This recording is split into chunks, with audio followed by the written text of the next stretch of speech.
Days past, excitement still remains. You're welcome to Lagos, Nigeria for one thing only. The National E-Soccer League Match Week 3. Buzzing to go down. My name is Slimo, of course, all the way from Ghana, enjoying all of the greatness. Today, I've got by my side FC creator and expert Tommy there with me. Yeah, guys, I'm very sure you guys already know who I am. My name is Tommy Day. You follow me on all socials. And today's going to be better than every other match that we've seen, because today we're going to have one of the most anticipated matches. The hottest. I'm sure a lot of people are anticipating already. I still feel like Faruk and John is still hot. It's a debate anyways, but we're going to be having Faruk and Fola later today. I think it's the last match of the day. It's going to be an exciting time. You guys should stay around. But the past 2 weeks has been great. We've seen what these players can do, taking their game from a certain level to another level. One thing I'm happy about is that now we have the separation between the pro players and the casual players. Not everybody can just come out and say, I'm good at FIFA, bro. Are you a pro? It's that simple now. So I'm excited. I mean, I can't wait for today's match. I think it's going to be an exciting one. The players are ready. They are pumped up, and I will just let sit back, relax. You see the reason why Tommy Day is hyped up. I'm hyped up. We just had a heated argument. Of course, when I'm here, I need to ginger my Nigerians a little bit because I had to stick up for Ghana. And you know what? We've had a lot of conversations on stream. We'll be having a lot more of them. But today's agenda is simple. We are heading into game 4 of the stream, and it will be excellent. All of the 16 players are around to do battle. Who gets to the top spots? We know Killer Freak is still up there. Faruk Manzo is still unbeaten as we speak. He just had a draw the last time. Adefola, will it be a bounce back week for him? What will the week look like for NSN? Now, with the spotlight on him and the target on his back, everybody knows how good he is. A lot of people are coming from him. All of these questions will be answered. All of these questions and more, of course, will be answered. But if you look through what we've done so far, the first few games of the season, who would you call your surprise performance? To be honest, just the surprise. You didn't expect him coming. I'm gonna be very honest. My surprise performance is NSN.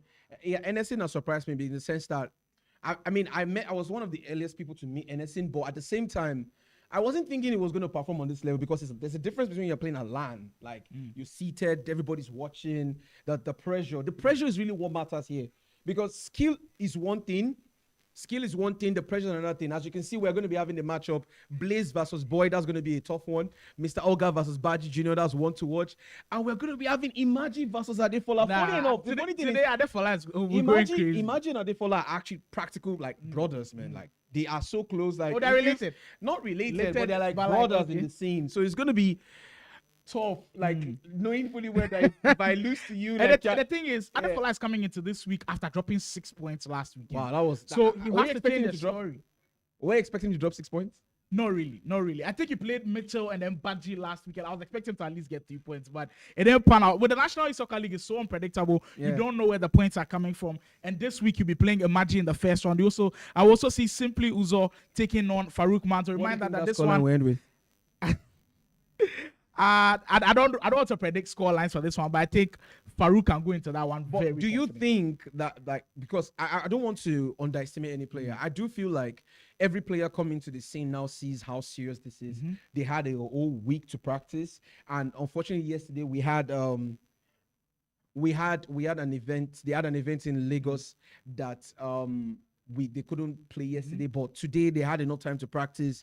Do you think Uzo is going to put up a better fight than he has done in the last 2 weeks? Yes, I think he would. And that's the main purpose of the league. The fact that we only have it on weekends. You have from Monday to Friday to put in the practice. And for this case, Monday to Saturday to put in the practice. There have been new cards released as well with footies coming in. He will upgrade the squad, hopefully. So I think if he knows he's definitely playing Faruk. Yeah. If it's someone like you're going in with a game plan. I'm expecting at least a game plan. Frustrate him. If you're able to get a goal in the first 45 minutes, you could give us a crazy game. But I know it's much easier said than done. But that's just the first round of fixtures. You know, every single day we bring you the whole platter that we've got to you. The National E-Soccer League, of course, brought to you by Cade Esports. We are currently here in the Game Evolution Studios. Also then partnering the Esports Federation of Nigeria, supporting this cause as well. Game Pride, Afro Sports, Pulse Nigeria, Super Sports, all pulling up for this one to happen. And already the stuff that we've been able to see, what we've packed up, lined up for you guys is really immaculate as we get into more of the action that will be coming pretty soon. But I think in that first round of the fixtures, the one that highlights itself as probably the toughest one will be Imagi versus Adefola. Yeah. If Adefola is training throughout the whole of the week, he knows he's got back-to-back big games. Because Imagi himself, he's not had it easy in this tournament. He struggled and he's in the bottom half of the table. So he wants to improve on that result. Speaking of the table, we get to see, like I said earlier, Killer Freak and Faruk, well, they're going band for band at this point. I think it's goal difference separating them right now. 26 to 22. They're both on 16 points. Baji Jr. is actually close third with 15 points. Rufi, I thought you were going to say the surprise. Your surprise would be Rufi. No, I wasn't really surprised with Rufi because I've always known he has the skill. But weren't you surprised a little bit that he could do it on land? Not as much as anything. Anything took a draw of Killer Freak, man. And he should have won, if we're being fair. That's the biggest surprise ever. Should have won. Well, Rufi's greatness has landed him in 4th position with 13 points. He just lost last weekend to Killer Freak, I believe. Adefola will be looking for a big bounce back. He's still in a strong position, by the way. 5th position with 12 points. Anderson, our surprise player of the tournament so far. Can he keep it up? It gets him a top 6 spot. He's got 11 points on the leaderboard. Rhymes will be coming in. He's got some big games today, I believe. 10 points. Boyd will also be in there with 10 points. Mitchell, he's somebody that has picked up the steam. After struggling in the first week, the second week, he's picked up the steam a little bit on Saturday and on Sunday last weekend. If you did tune into the stream, he was excellent. If you didn't catch it, though, it's still on the Cade Esports YouTube channel. You can go back and have a look at it. Mr. Oga picking up the points a little bit now with 7 points. And Nif also on 7 points. Game with Josh, 12th position, 6 points. Imagi, that's what I was speaking of. If you had told me before the league had started, I would have played 4 straight rounds of fixtures and Imagi will be 13th place. I don't think you believe. But I have a question for Adefola and Imagi though. Do you think if Adefola loses or takes a draw in the end of the matchups today, do you think Adefola still stand a chance of winning the tournament? It's a fair question. On winning, yeah. Do you think? Well, because he's dropped 6 points already, and I think Faruk has dropped just 2 points, and Killer Freak has dropped 2 points. With the matches left to be played, do you think with matches because he still has to play Killer Freak, and I think he still has to play Boyd. Has he played Rufi? Not yet. Not yet. There are still crazy players in the tournament. So, do you really think if he takes a draw, or do you think this is like a do or die thing for Adefola? What do you think? I think that's the kind of mindset that he has to go into the games with. Even though if he drops points, it might downplay what he'll be able to do at the end of the whole tournament. It still has to be the mindset that it's going to be do or die. Even if it goes negative, he'll still have to carry on. But that has to be the mindset. I don't want to put a ceiling on what he can do based on what the results could be, because the guy is truly an incredible player. We've had conversations about him being one of the greatest of all time when it comes to Nigeria. I'm not putting a ceiling on Adefola at all. But Imagi coming in there with 5 points, he'll also be looking to also improve on that record. It's actually on -2 goals. Very surprising. Blaze also 14th position. We still got 2 players who still have no points to their name. They're hoping that they might change the results. It's who Tommy Day and I were speaking of earlier. Simply Usuzo on 0 points. Bright as well on 0 points. But speak to me about the new promos that have come. Footies. I'm seeing an Mbappe card that has 99 everything. I'm seeing Lami Yamal. You said that you played Foot Champs. Yeah, I played Foot Champs over the week. Rank 2. Did you meet a couple of the Footies cards? Yeah, I did. I got Matuidi though. Oh, okay. Arguably the best CDM in the game right now. I don't know what is inside that card. That card is. I saw earlier. I saw Faruk practicing and I saw what he was doing with Matuidi. I'm like, you already have him already. He's like, yes, because it's the best CM in the game. So there are new cards like Matuidi, the new Mbappe card. I'm not sure we're really going to see much of Mbappe because there's no meta card. Like he doesn't have the meta playstyle, which is the finesse plus as a striker. He does have the low driven, but he doesn't have a finesse, which is very important for a striker. So I'm not sure we're going to be seeing more of Mbappe, and also because of the budget, Mbappe is quite expensive. But we have cards like Lauren James. Those are meta cards. Those cards are very good. We have Matuidi. I'm sure we're going to be seeing cards like that. So basically, at the end of the day, what I'm just going to say is I really don't think the Footies card is going to change much because of the kind of cards that have been released before. The game is really more based on playstyles and playstyle pluses. So as long as you're able to time those first time through balls, because I'm very sure we're going to be seeing more first time through balls than we've ever seen in the tournament. Because I was playing Faruk earlier this week, and his gameplay compared to what he was before is totally different from now. So things like that moving forward. Insane stuff. We've got a game for you guys. Killer Freak taking on Rhymes. We packed this one just how you like it in our first game of the day. Killer Freak will be in the all black and the green. I think a little bit of the green strips in there, as Rhymes will be in a chain strip. I haven't seen him too many times in the pink. But first of your first impressions about how you feel like this game will go. Killer Freak dropping points last week. He was able to bounce back against Rufi. But Rhymes is also somebody that needs points. Just your first impressions about how this game could probably go. To be honest, I do see Rhymes putting up a challenge because I've seen, fortunately for me, I've seen Rhymes play in a tournament against Killer Freak before. And one thing I need people to understand is in tournaments, anything can happen. No favoritism, anything can happen. Rhymes is up to par. Rhymes has what it takes to give Killer Freak a very good game. He can't take the win if he does play well, because I saw them play at the AMPFL, and funny enough, Rhymes actually won that match. Wow. In a 9 minutes half too. So, so it's possible. Anything can happen, but this is a different ball game, and then whatever happens. I don't really know what can happen from there. Well. But I would like to hand over to my honorable Manny right now, because Manny is going to be giving us further analysis and further commentating, and he's going to handle the rest of the game for you. But I do want to make a prediction for this game. I do feel like this game is going to end 4-1. I'm not going to tell you who's going to win. Oh, we do know who Tommy Day thinks is going to win, but that's just Tommy Day dropping his prediction. You can leave yours in the chat. My partner in crime, I believe, is here with me now. Money, what's up? What's up, Sly? How you doing? How you guys doing, Nigeria? Good to be here. As usual, what a blockbuster way to kickstart today's event. Killer Freak versus Rhymes Bobo. Whatever it is, I know it's going to be a banger. Oh, it is indeed going to be a banger.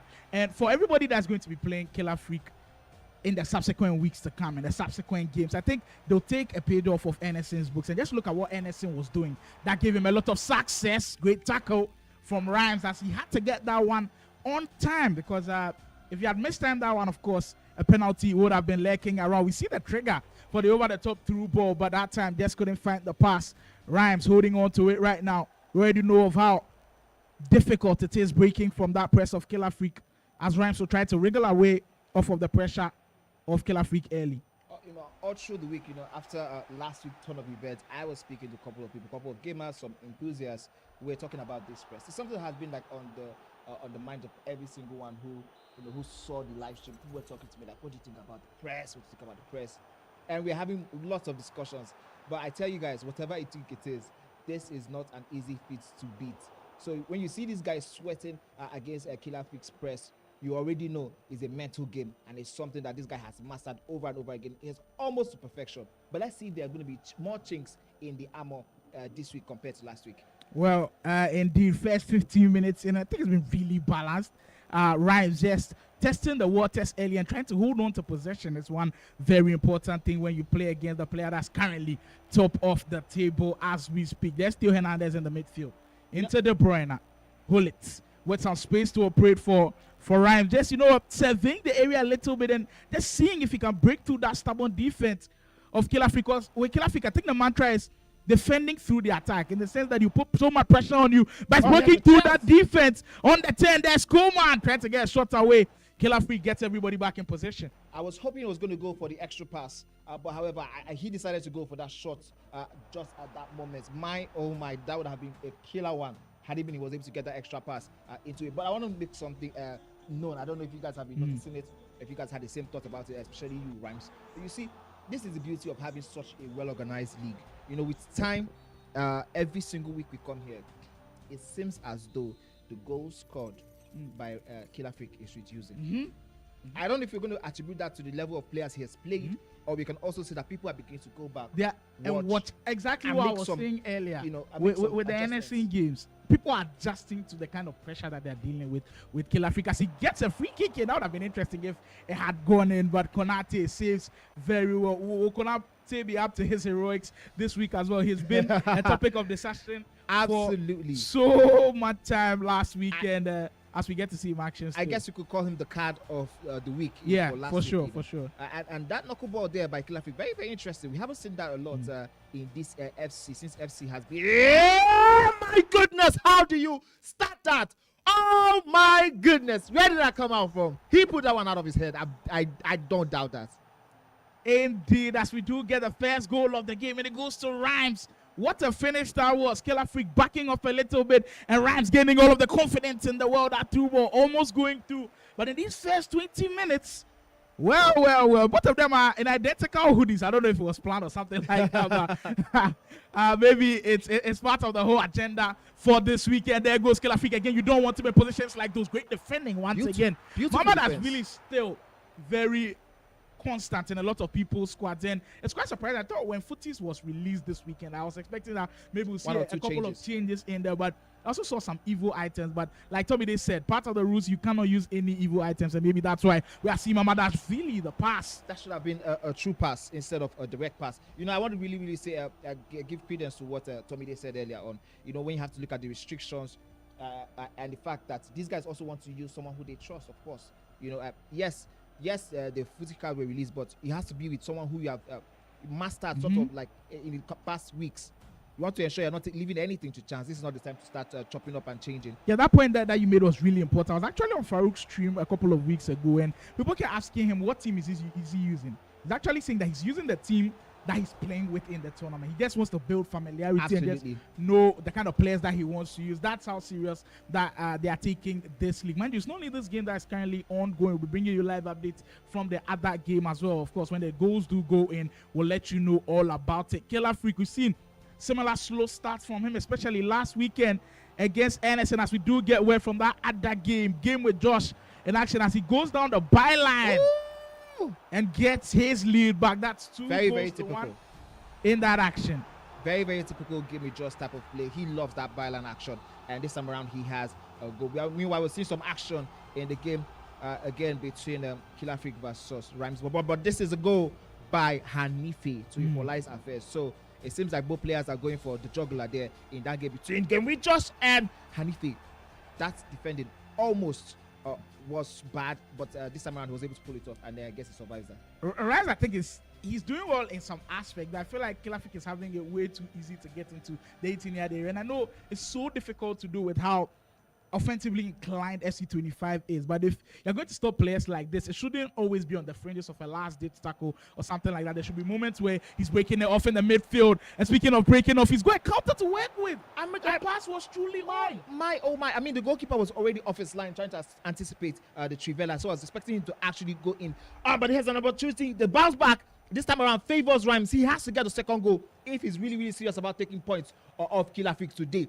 He has to get the second goal. Here's the true pass ball. Rashford for Rhymes. But that time around, that attack was left out. The patterns of play are just so interesting to watch. If you're looking closely, there's a way in which Rhymes wants to attack, and he's not rushing it at all. Even when he gets bounced back, he still wants to recycle a little bit. He's not panicking under the pressure, but he's got a little bit of defending to do. Messi trying to go in for the finesse. Well done. Are you sure we could call that? I mean, yes, you might say it's not him panicking, but also it could be as a result of a little bit of trepidation there. You don't want to like rush into an attack because you're scared of the counter attack from Killer Freak, which he's very good at. So he might not be due to panic, but I think there's an element of fear there. I might be wrong though. Great turn. There's a Mbappe. That last movement before that shot was absolutely diabolical. It's what he usually does in positions like those. Calm and composed under it, going for what works these days. The low-driven shot slotted into the corner. We're back on level terms in this one. Killer Freak, they go down for too long actually as he gets the goal right before we head into the first half of this action. If you just tuned in, this is 9 minutes per half action live from the National E-Soccer League game with Josh So building up some strong momentum as he wins the ball back with Kaka. Actually goes up 3-2, and the roulette just lovely. Oh my, that precision shot there was absolutely terrific. I mean, that came out of nowhere. I wasn't expecting to see something come into the net just from that action. But Game with Josh, kudos to you. He's getting his goal up. He has to maintain that momentum and ensure he punishes anything. He has been trying his best, out of the people who we didn't expect so much from this particular season. He has been trying his best to take off this point, and I think it's a good position to do that today. It is indeed a very good position. You can't do that. Running in a straight line once again. Reminiscent of what happened last weekend against Anderson. Just getting in there with the speed boost, Lauren James with so much space to work with. Killer Freak has turned it around, and Rhymes Bobo will now be ruining all of those missed chances in these first half. Absolutely. But now the game has completely turned on its head. I mean, I told you, if Rhymes was really serious about taking something off someone like Killer Freak, someone who has those 9 lives, like the proverbial cat, he has to score at least 2 goals. He has to score at least 2 goals. He has to be in the lead with at least 2 goals. That's the only way you can have the opportunity and the liberty to defend properly. But this is first half, I believe.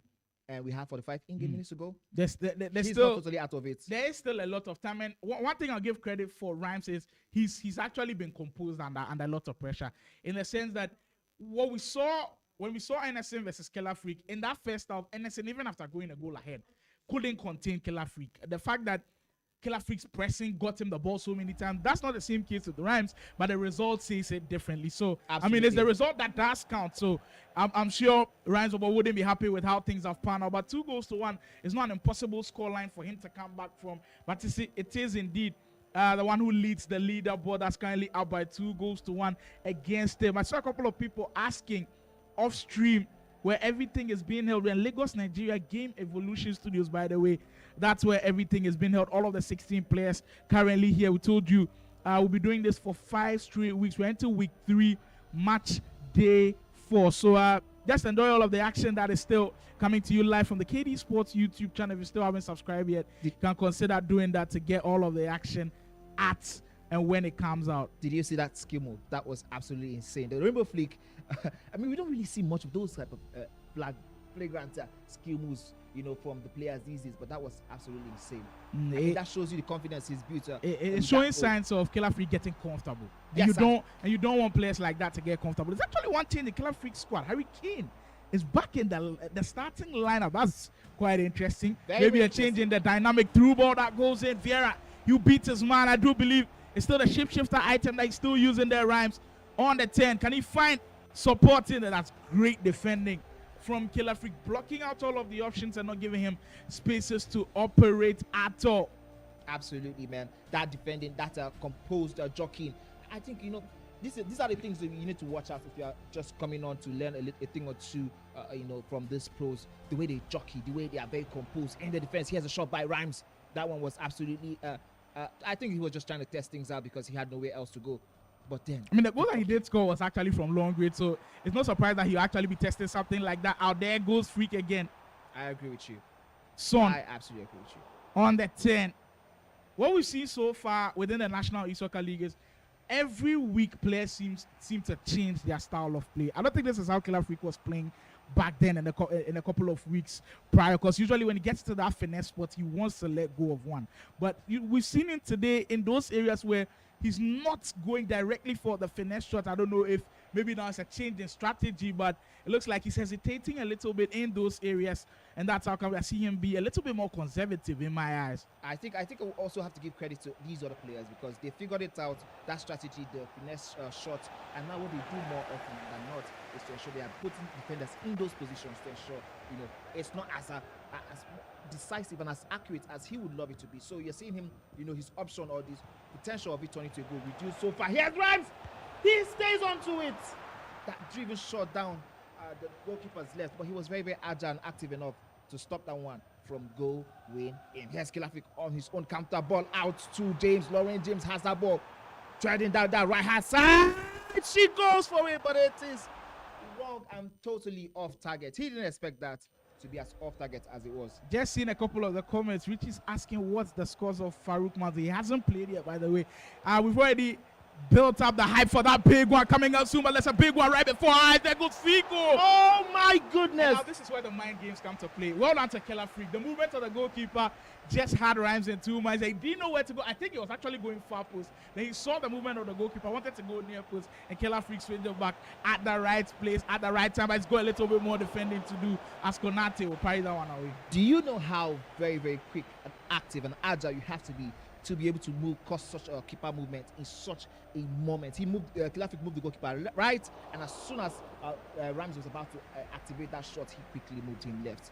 That is absolutely insane. These guys are absolutely on another level, and we love to see. I think this is going to be an offside because the player, yes, they just ran. Yeah, you caught that one early. Back to the Faruk Manzo stuff. All those asking if Faruk has played already. He hasn't actually. He'll be playing simply Usuzo today, and of course the big one, the battle of some of the best players around.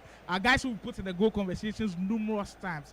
Faruk Manzo will be taking on Adefola later on today, so make sure to stay with the stream. There are big games coming up. Oh, the speed boost one for Mbappe. Head over the goalkeeper, lobs it in. That was and Killer Freak with the separation he wanted. That is absolutely insane.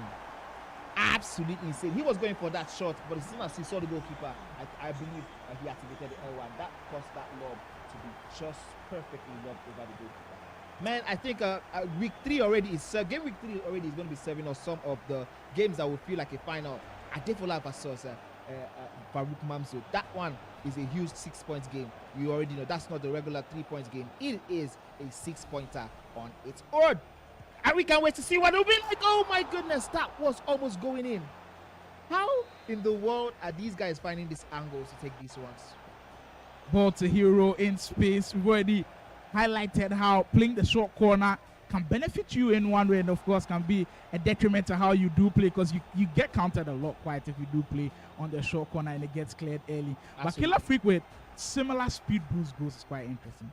I think for Rhymes, he's anticipating something else. He's anticipating that when Killer Freak gets the ball into the striker, he'll turn again and do a 1-2 and then play that over the top through ball. But this is where the unpredictability of someone as great as Killer Freak comes in. You don't know what he's going to do. He sees that space, immediately triggers the speed boost, and he gets into space. He wants to get bigger separations. Now there goes Messi. Player lock into space for Killer Freak. He's getting comfortable these days. We're about 20 minutes in.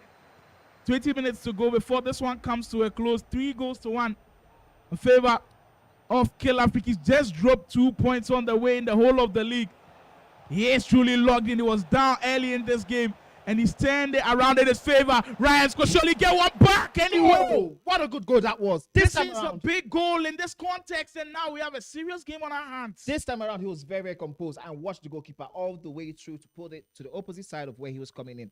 Now about 15 more games, 15 more minutes in game. That is a long, long time for you to defend a lead if Killer Freak is going to try and manage that. But that is a very short time if you are in the seat and you are. I think they've gone into a pause now, and it does benefit Rhymes in a way. Switch something up. Give yourself more leverage to be able to go up top when it comes to the offensive stuff. Put pressure on Killer Freak. We don't usually see that, but put him under a little bit of pressure and force him to try to score another goal. This is where you kind of really go at the best players around. But right now, where the game is poised, is where we love it to be on here. National E-Soccer League action. There's just about over 15 minutes to go in this one. Killer Freak currently leading by 3 goals to 2, and he's in the game just like that. You have a chance to regain his 2-goal lead. Oh, that was way too easy. Oh my. All the hard work seems to be undone already. With just the player lock and the pass. My goodness. I think that has to be a little bit of those jitters coming from Rhymes Bobo's side, because he was so expectant and so eager to get himself a 3rd goal, and he had that defensive error that led to that. I don't know what that was, but that was terrible defending from Rhymes. He can do better, and I'm sure he knows that he can do better. Oh, he did seriously have a chance to come back in this game, but at the time does go, the opportunity does win. There go. Oh my, he gets it for Rhymes right now. This might be a crazy way to begin again week 3 with what an amazing game we are seeing on our hands. My goodness, the second half has absolutely served us goals. Sly. 7-goal thrill, and there might be more. Huge save, Konate. Rhymes needs that one. This is the crunch moments that we all love to see. We've seen moments like this in so many games. Remember the Faruk Rufi game. Remember the NSA Killer Freak game. There's been game after game after game that the National E-Soccer League has served up moments like these, and I don't think it's stopping anytime soon. Same move. Oh my goodness. Is that a penalty?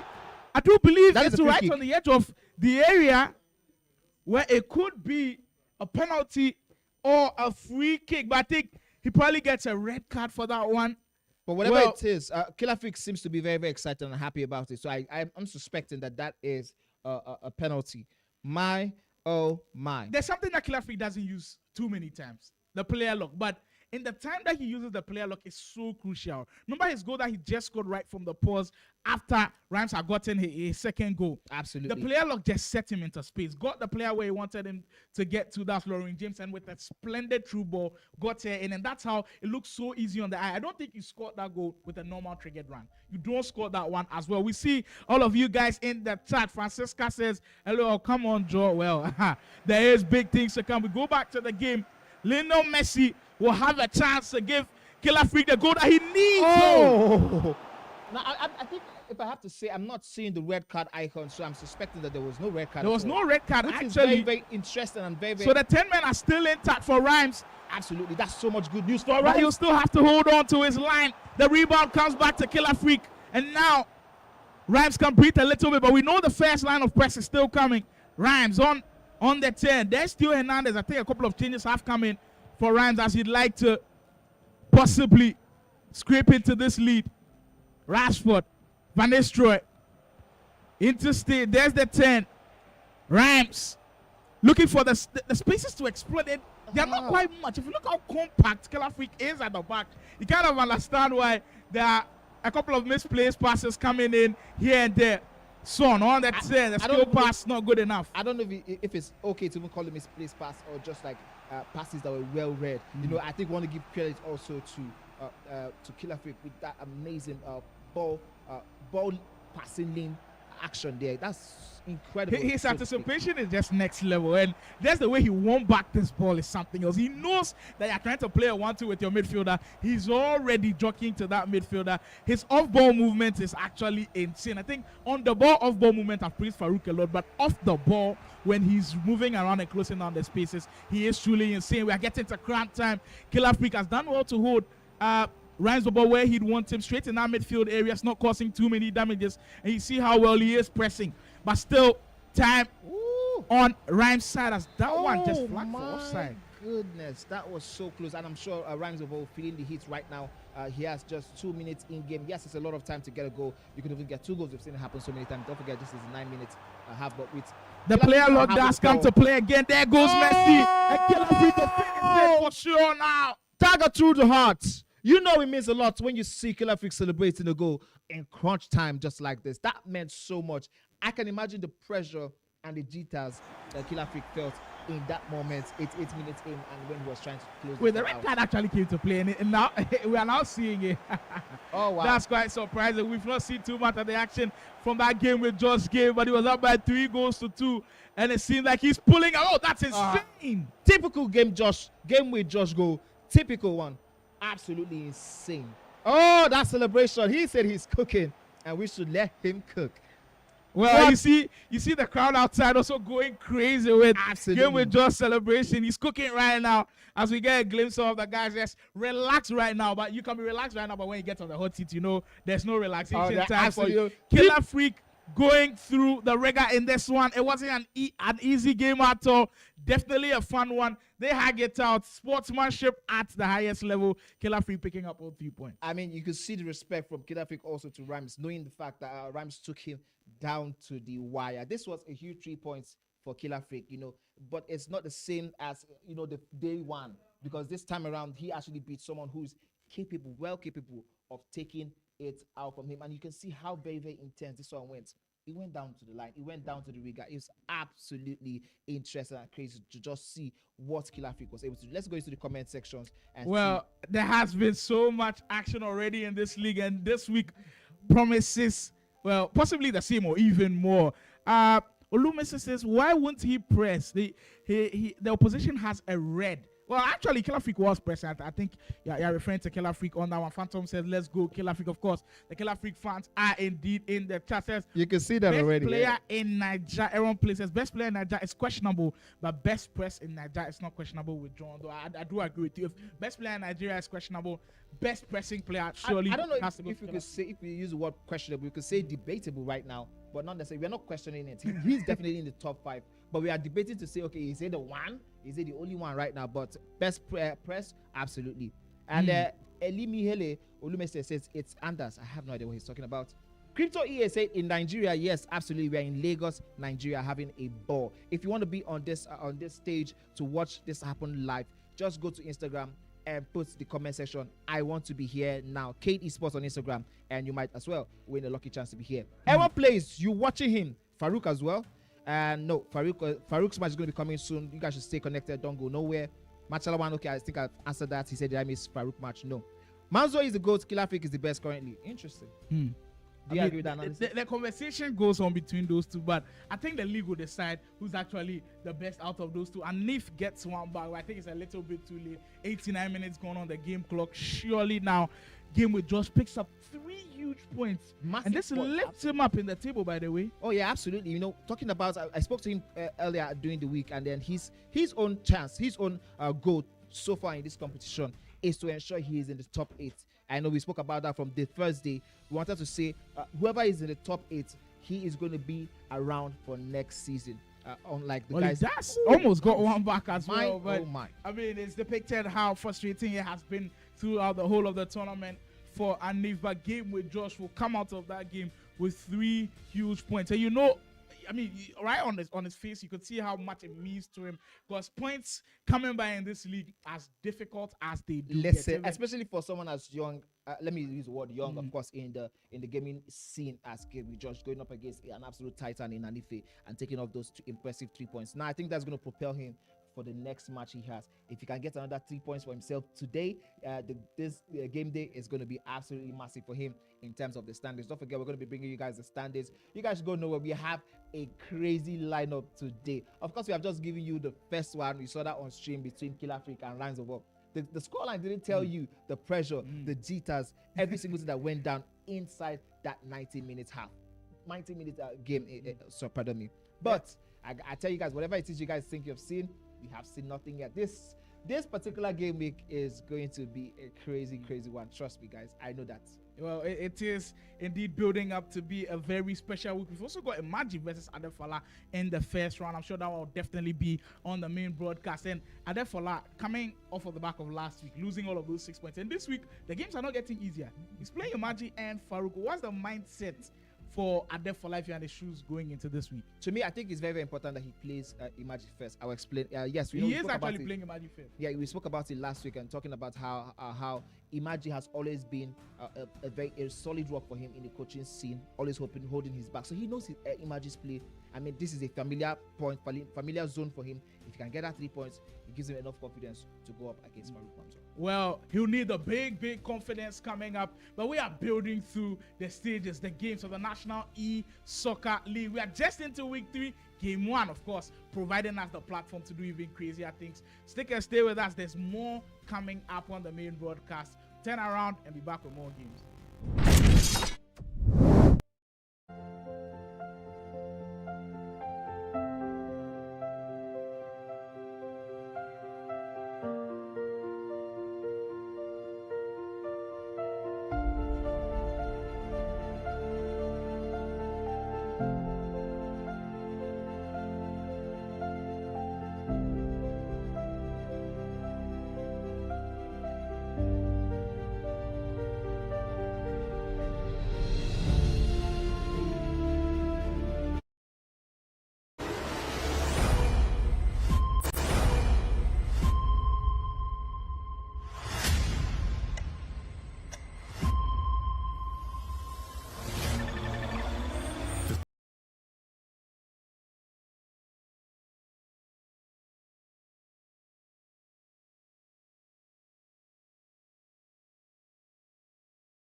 Welcome back, Nigeria. Of course, we are here live in Lagos. In case you don't know, we've been having this this is the 3rd week now. We have a 5-week league event brought to you by Cade Esports. This is the National Soccer E-League Championship. This is where the best of the best come to test the theories of the top 5s or where they are ranked in Nigeria. Slimo, we've been talking off stream about what a crazy one we're about to have on our hands. I mean, let's let the people know what we have and what we are cooking for them in the next couple of minutes. Yeah, if you're wondering the next games on hand, we've got Mitchell taking on NSC. I think that's very interesting. They've only got 2 points separating where they are on the league table. And the last weekend, Mitchell bounced back 6 points out of a possible 6. Anderson is coming off the back of that a crazy game against Killer Freak. I'm sure he'll be riding on a lot of momentum going into that one. That should be a fun one. Mitchell also beat Adefola last weekend. Both of them are coming in hot. Absolutely. You know, this is very, very interesting when we talk about games like this. When we talk about league standards, you know, we're going to be talking about the comments in the next couple of minutes. Taiwo says 4-3, I think, but if you saw what happened on game week 1, where Mitchell lost 2 games, it was so crazy. It's like, if you tell anybody that he's going to be this close to the top 4 top guys at this moment, you probably not believe that. But I mean, just 2 very incredible wins over the last weekend. Game week 2 has propelled Mitchell into a proper stand where we think he should be. Now, the Cade Esports, we have started a new poll. I want you guys to vote your winner. Anderson, Mitch is going to win or draw. Which one do you guys think we're going to be getting? Well, there are big games coming up, and for this one, a lot of people have cast in their vote. Actually, a lot of people expect Mitchell to win. I mean, if you've been following everything that has been happening in the National Soccer League and you were here last weekend, maybe you are voting based on what Mitchell did last weekend, beating Adefola comfortably. I think he beat him by like 3-0 or something like that. Yeah, that was a 3-0 victory. That was insane. Anderson also finishing that 3-3 draw with Killer Freak. So like both of them are coming in hot right now. 19 votes in favor of Mitchell, 11 votes. Now I think it's getting closer. The votes are changing a little bit. Maybe the fact that I'm saying that Anderson played a draw with Killer Freak is changing. Interesting. Nobody's going for a draw. Everybody thinks it's going down. Yeah, nobody's expecting a draw. And I actually think it's going to be a draw. I feel like we might see like a 2-2, 3-3 draw. Do you know what? I'm going to go with the crazy part. I personally think Anderson has the craziness required to beat Mitch. Even after Mitchell went 2 out of 2 wins last weekend? You get what I'm saying? Like, I feel like this competition has really, really played in the hands of Anderson very, very well. He's such an unknown variable, unknown quantity. We all know he's crazy. We all know he can pull up with some absolute crazy things in the next couple minutes, wherever it is. One person has gone for a draw this time around. Thank you guys. But Anderson has what it takes for the 3 points. Now, I'm saying this as a huge Mitchell fan. I think Anderson has what it takes right here, right now, in this moment to take this one out. I'm looking at the way both of them play, and I'm casting my mind back to last weekend.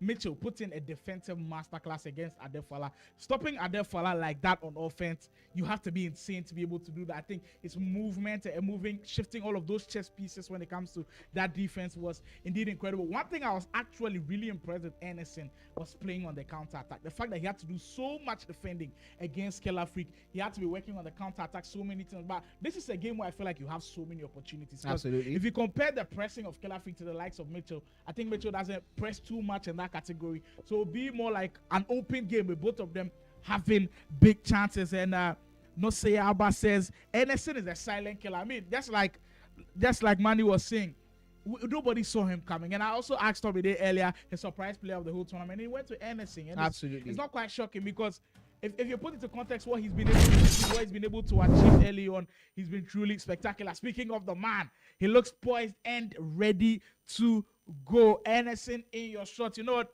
Getting through all of the most important things, getting all of the settings ready. You don't want to get your settings wrong when the game does start. And maybe you go down. That is, it can be detrimental to how the whole thing ends up. Absolutely. That's one of the ways you can have your morale absolutely cut short. You know, when you are in that moment, you're in that mood, you're really locked in, and then you find out that your tools, your materials are not well placed. That's something you don't want to ever happen. And we are up and going. Anderson in that blue jersey with the French team, while Mitchell has his favorite bright colored jersey. I have no idea what I'm going to call that. That's a yellow and green shorts. Of course, now you have Mitchell playing out from right to left, while Anderson is now on the defense. Oh, that was a good one there, but I think that would have been an offside if that had got through. Whatever happens, Anderson has to ensure that in the next couple of minutes he stays locked in and ensure that he, frustrates the attacking momentum of Mitchell in the first 20 at least. We've seen a couple of changes with regards to the squads, and that's something that I was looking forward to with this league.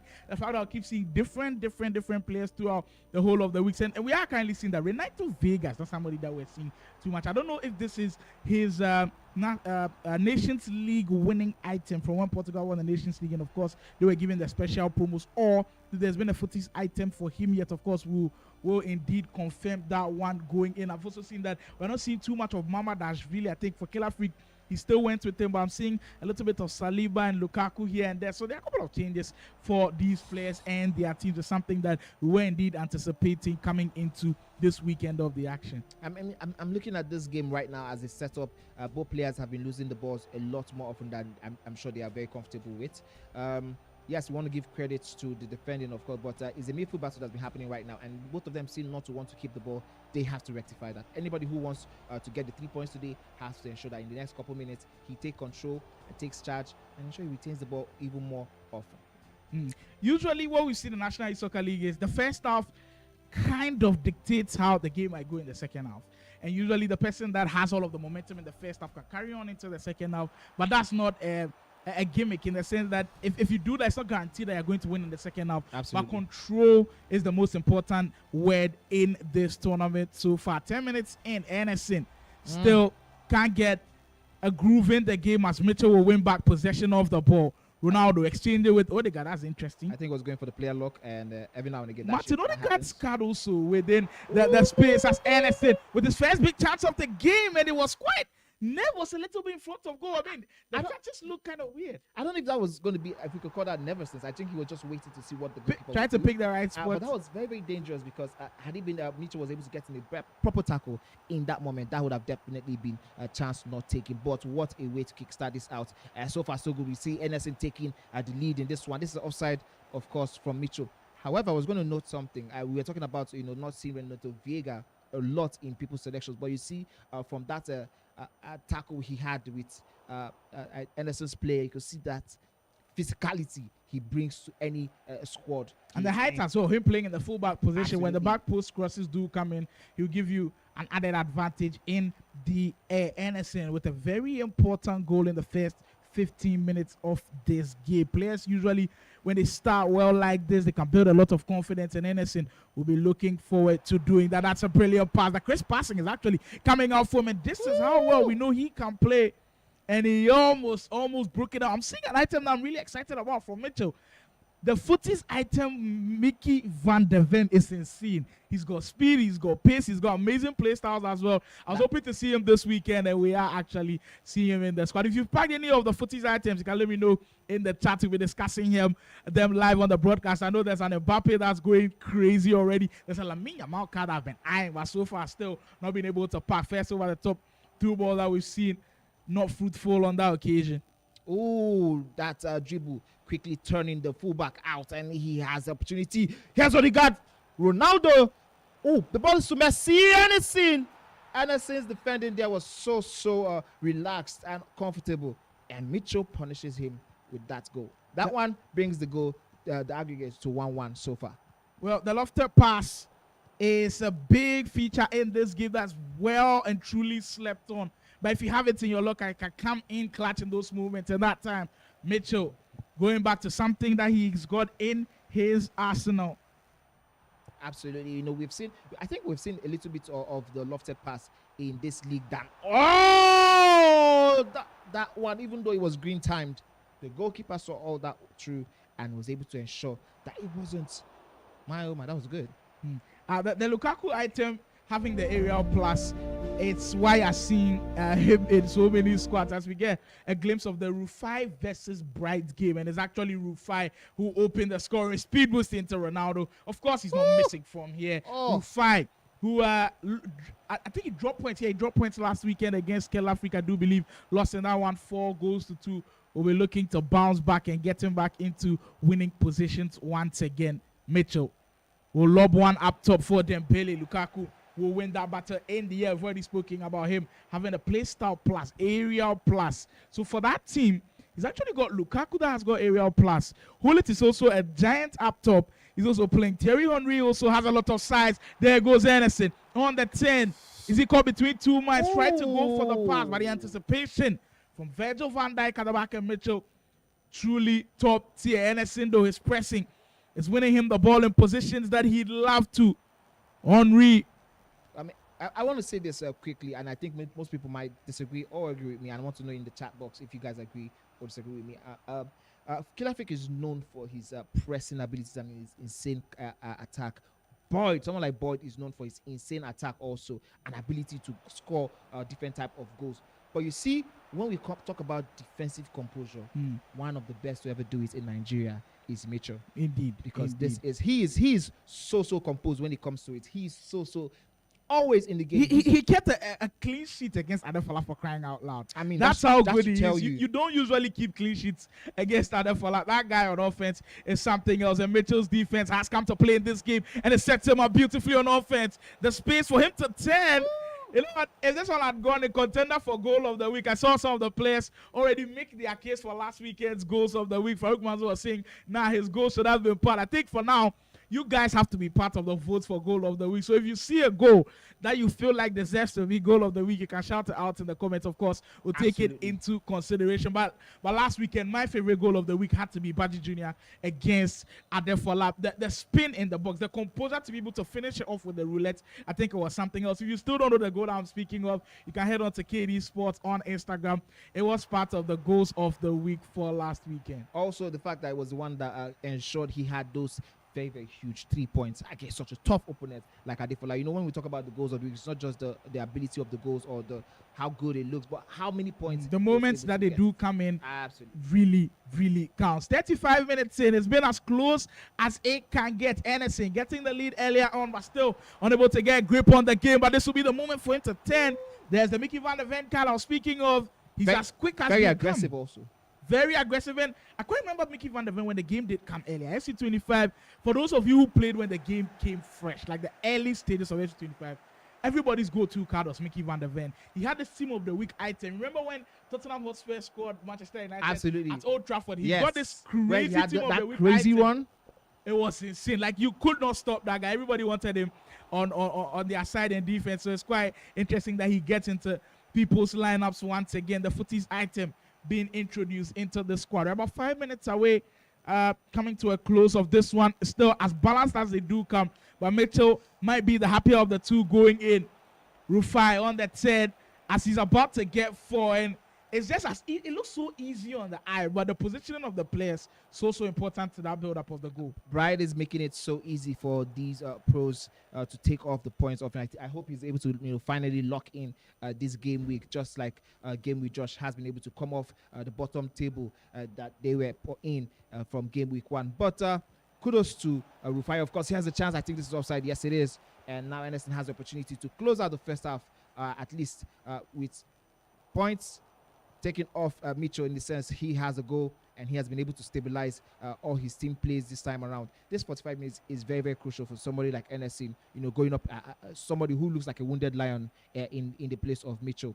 And showing that for the first half, you are not a goal down and you are in the game is going to be very, very important. You can't give the ball away there. And he almost punished him. That was because it was rain time. Because if it was green time, you definitely know. You see on his face, he's so disgusted by how absolutely he was unable to take that opportunity. We got another, just a flash of how the players are looking. Like Faruk Manzo looks cool. You think it's looking cool right now, but when he plays Adefola, maybe we'll see a different thing from him. Of course, you can play some of these players and maintain that air. You could see from the game week 1, we saw somebody like Killer Freak having that cool, calm, collected face. But as the week went by, we started seeing emotions playing out because these guys are taking it to crunch time. But this is crunch time, of course. Faruk right now, he's taking that moment to relax. And in the next couple of minutes, he'll be under pressure and he will be his turn to show us some emotions. Really important moment. Look, in as much as we said that picking points off of players in the National Soccer League are difficult, there have been moments that you could take points off of the really good players. Absolutely. When you speak of Anderson, he had the moment against Killer Freak. What a moment that was last week. I spent the whole of last week, especially when I went back to Ghana, I spent the whole of last week debating with one of my friends what Anderson could have done better. And I had a one-on-one conversation with Anderson, luckily for me, and he was like, he thought he had switched to the nearest defender. Meanwhile, the Kesa was already on the nearest defender. So when he switched, I think I can't remember it was the Saliba card. Someone else. It was insane in those moments. This insane. whole of the week, my man has been on that goal from Kilafik, and I also spoke to Kilafik as well. He felt like he didn't play well at all. But you can also chip in what you thought of that goal as we get into in the comments. Adeniyi. He said you don't rate Mitch no more. I think he's telling me that one directly. He's going to show you what he's made of. Well, let's get this. Well, I mean, he has this opportunity. We have seen the first half. He has another second half to show us what he can cook. Edo boy, I was laughing why Aaron Play says this Ernest way they cooked last week. Let us He was indeed cooking last week. He was absolutely cooking last week. Aaron Play said, I talk calm. Okay, I think this was when he now scored. Yeah, this was when Anderson had scored. I saw Aaron Play was asking, is it Mickey Van der Ven an SBC? Even if it's an SBC, once there's value on it, because it's an SBC, you can value him. Absolutely. He can't be in your squads. But for evil items, there are no value. There are no values on them, so you can't put them in your squad. So once there's a valuation of Mickey Van der Ven, he's as good to go as they do come, and it's quite interesting to see him in their squad. So there's no problem from Mitchell at all with his squad. But judging from how the first half was going, I think both players would be okay with the results going into it. But if someone had conceded a goal in the last minute, that is where maybe some of them would have been dissatisfied. But of course. Exactly. But these next 45 minutes, in fact, the next 10 minutes actually could decide where this game would go. Nobody has really taken the game by the scruff of the neck. Talking about that now, here's Henry. That goalkeeper cost. You know, we speak about it so much. If you get it right, you're an absolute hero. But once you get it wrong, you end up looking like a fool. And that is how Anderson has seemingly made Mitch in that area. Talking about first 10 minutes being absolutely crucial. You called it. It took him 2 minutes. It took him 2 minutes out of 10. But then I think 8 more minutes for Mitchell to get himself back into this, I guess. Here's Mitchell now on the turn. He has that Messi card. He really knows how to use this Messi card very, very well. Hold it. For Dembele on the 10. Oh, my word. So far in the first few games that we've seen. Wait, has there been a change in speed boost? Because we are seeing it back-to-back. Kilafik has used it like 4 times now. Rufi got it with a goal as well. Now we are seeing Mitchell also come into play. Is there something with the speed boost we are not seeing? Chad, let me know if they've nerfed the game a little bit to favor the speed boost, because it's been insane today. And look at it once more. Ronaldo looking to use the strength that he's got, but not on Thuram's watch. Anderson at the right place at the right time to defend this one. Know what? My prediction about the first 10 minutes being important for both of these players has totally gone to the dust. It's been the same as the first 45 minutes. We still have 3 more minutes also. We still have 3 more minutes so in the you think first. another goal goes in now? Hope we see another goal. I mean, that one would have been a very, very interesting one for Mitchell if he was able to get Ronaldo in on goal. Was that where he wanted a pass to go to? You saw the reaction on Mitchell's face. There was a run that was going through the middle, and I felt like that one time too, but that was where he wanted it to go to. Henry on the 10. Ellison. Oh my goodness. What a way to concede, but Anderson is going to take that one. Oh my, that is absolutely horrendous from Konate. This is not something we talk about that card a lot, but I mean, getting the ball on the crossbar and he hits the goalkeeper to go back in, that is absolutely insane. Told you, there was, 5-10 minutes and we have 2-1 already. Oh my goodness, what in the world was that? That is absolutely Mitchell, horrendous. The surprise on his face says it all. He had the opportunity right there. After the reverse elastical came, actually, I don't think he expected to win the ball back, because the defender was actually in a good position. Usually reverse elasticals like that in motion are defended really well, but he didn't expect it to get it back. As he gets it back with Messi, this time for sure, he will smash that into the back of the net. 6 goals thriller, people. 4 goals in 12 minutes. In our first one, we had that 8-goal thriller with Kilafik picking up the win 5-3. I think we might break the record with the rate at which the goals are going in. Listen, I absolutely love the fact that we have played a 9-minute half game. Of course, it has allowed these players to really, really take it to the ringer. And these guys are really turning up. I mean, the second half, we're expecting, of course, we're expecting to see goals in the second half. I mean, that's a brilliant use of the player lock. He's in once more. Oh, my goodness. Mitchell will take full advantage of the space in the midfield. That is how to use the player lock, people. And now you almost feel like He's getting a groove of the game. Now, next goal is going to be really important. Mentally, this is where both players will be looking to take advantage of the situation as we speak. If Mitchell gets another one, this will be the first time in the whole of the game that someone will be up by 2 goals or more. Absolutely. And if Anderson equalizes, it's right back to where we started. Talk about it. While it was still on your lips, he took that advantage, and he has the equalizer. Both players going toe-to-toe. Like I used to say in these kind of scenarios, aura for aura, goal for goal, and band for band. Almost every week we've seen a game like this where after the basketball game, there goes Anderson, can't finish on that chance. But almost every week there's been a game where I've called it a basketball game. But this one truly is the perfect description, where almost every possession feels like a goal.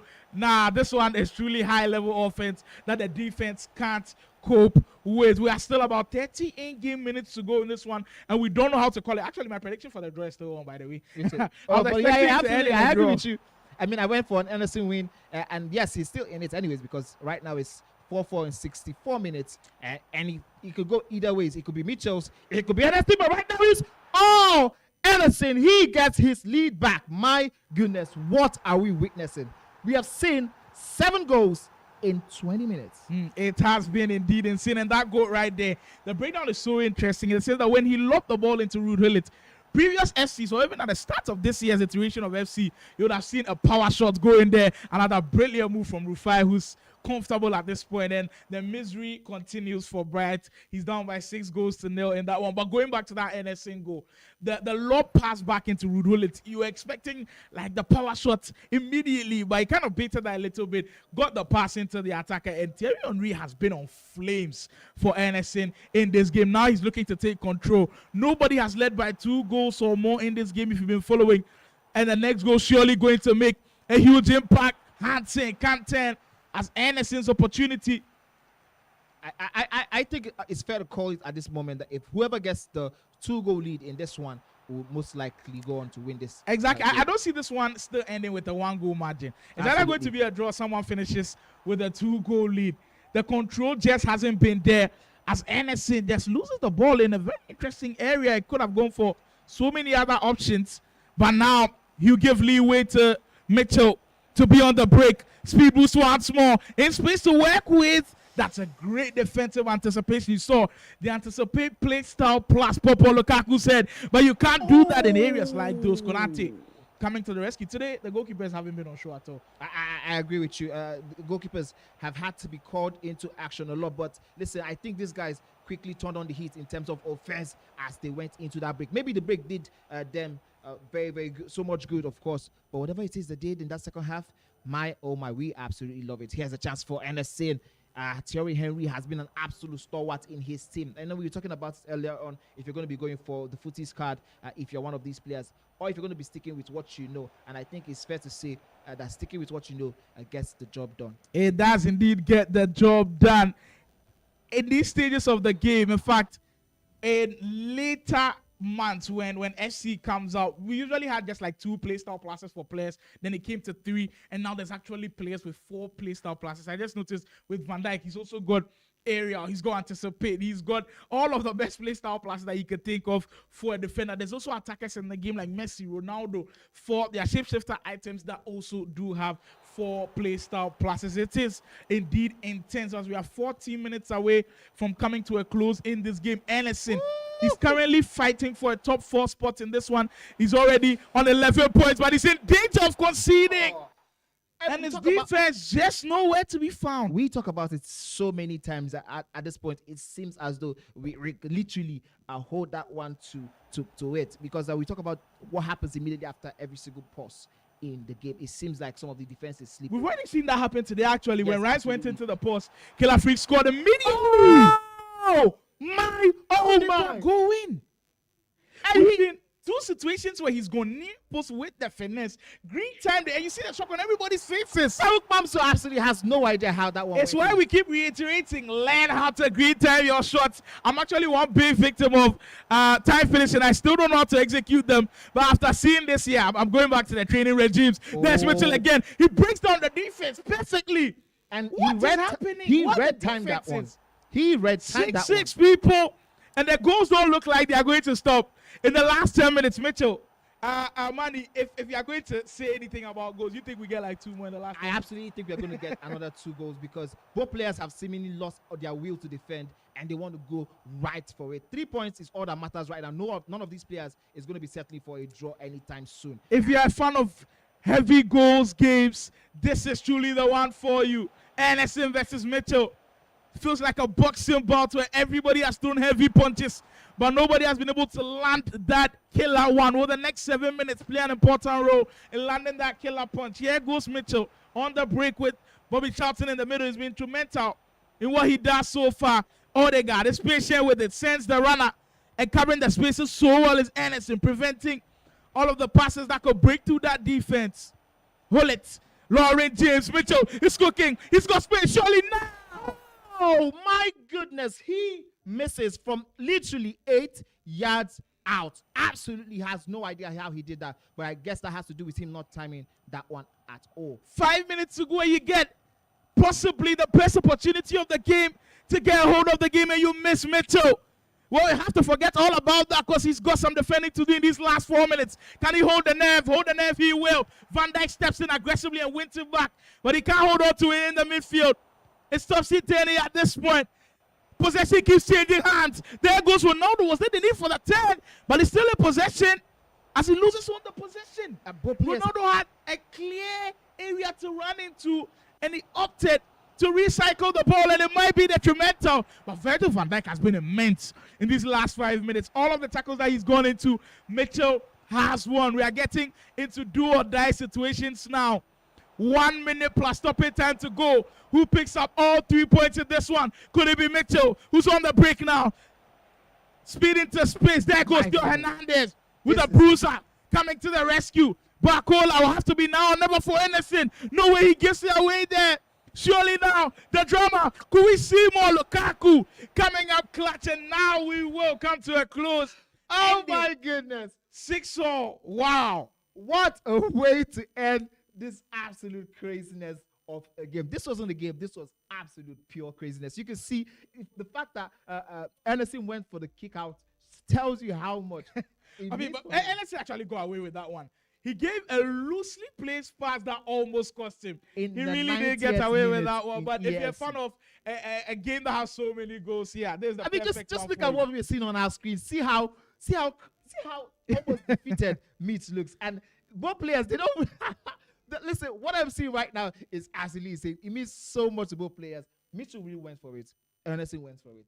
And yes, Anderson took the lead again and again and again, but Mitchell refused to go down. So it still came into play that nobody led by 2 or more goals. Absolutely. And my prediction actually came to pass. Yes. The draw. We told you earlier when the polls came in, we're like, why is nobody voting for the draws? Absolutely. And there it is. Maybe Manny and I still know something that you guys don't. Well, we actually don't know anything.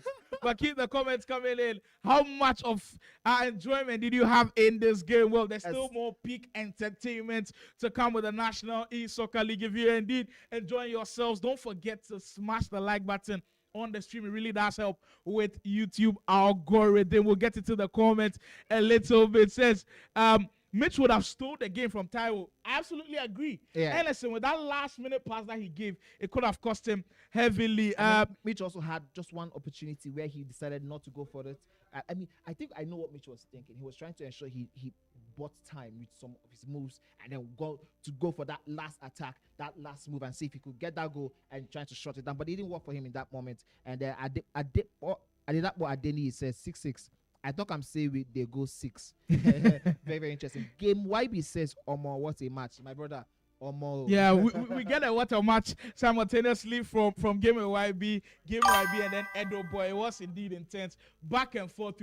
There was no breathing room for Manny and I. I mean, did you get a chance to breathe? Absolutely not. Those last 5 minutes, it felt like we were going back to back to back, defense to attack to defense to attack to defense to attack. But what a game! That's the same thing. Yeah, the proper definition of a basketball game where everybody's a defender, everybody is an attacker. Swanky XXL. This Mitchell had the chance. He indeed had a chance, in my opinion. I also like what Stricto seems to be saying. He said there's supposed to be a therapist there for niggas' mental health because someone will soon break their controller.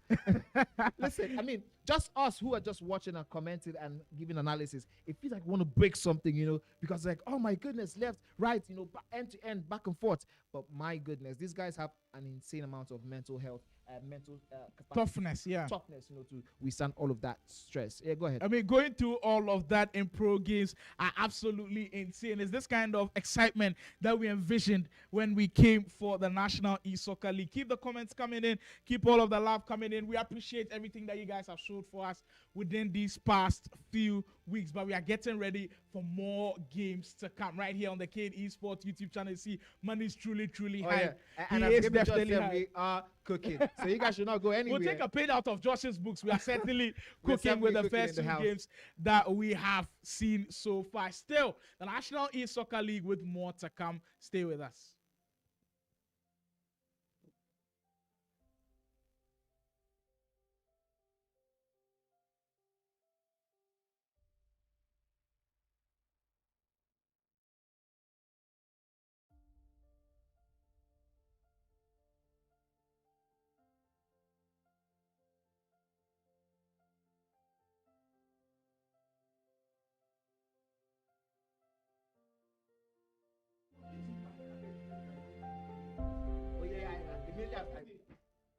I was the comment. Someone said comment, so I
Time to wake up to a new reality.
have Michelle, and we're going to be looking at some of the fascinating scores, some fascinating goals that were scored today.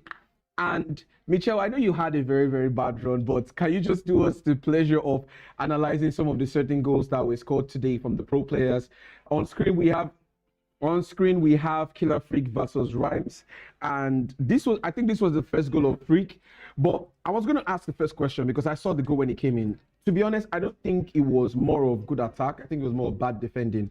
But I'm gonna take it back a little bit so we can see what happened before the goal. So I'm going to ask for your perspective real quick. Now, this is the pass. This is the pass position. He has player 1, he has player 2, he has player 3. Now, these 3 players, Son is facing the other side. Do you think Rhymes was anticipating a left foot finesse? Is that why he defended this way? Or do you think this was just panicking from me? Because I feel in this position, his CDM is supposed to be all the way. CDM is supposed to be all the way here, somewhere here. But then, as you can see on the screen, Son is empty here, and you know this the way this game works. 1v1 marking is not so good, especially when you're in the box because it leaves spaces and gaps. Now, what do you think? And what do you think Rhymes should have done in a position like this? First of all, when you're playing FC 25, when the attackers are, this space, like the CDMs, are no longer in the picture. This is an unfortunate place to be in, first of all. So you're saying that once your CDMs are not in this position, once I mean, they will just be looking at you. They will just be looking at you at this point. Do you think, if it was you, would you still find a way to drag him back, or you think it's late? It's almost too late. It's almost too late because if you say you want to drag him back and you leave, and Kosovo gets away from here, now you give your opponent time to do something else. Okay. So in this situation, I don't really know why the AI positioning of this defender is bad. I don't know. With Vanja? Yeah, the AI positioning is very bad. You don't think he's the one that pulled his other center back out of position? I mean, this one, I don't even know who is the right or the left back here. So maybe, but looking like this looks like the AI positioning of Vanja is bad. So I don't know if he's the right center back. I mean, if he's the right center back and he's the left center back and you drag him out of here, then that's just bad. Okay, there you have it, guys. So first thing to note is that when you're in a position like this and you're playing a professional player and your CDM is not in the position for defending this kind of attack, you are already losing because he's most probably going to get a goal. So as you can see, what happens after it turns in, gets a pass, gets into a low-driven shot as usual. Let's go on to the next goal. So what you can take off of that is always make sure your CDMs are in position to collect the ball before the attack. Now, this one was you. This was against you, I think. Now, watch this. This was the build-up to the goal. So NSC gives a pass. He gets the ball somehow. I don't know how. Then he shoots. Now, do you think this is a defensive error, or do you think this is just you having a bad defense? Because sometimes people do make this mistake. It's a mistake people make oftentimes when a center back is here, a CDM is here. Most people make the mistake of not tapping the tackle button box, and they just expect, probably if I jockey, maybe the defender could get the ball off the player. Do you think you didn't tackle, or what was exactly going through your mind here? This is think about what happened with Van der Ven. Okay, one sec. All right, let's have it for me. Look at this here. Hold on, I'm gonna take it back real quick. All right. Yeah, you can play from the train. Hold on. Okay, it's from here. Yeah. So this is it. This here? A throwing came in, there was a pass into Kaka. Yes, that's what happened. First of all, there was a tackle there. Do you think you tackled or? I tackled. I definitely tackled. Van der Ven has anticipated us. There's no reason why. So you think that was just me being unlucky? So that was you being unlucky, okay? What happened there made me like the shock didn't allow me switch on time. So you were shocked. I was shocked. Like, where was the ball? I thought he won the ball. Oh, you thought you won the ball. So by the time he got it was too late. Do you even think he was going to shoot here? Yeah, like the angles were covered. The angles were covered. But finished left leg. I mean. But do you think? Don't you think? I have an opinion that shots like that only go in because of the introduction of precision shooting. I think if he was assisted, he's not going to score it. What do you think? You know the funny thing? Yeah. Messi with his left leg might not score this. I'm being serious. Pretty good. Messi with his left leg might not score this Naples. You're sure? Yes, I'm very sure. So you think? What do you? I was just unlucky here. You just feel you're lucky. This kind of goal can happen like 1 in 20 matches. Okay, so you're saying that sometimes you can just get unlucky in the game and this. So you think you did everything right there? Yeah. There you have it, guys. So sometimes you can get unlucky, and it doesn't have to always be that you have bad defending. Sometimes you're unlucky. Let's go to the next clip.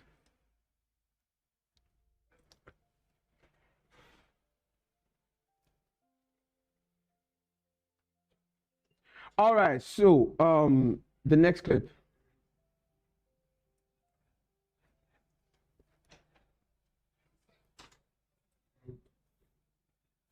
The next clip, not this one. I think we've done this. The next clip, please. All right, good. This is a goal by, I think it's a goal from you. Now, one thing I wanted to note here when I saw the attack coming in was, first off, because I think I analyzed something like this last week. The problem I have with positions like this, I feel once you're in a position like this and you defend this way, you are already down by 1 goal. Let me tell you why I said it. Now look. Pause. Here, he has player 1, 2, 3, 4. 1, 2, 3, and 4. But note, he's tracking back with Thuram. But he has a second man press on Saliba. My thinking is this. Do you think he should have done this? Or do you think he should have actually put the cursor on him and then second man press with this? Because this just feels off. The reason why I say feels off is when you finally get to this point, Saliba is going to try to second man press the person with the ball, which is going to leave space in here, which is exactly what you were looking for. Because as you can see, you had player 1, 2 running into space here. At this point, don't you think this is bad defending? Or correct me if I'm wrong. I won't say it is totally bad defending. So what would you say it is? Because we would like to know on screen. In this kind of situation, yeah, you have to know that I have to get into the box. You understand? Okay. So I mean, he's out of position. Yeah. So I have to initially, I have to capitalize on that right away. So I feel like maybe he would have actually switched to this and used the partial press. Exactly my point. I felt like he should have switched to Saliba here because this is the person coming with the ball. Because sometimes I've seen some pro players come in here and shoot with the left leg. Even if he switches to him, he doesn't like need to engage me. Like that switch is just to put me in like just to double mind just to buy time for Thuram to get back. So you're saying by the time you got here, it was already too late because as you can see when the game plays. And okay, something else that affected that. Sorry, can you go back? Yeah. So what was the last thing you want to say? His secondary press was the reason why that space was uncovered. You said what? His secondary press, like leading to the goal. Okay. Yeah, I don't know if you can go back a bit. The secondary press, yeah. The secondary press that led up to the goal. Sorry, I just need to take this back one. Okay. Yeah, you see the secondary press with Saliba? Yeah. So it opened up that space. Oh, so you think the secondary press was wrong? That's opened up the space. Well, there you have it, guys. Sometimes you can be in positions where you shouldn't be in, and I feel like the best thing you can do at some point is to prevent the attack before it gets into your box. That was bad cursor switching and bad second man pressing from NSN. Also due to the pressure. Fantastic game from Michel. We would love to see you in further games, and we hope you do better. All right, thank you. Thank you, guys.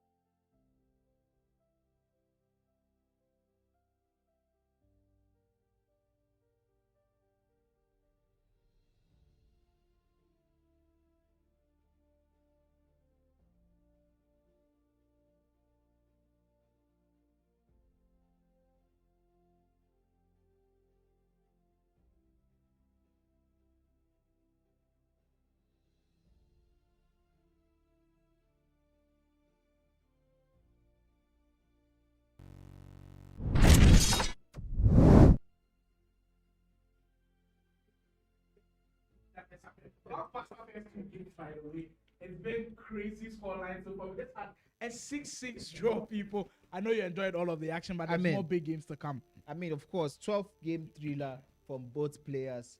Both players were chasing the 3 points, but they had to settle for the 1 point apiece. Now, but I think we're done with that, and we're going straight into another one that can serve us a lot of goals. This one, Baji Jr. and then Mr. Oga. It should be a fun one. I am going to go right off the bat and say I am backing Baji Jr. in this one.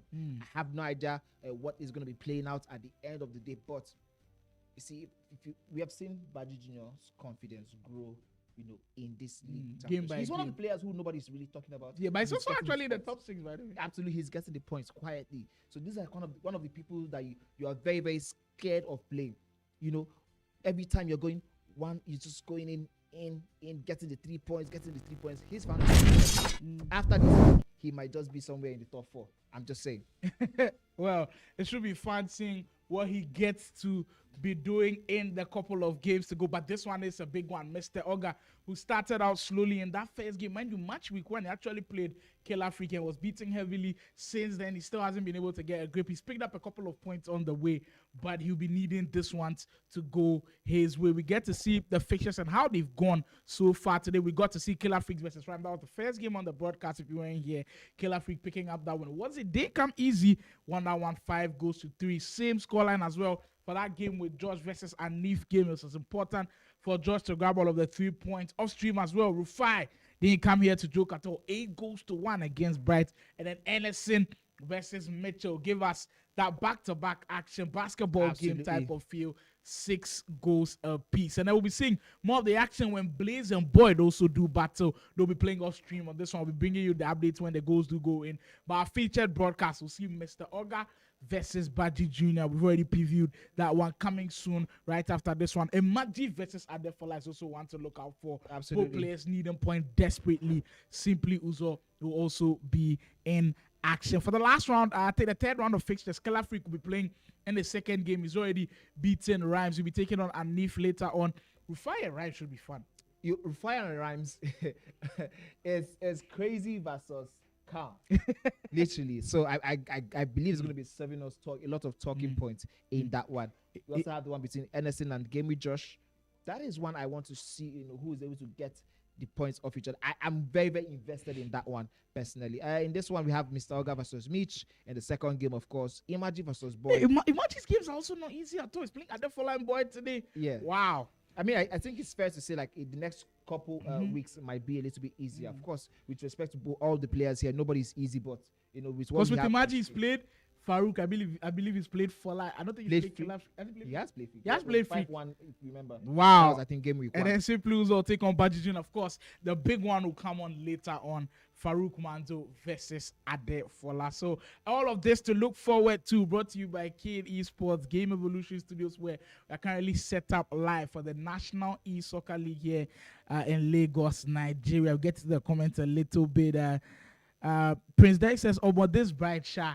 Bright is trying his best. I'll tell you that. It's not easy at all playing these guys on such a huge stage. It's not easy at all. But game by game, you kind of see the improvement and where it is going. But we'll get into our featured broadcast of the game. The man in your shot, Mr. Oga, 12th position on the table, fighting desperately to get points off of Baji Jr. But then you see his position. He's top 4, actually. Wow, yeah. Baji Jr., look.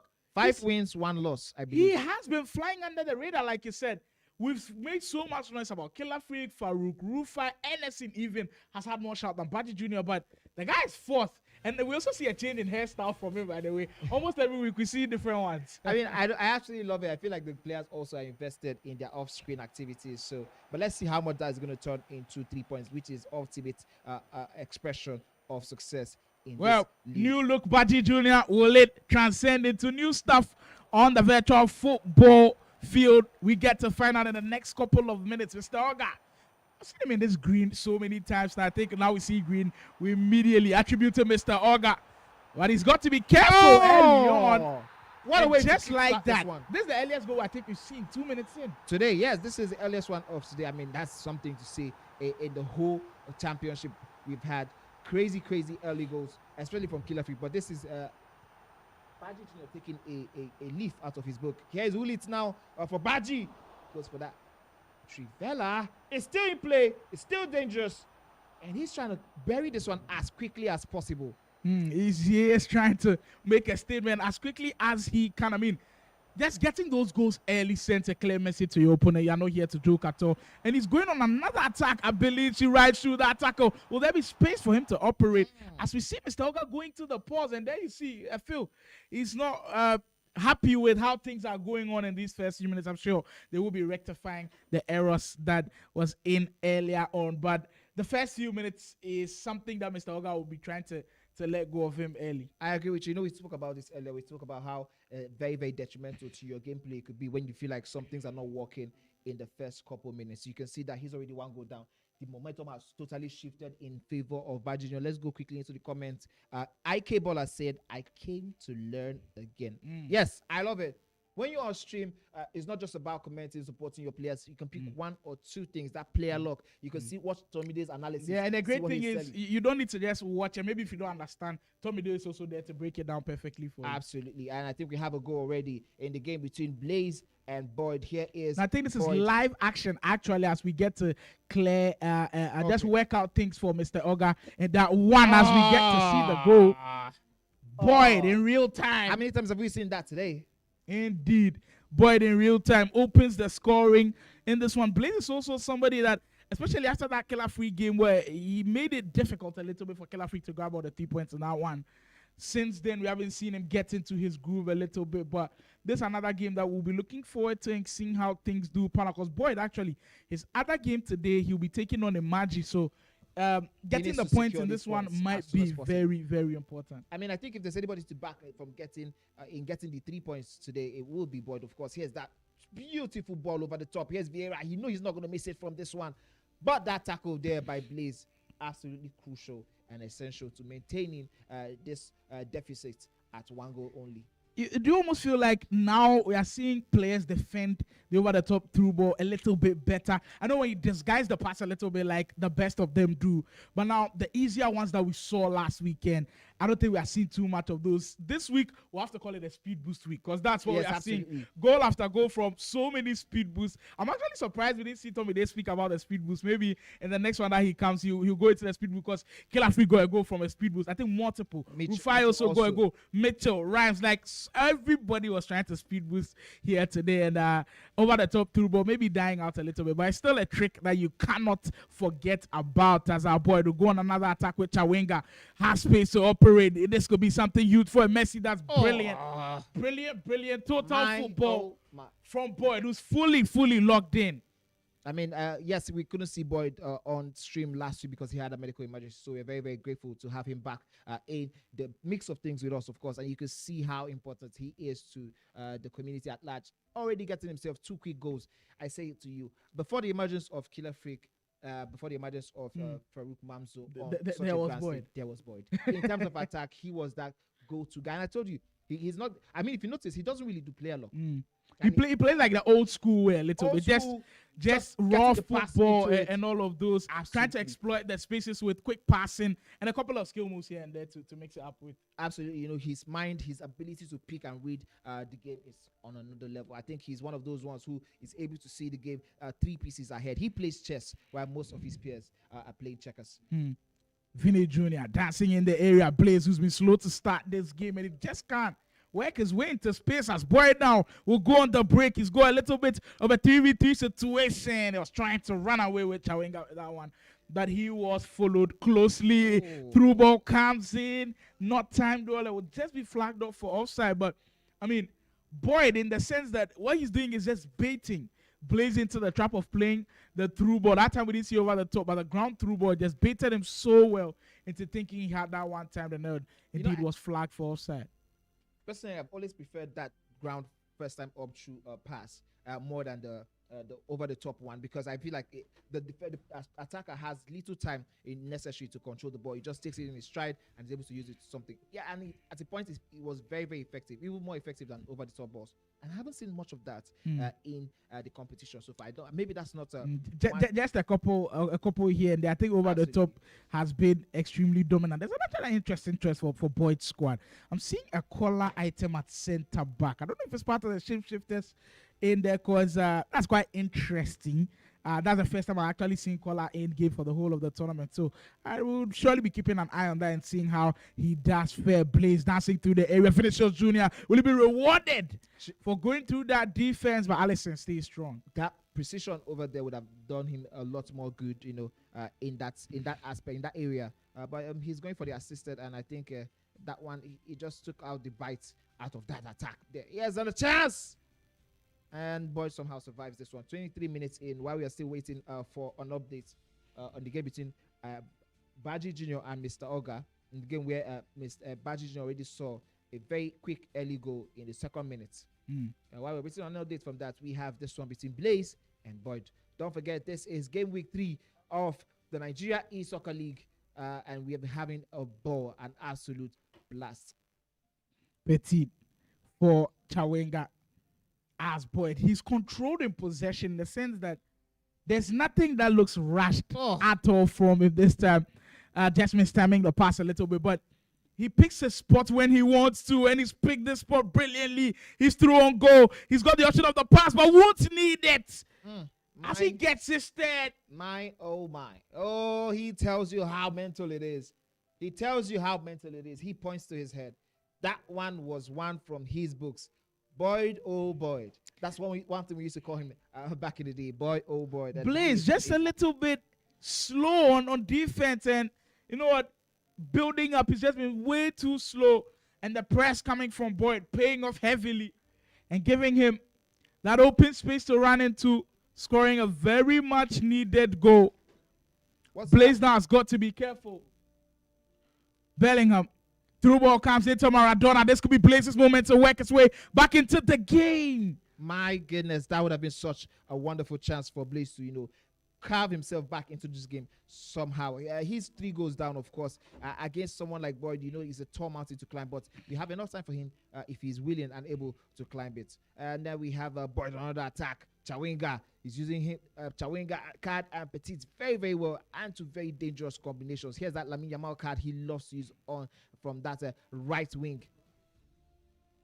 Great 10. Vieira again, when he has the spaces to operate, he's just such a joy to watch. Boyd, and I like the fact that you reiterated the fact that before there was a Killer Freak, before there was a Faruk Manzo, there was a Boyd. But I'd love to speak to him as well in the transition period from playing a lot of kickoff, because of course, if he's one of the OG players, then he played a lot of kickoff 95 rated. From kickoff 95 rated to Ultimate Team must have been a huge adjustment for him. But I think the adjustment is paying off really well in the National E-Soccer League. I personally, I'm going to say this now. I don't know if he's going to agree, but I think that's one of the reasons why we haven't heard so much clout about him in this setting, because he was one of those who, just like the Mitchells, the Adefola, who stuck with the kickoffs and the 95 rated for a long time, and they are just getting into the environment of that is the UT environment. So it might be a little bit different. Of course, the environment is very different in terms of the gameplay, in terms of the cards and all of that. But whatever the case may be, he's one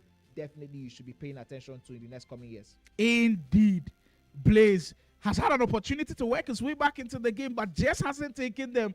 And at this point, Boyd is still cruising as we speak, and he goes on another break. Sends 2 runners up. There's a decoy runner. There's Messi through on goal as well. Petit finds Messi once more. He's just enjoying himself in the offensive areas. You see the joy with which he's sending runners. We are playing against somebody, and he keeps triggering the L1 runs. If he triggers 1, 2, 3, you should just know that he's comfortable with taking the risk. Absolutely. And if he's that comfortable with taking the risk, then means you're not doing something right. And as a defender, if you back off too much, you will be punished. Today, Boyd is on a mission, people. That's goal number 4, 40 minutes in. And now it feels like he's put the game to bed. Absolutely. You know what another thing is this? In terms of the names being mentioned in this competition, we haven't heard people in comment section talking a lot about Boyd, but he's been flying under the radar after this win. Well, I mean, it would take a miracle for Blaze to come back of this one. If he goes on to win this one, he might just find himself in the top 4 by the end of game week 3, and that is the place where I believe he seriously needs to build momentum from this game. Absolutely. As we did preview the fixtures, he plays Imagi later on today, and these ones could go in there to count. Boyd is actually on 9th position with 10 points. If he goes up to pick this win, he gets him to 13 points, and he indeed goes above Adefola into fifth position. Of course, Adefola will get Still to have play a one safe game to game play. later on. So this course. win could come in really, really big for Boyd, as there's just about a minute to go before this first half comes to a close. But, I mean, the game just keeps going from bad to worse for Blaze, as he almost conceded on that possession once more. Boyd has taken control every single facet of this one, and he's comfortable as we do speak. Blaze, who still just got that 1 point throughout the whole of the tournament so far, is just about bright and simply Uzo, as they just found it so difficult. Now, they're seeing the clear gap between who's really good at the game and who you feel like is struggling in the moments that does matter most as the first half comes to a close. Boyd, I think he's going to the comments a little bit, seeing maybe the praise that's coming for him, and now we get where the Baji Jr. Mr. Oga game finally is back on your screen. Absolutely. Now, that one was a good one to see, the game between Boyd and Blaze. Yes, but we are going back into this one. Of course, it seems like Boyd has quickly wrapped up things, but I don't doubt that anything could happen. We've seen craziness happen, of course, since we started this slime on. So yes, we might say expect to see one or two couple craziness happening in that game, but if it stands as we think it should go, then I think Boyd is going to be going for well, as of July 2025, if you go into an SC25 Ultimate Team game, there's an 80% chance you see the person playing a 4-2-1-3. And ladies and gentlemen, we are seeing both players use the 4-2-1-3. Usually formations do cancel out, but of course the skill gap does come. Baji Jr. is still benefiting from that goal he had earlier. Like, you see the shape of the 4-2-1-3 where you've got two holding midfielders who are looking to marshal that defense for you, be very crucial to that squad. But it's always that cam that I'm looking at. If your cam does a great job, you've always got a chance of winning the game. Mr. Oga. I want to ask you a very funny question. You know, when it comes to player roles, which do you prefer, though? Oh, he has a chance by Mr. Oga. That was so close. Turam was just taking that one totally off target. Which one do you prefer in terms of player roles? Do you prefer the holding, or do you prefer the center half? For that midfielder, so there's the holding, absolutely. There's the deep line playmaker as well. Center half also. Yeah, so one can drop in as a center. That's when you want to go a little bit defensive, but I prefer holding. It feels more balanced a little bit. But if you prefer deep line playmaker, it also does make sense. I think he drops into that defense and takes the ball off of the defender's feet, and then relieves pressure a little bit. But I feel like that gets you more into a defensive shape. But I mean, everybody has different perspectives of how he sees FC. I do like holding, but you can also share with us what your roles are in the team. That's just for the midfielders, by the way. There's so many different roles that we could look at. Like in attack, you could look at advanced forward, inside forward on the wingers, which is very popular. That one just goes off wide. As Baji Jr., I was wondering where that one actually went to. I don't think that was so far off, and Mr. Oga has to be very, very alive to these threats Baji Jr. poses from those. I don't know why he keeps doing this particular thing. I think there's something wrong with his controller, and I think, yes, it seems like something is wrong with his controller, so he's going to quickly go and change it. Of course, this happens a lot of times, even in the top competitions, where all of a sudden your controller decides, okay, today's the day I'm going to put you in big trouble and big mess. So he's going to try to quickly change that one. But I want to ask you again, now we spoke about the deep line, the holding. Yeah. Now, what about for your cam? I prefer having some of my players in I think supporting striker. Yeah, I think we've got supporting striker for the cam. There's believe playmaker, half winger, playmaker. There's also one interesting one that usually your cam has. I'm trying to remember, but like there's so many options that you can choose. Which like one do you prefer? You know Shadow striker. Shadow striker for 4-2-1-3 is also not bad at all. It's also not bad at all. You can, of course, contribute in the chat as we do speak about the player roles in the squad. And actually, up top, there's different perspective as to how you want to play your striker. So if you are using, let's say, like a Hurricane who usually drops deeper, you can play him in like a false 9. He'll drop deeper for you and get more guys involved in the action. We get to see more of the Boyd versus Blaze 99 game. Boyd still as comfortable as we left him. The guy, absolutely, he's just cruising at that point. But I think we had this long pause from Blaze trying to figure things out in the formation side of things. I mean, we saw someone in the comment section asking Blaze to quickly take off Vinicius Jr. And I don't know if he's gone for that option. No, I guess he's wait, if his Vinicius is still the team of the season Vinicius, then I kind of agree with the comment, because at this point it feels like it's outmoded a little bit. But if it's someone that you've used for a long time and you feel like you've built, you know how to use Vinicius Jr., I mean, I agree with Blaze, by the way. But like, if it's outmoded a little bit, there are more players that have loads and loads of play styles. You should be getting towards them. Blaze needs to turn this one around and turn it around quickly, he says. He took that one very, very calmly. He was very composed. I like the pace with the player look a little bit. Immediately he came in. Boyd expected that the pass will come in for the cutback, but all in his mind, he was aiming for that near post finish, and he executed that one perfectly. Has the game changed on his head a little bit as we see Blaze get into action. Bellingham on the 10, same position that got him the goal. This time he'll be patient with it. Oh, the pass. The patience doesn't pay off this time around because in those areas, right at the edge of the box, it is what separates the best from those who are really good. Like the best guys know when to release that pass. The best guys know when to recycle. The best guys know when to dribble a little bit too. If you rush into that pass, it can cause so many things in your offense to go wrong. And that time, Blaze missing out on a huge opportunity, because if he had played the right pass, he would have surely been in a promising position, as this one breaks down beautifully for Boyd. He was just trying to set up himself for a good shot, but Blaze, kudos to him, brought that goalkeeper out as soon as possible and was able to nerf that attack from becoming something more serious than it looked like. Here's Blaze now on the right wing. He has a Maradona card, very, very agile and active, but this time around, being crowded out by all of the players from Boyd's team. Maradona once more. Blaze, after getting that goal back, you almost feel like things have changed a little bit. That too, but didn't see where that was coming from. I was wondering how that went in. And it was indeed flagged for offside. We're wondering if that was one of those glitches where EFC wants to repay you for having that intuition or the idea to take risks. But that was offside, and of course, Blaze now has no position. Credit to Blaze, though. What he's doing differently now is you are seeing Bellingham be in offensive positions way many more times, and he almost creates a magic once more. How close was that? How close was that? And if he gets another goal in the next few minutes, it could change the whole context of this game. Speaking of another goal, listen, another promising position. The pass plugged in the area. Rude hole is short cancel, and he can't break away from Emmanuel Petit. That defense there by Boyd, we have to give credit where credit is due. Absolutely good.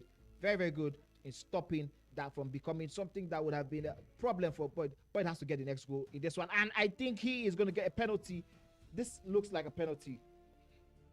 It could. Oh, we saw a red card. A red card. Oh, things go from bad to worse. I think it's a free kick then. For Blaze, if that is indeed a red card, he cannot afford to go a man down with how quickly the game was shifting into his favor. He cannot afford to go a man down without things are going. Oh my, what? And he was giving all that momentum, and all of a sudden, it seems very, very harsh, but this is where we are. He has to find a way to at least save that penalty and go take risks. Now, I mean, you're 4-1 down. If you're able to save a penalty, what else are you looking for? You have a red card. Take risks. Do whatever it is you think will get in. And if you're able to pick a point or something. I feel like today Manny wants to be a risk taker. Well, it did end up in a penalty. It's actually a free kick, but you know how well free kicks can be scored in this game. Konate comes to the rescue. That was a bit of an unorthodox attempt by Messi there from Boyd. But Boyd is still in this one. Blaze has that red card, and I think that has possibly derailed his comeback and Remontada's plan. Ooh, but what a good chance there. Now we have Bellingham, as you said, Sly, in that forward position. He's been making a lot of strides, by the way. In the first half, not quite. But in the second half, total change. I don't know whether it's going to 4-4-1-1, because it looks like a different setup looking from here. But we'll see how it goes in the next 20 minutes. That red card for sure now feels like it kills up the chances. But Blaze, he's not letting go of this opportunity at all. He'll still fight and fight till the final whistle goes. Foudy for Boyd. Maybe a goal to just take off the pressure a little bit. Vinicius Jr. on the 10th. Through ball to find Bellingham. Will he get there? Yes, he would. Collar, like I said, there haven't been many situations where you see a lot of people use collar. But he's been a brick wall at the back for Boyd. Absolutely, and you can see that chance there by Boyd. He's trying to ensure that he gets this one rounded up. He needs goals, of course. You know, we've spoken about this a lot. This is the league phase. You need as much goals as you can get, and that's it. Oh, he has a chance. Seems like he knows. Seems like he is seeing or he's hearing from us directly, and he has buried this one. There's goal number 5, and a big one as well for Boyd. He puts this game to bed, and it will actually take him on 13 points, which will fly him over into top 5 positions in the league. As and when the games do come, the leaderboard changes. Things are getting so interesting as the leaderboard does take shape. The National E-Soccer League building up to what could be a spectacular grand finale in week 5. As we go through it all, we are just enjoying the journey that we are on. The first ever edition of the National E-Soccer League. The first 3 weeks have been nothing short of excitement, brilliance, excellent. All of the hype that was put into this league, I think it has definitely lived up to the hype with the kind of games that we've brought to you as players. Not looking to lie down easy in this one. Maradona, as we see a little bit of the half drag back, that was just that lovely. Was definitely typical of any pro player, getting that drag back in and trying to finesse it into the bottom left corner. But this time around, Boyd is going to try to get himself another attempt, and I think we have seen the end of the game between Mr. Oga but we're going to find that out soon enough. While we are waiting for both players, we have this one on lockdown. Blaze and Boyd, both players really giving their best today. Blaze have been one who has not been so consistent, of course, but you know the crazy thing is that when you come to competitions like this, there are winners and there are losers, of course. You know, it just happens. No matter how good you are, you know, sometimes you are put in a position whereby somebody better than you gets the job done properly. And it seems like in this one, Boyd has gotten the job done. Yeah, but in tournaments like this, like you said, there are indeed winners and losers. But even for the losers, there are lessons to be learned. And I believe Blaze would have learned so much off of playing in tournaments like this. Not just himself, the guys who are struggling, the likes of Mr. Uzuzo, Simply Uzuzo, also Bright, and all of those guys, they will have opportunities to learn as the games do currently go on. Messi over the ball again this time. I wonder why Boyd is going direct. Oh, this time around he gets it. I wonder why he was waiting. As I think Blaze switched off in that moment, and I wondered why Boyd took all of that time to get it in. And Messi gets him the 6th goal, and that does a lot to his goal difference. And that's beautiful. He now will be having 13 points, I believe, and an extra 5-goal difference. Well, the games are coming by quickly as you'd expect, and we've got word that the Baji Jr versus Mr. Oga game is actually currently ongoing. We're bringing you the feed very, very shortly. I do believe that Baji Jr is up by 3 goals to 2. It is pretty feisty in this one. Yeah. Things quickly turned around in that moment. I think changing the controller there by Mr. Oga was a very, very good move. And then we are seeing the second half of the game between Mr. Oga and Baji Jr. We thought this one was going to be a very easy run from Baji Jr, of course, especially in the first couple minutes. But I think it's fair to say that the controller switch by Mr. Oga there has tremendously helped him build momentum back in this one. That is indeed really important, as we saw him trying to go into the step over a little bit, but Baji Jr reading that one down to a T. We just started the second half in this one, by the way, and there's still a lot of time here to be played. But with what we saw earlier on from Baji Jr, he was someone who was willing to be as quick as possible and catch you off guard a little bit. But Mr. Oga seemed to have found his footing in this one, and he's now also laid down the marker that this one is not going to go as easy as people thought.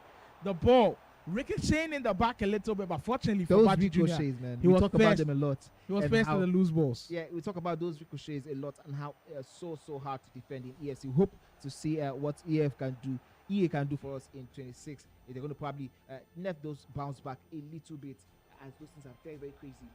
I mean, how does it feel like when you concede from those things? Yeah, it's as annoying as it comes. It is annoying as it comes, guys. Like, you also share your experience scoring from conceding from bounce backs when the ball, you don't know where it's even going to land. All of a sudden, it's with your opponent. Oh, what a way to get yourself back into it. 3-3. Mr. Oga and Baji Jr seem to be another one to serve us a plethora of goals. But I think our kitchen is full, and we cannot wait to eat all of these ones. The reverse elastical.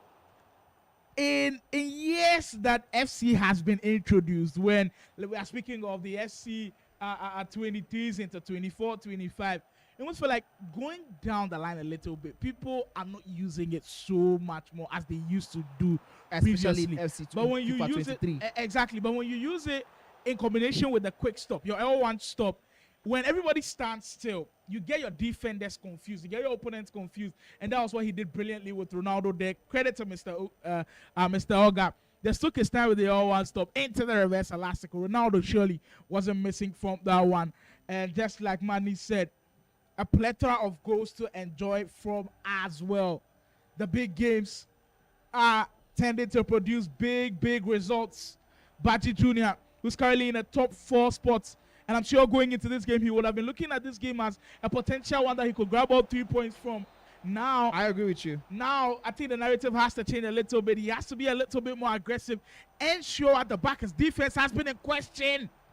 Oh my goodness, that was so lucky there on the part of Mr. Oga, because any wrong turn there would have led to a penalty, and that's something you definitely don't want to concede, especially at this moment where you just gained some momentum with that equalizer there. But 3-3, kudos to Mr. Oga. He's really been inside this one after those first few horrendous minutes. He has found a way to get himself back into this. 62 minutes, of course. Whoever scores the next goal is going to be very important in terms of momentum, in terms of ability to hold on for the win, possibly. Well, of the action goes down. It's inside Game Evolution Studios. And if you are here, and well, if you are actually, most of you are not here, of course, watching online, and you're wondering what the vibe is like in the camp. I mean, we've shown you glimpses of how the players are watching the action.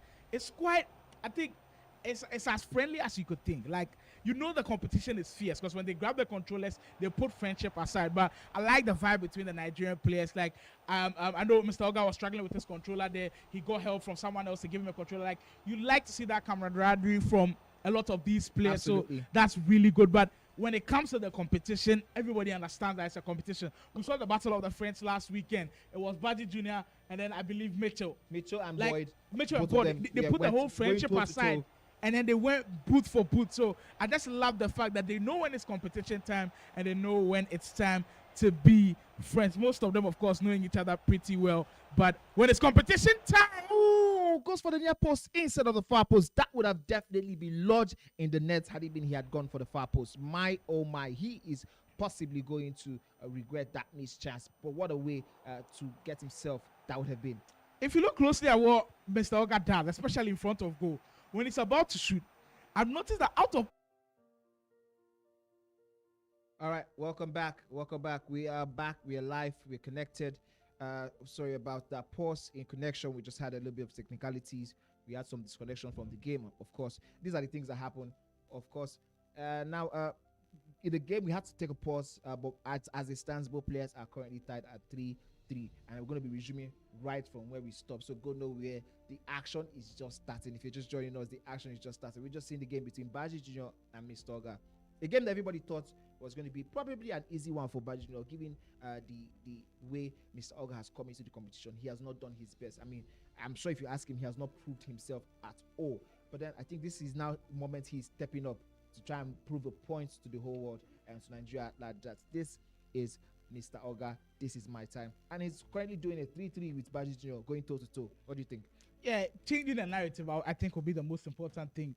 Because if you look at the league table where you see where Mr. Oga is, I don't think he's happy with where he is as well. And I'm sure a lot of people that know Mr. Oga and what he's capable of will not be happy where they see Mr. Oga as well. So this is an opportunity for him to just regain the confidence of everybody else. We actually joined the action into the last 5 minutes of this one, so we might get some drama in the last few minutes. And knowing the National E-Soccer League, there might be drama. There might be something more to the end. 4 minutes to go in this one, people. And let's see Russo, Mr. Oga, does he have one more trick up his sleeve to ram?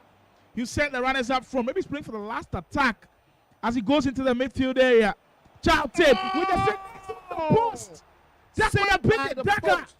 With 3 minutes to go, Mr. Oga almost pulled the rabbit out of the hat. And there's no trying to be, because now we have Baji breathing down his neck, with what will cause possibly his own last attack. And I think that is going to be changing as quickly as possible.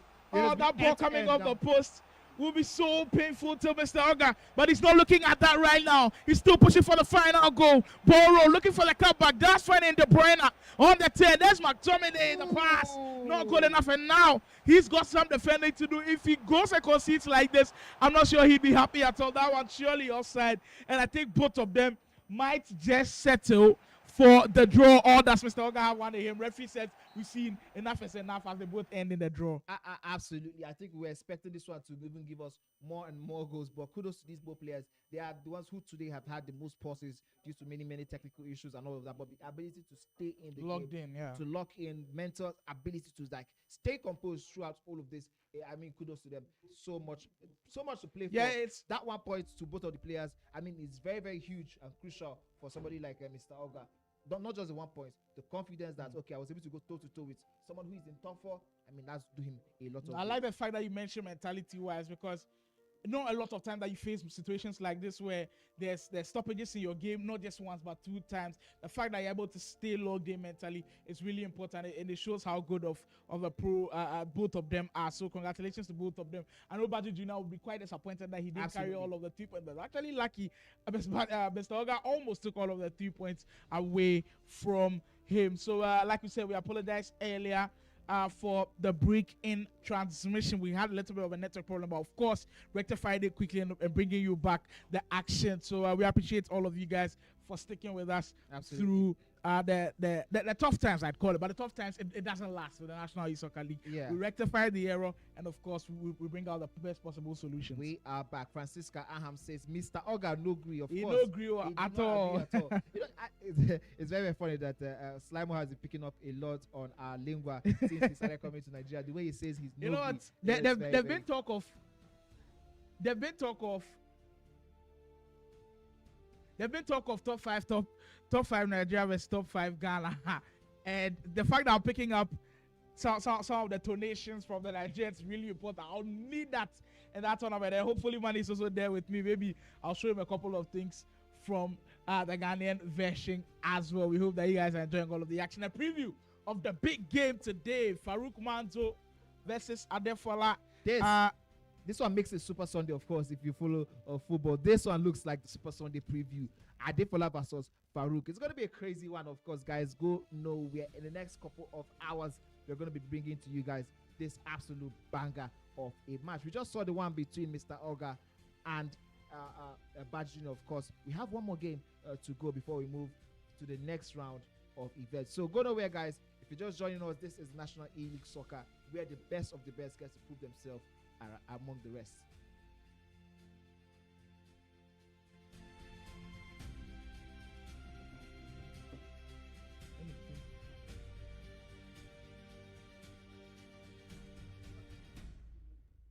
Oh, a PC crashed. No, this one was still talking.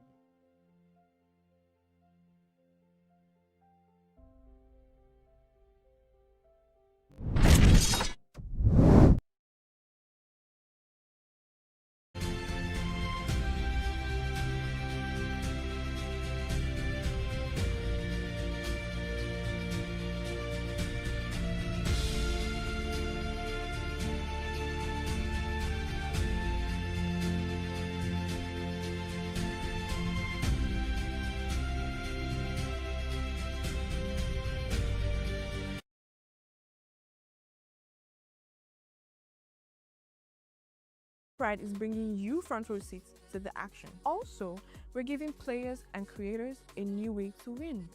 With the Game Pride library, players can monetize their skills, create content, and even tutor upcoming talent.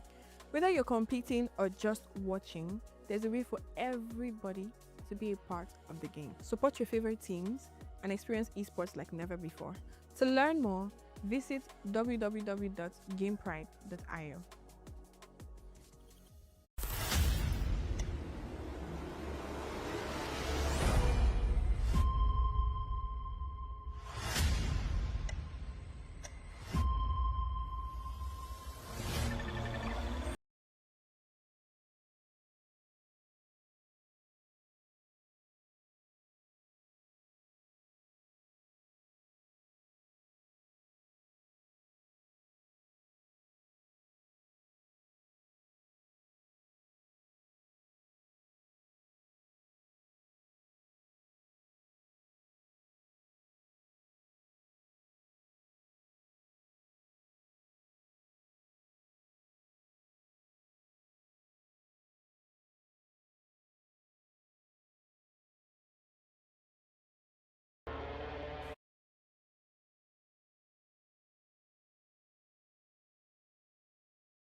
time to wake up to a new reality.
Studios. We're heading into the next round of fixtures for National E Soccer League. And I'm sure you've seen a little bit of a prelude to what is to come as we have Adefola, first time in action, especially after last weekend when he dropped 6 crucial points.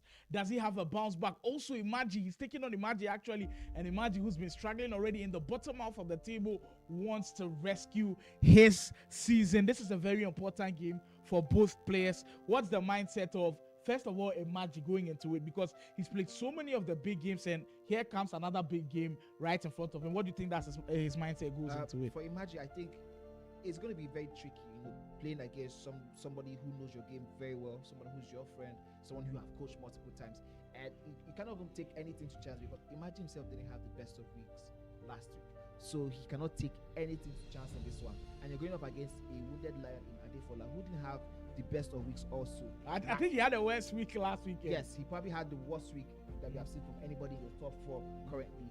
Last week was so bad, and this is like a redemption arc for him in terms of getting back to where he was. And if he had won any game last week, he probably would have been in second or first place, as Killer Fikino dropped points also last week. So I think this is one of the moments where we are going to see both players go 2 for 2 to each other. But I mean, I haven't seen the best of Imagi also in this one. He has tried his best, proving his points, but I don't know. I don't see him doing more than. Where I feel like the game will be won and lost is on defense. Look at Adefola. The truth has to be told, he was shambolic last weekend. Absolutely. Conceded way too many goals. He lost by 3 goals to 0 against Mitchell. I know he tried to have a bounce back against Baji Jr. when he was already down by 3 goals to 1, I believe, but he left it a little bit too late. His defense was so easy to break down, and his offense just didn't have the juices that he had in week 1. I'm sure he's going back to the drawing board. I was actually having conversations with Tommy there, and he was speaking to Adefola during the whole of the weekend. He was like, "Nah, the guy is logged in. He's been training a lot to try to change the results of what happened last weekend." Well, the play with the floor will start having the actions pretty soon on your screen, on the virtual pitch.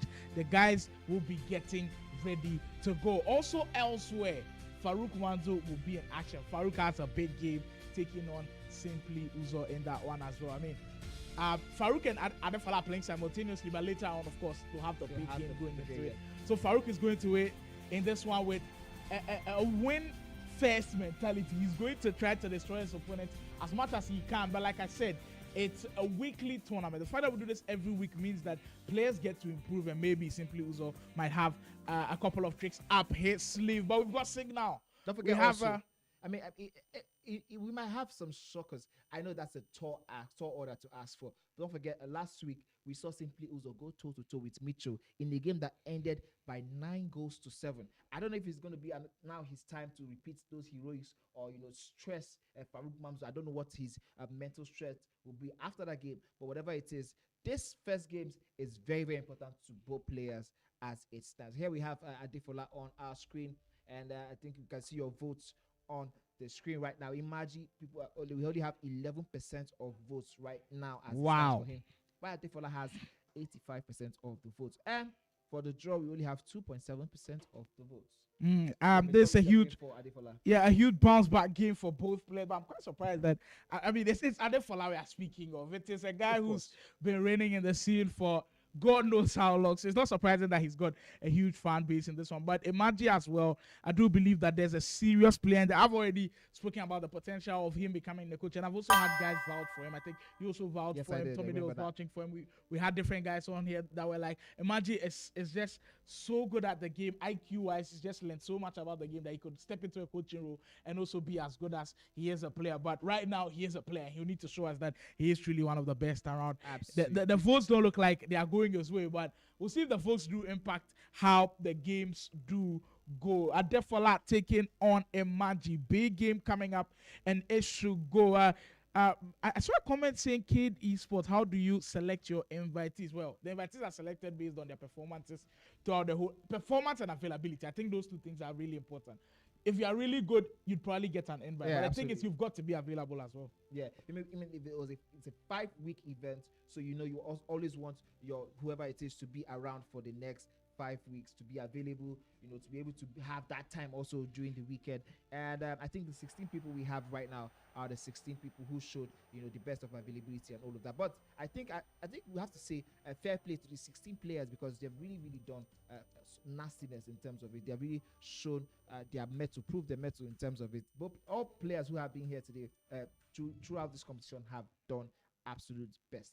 They have indeed tried their absolute best to get every single point on board. We are just about to get to the halfway point, because this is, I think, our 4th game on the main broadcast. So usually after the 4th game, we'll go into our long pause, and then, of course, we'll give you the second round of the action. So the game between Adefola and Imagi will be back on your screens pretty soon. But we get to see Faruk Manzo and Simply Uzo in action. Faruk, who has a big game coming on later. As Simply Uzo was looking to, ruffle the feathers of Faruk pretty early. Yeah, I mean, we spoke about it, like this guy.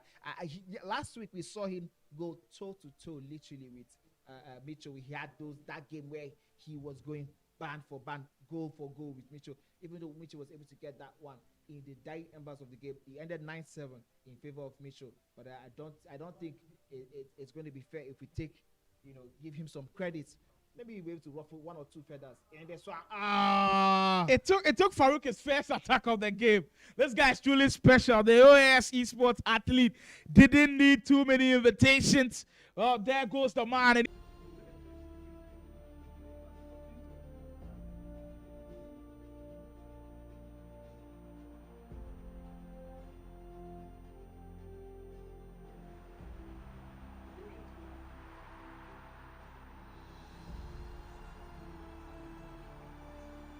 We are back into the action, already 17 minutes in.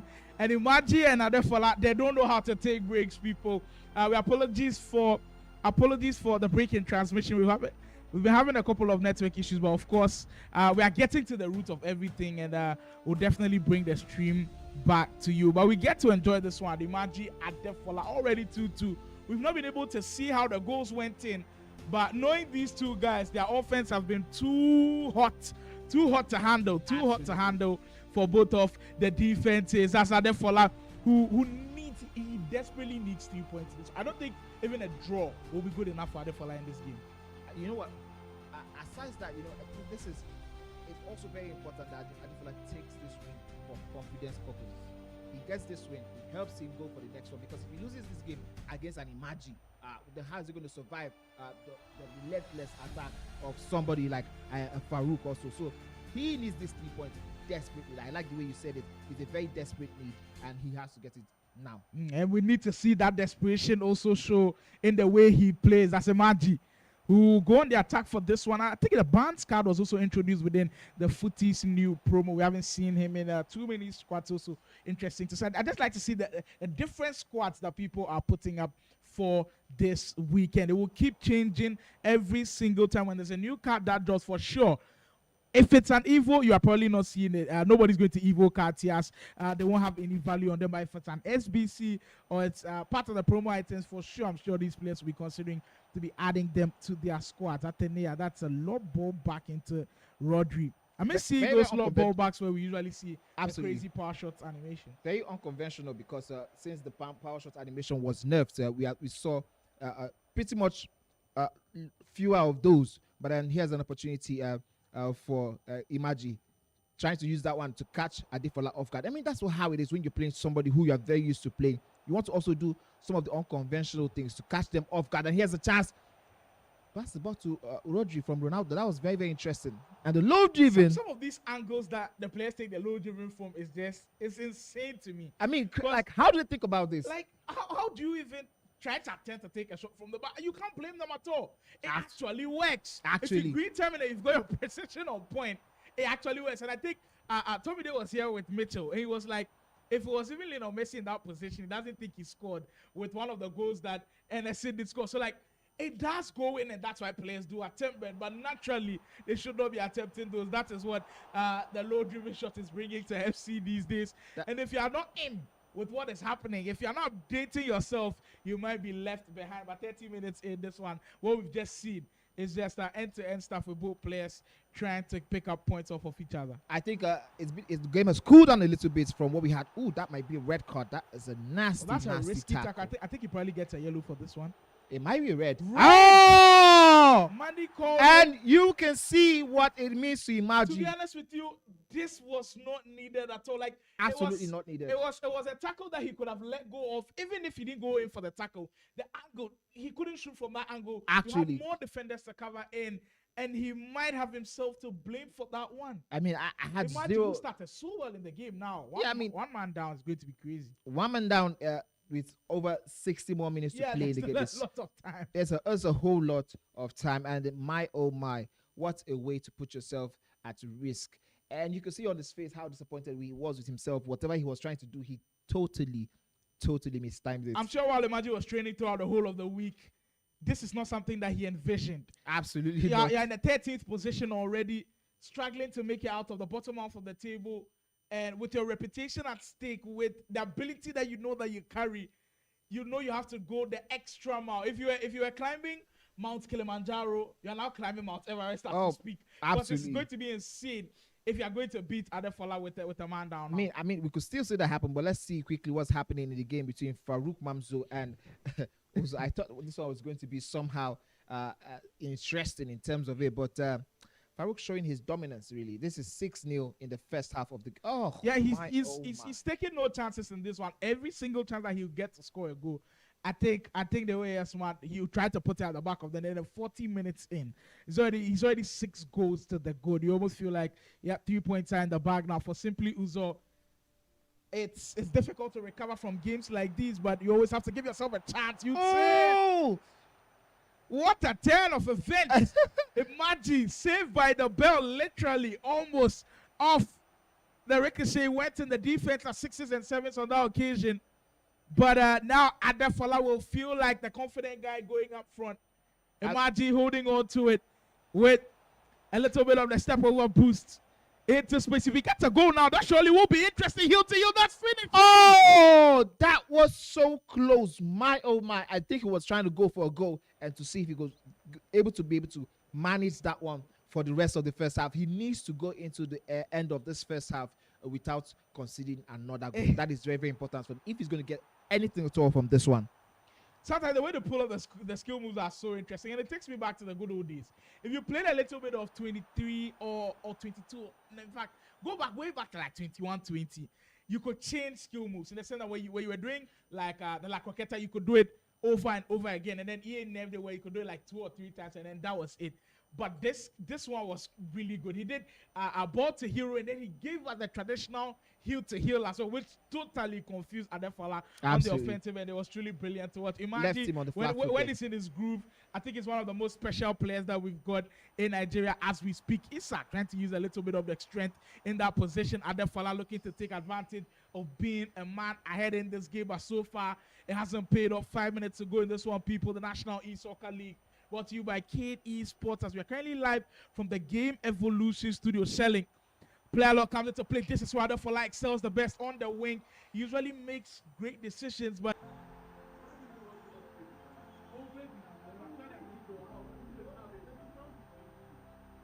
who wants to come to Benin?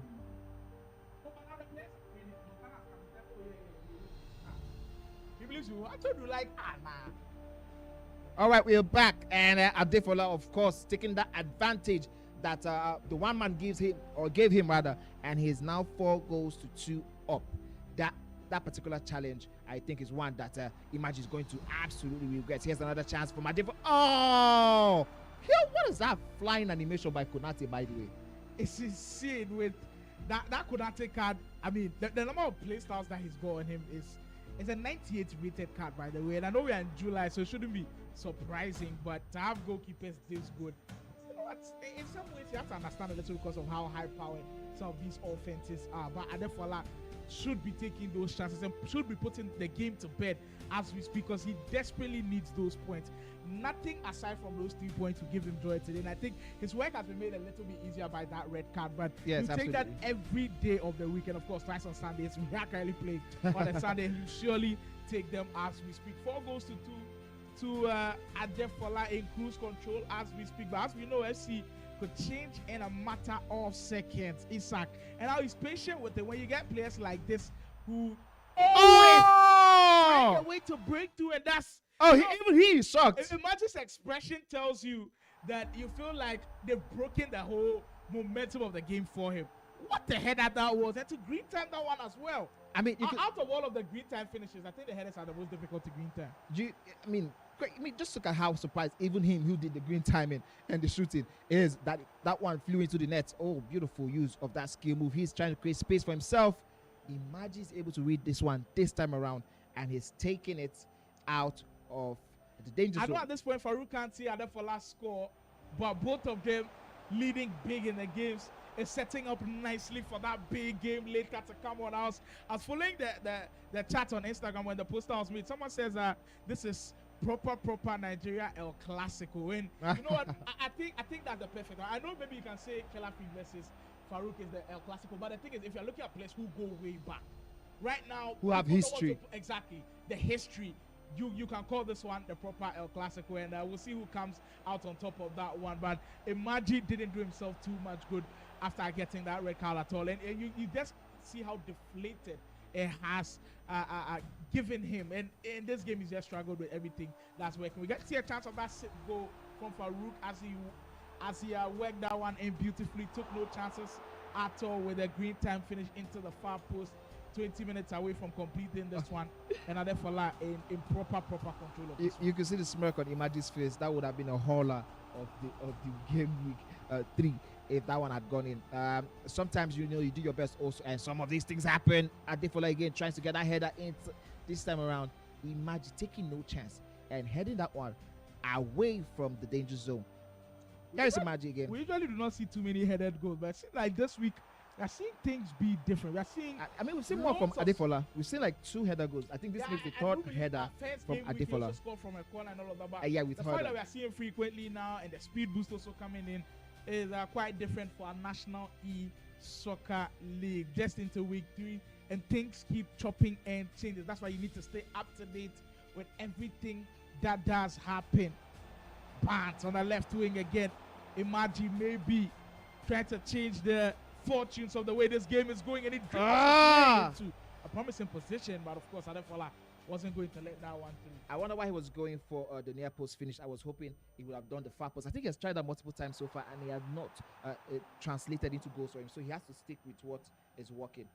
Well, things are really poised as we do speak, and I love the fact that there are a lot of Ghanaians also in the stream watching, because you have to take note of what's happening within the National E-Soccer League in Nigeria. Not just players as well, the production guys, everybody within the Ghanaian esports community. We say we salute you for, of course, tuning in. It's very important that we get to pick notes and pointers off of the National E-Soccer League. Of course, me being here is also a big experience for me. Charles to Cade Esports, Game Evolution Studios, everybody working hard for this one to be as big as it can. Because, of course, right after the National E-Soccer League in Nigeria, Ghana's league also kicks off. And, of course, we are hearing word that the Ghana-Nigeria banter will continue right after the Ghana League, where we might have a showdown of the first ever LAN event between Ghana and Nigeria. That's just a little bit of a teaser, but as the weeks do go by, we'll be confirming how things might pan out in that one. So there's more things at stake as Adefola wants to surely put this game to bed. Faruk Manzo, he doesn't know the meaning of the word stop. It's go for him. And we see his trademark over the top through ball. Ronaldo with a brilliant ball roll into space. Simply Uzo is just feeling the wrath of someone who has his eyes on the prize. First of all, I think it's fair to say that Simply Uzo has simply been blown away today by someone of Faruk Manzo's quality. 9-1. I mean, this is one thing we're speaking about from the game week, I think game week 2, where we said people like Faruk Manzo, they understand the concept of always scoring, especially in a league format. You need the goals. We have seen Adefola seemingly take his foot off the pedal ever since he got that 5th goal. He needs to score as much as possible. At some point in time in this competition, the goals might come into play, and he definitely wants to be around there. I think we need to revisit the table in that sense. I would not be surprised if Faruk has more goals than Kelafik right now. But if you look at the last few games, he's been bagging in goals. Absolutely, yes. I think it's fair to say that Faruk might have more goals scored. Of course, we'll let the production team show it on the screen, so that we'll be able to confirm later on. But like, the last few games, Faruk has been on a tear. Like we see 9 goals, 8 goals, 7 goals. Like it's been so many. And like you said earlier, Killer Freak's goals have been reducing since he scored 12. I don't think he scored anything close to 10 again.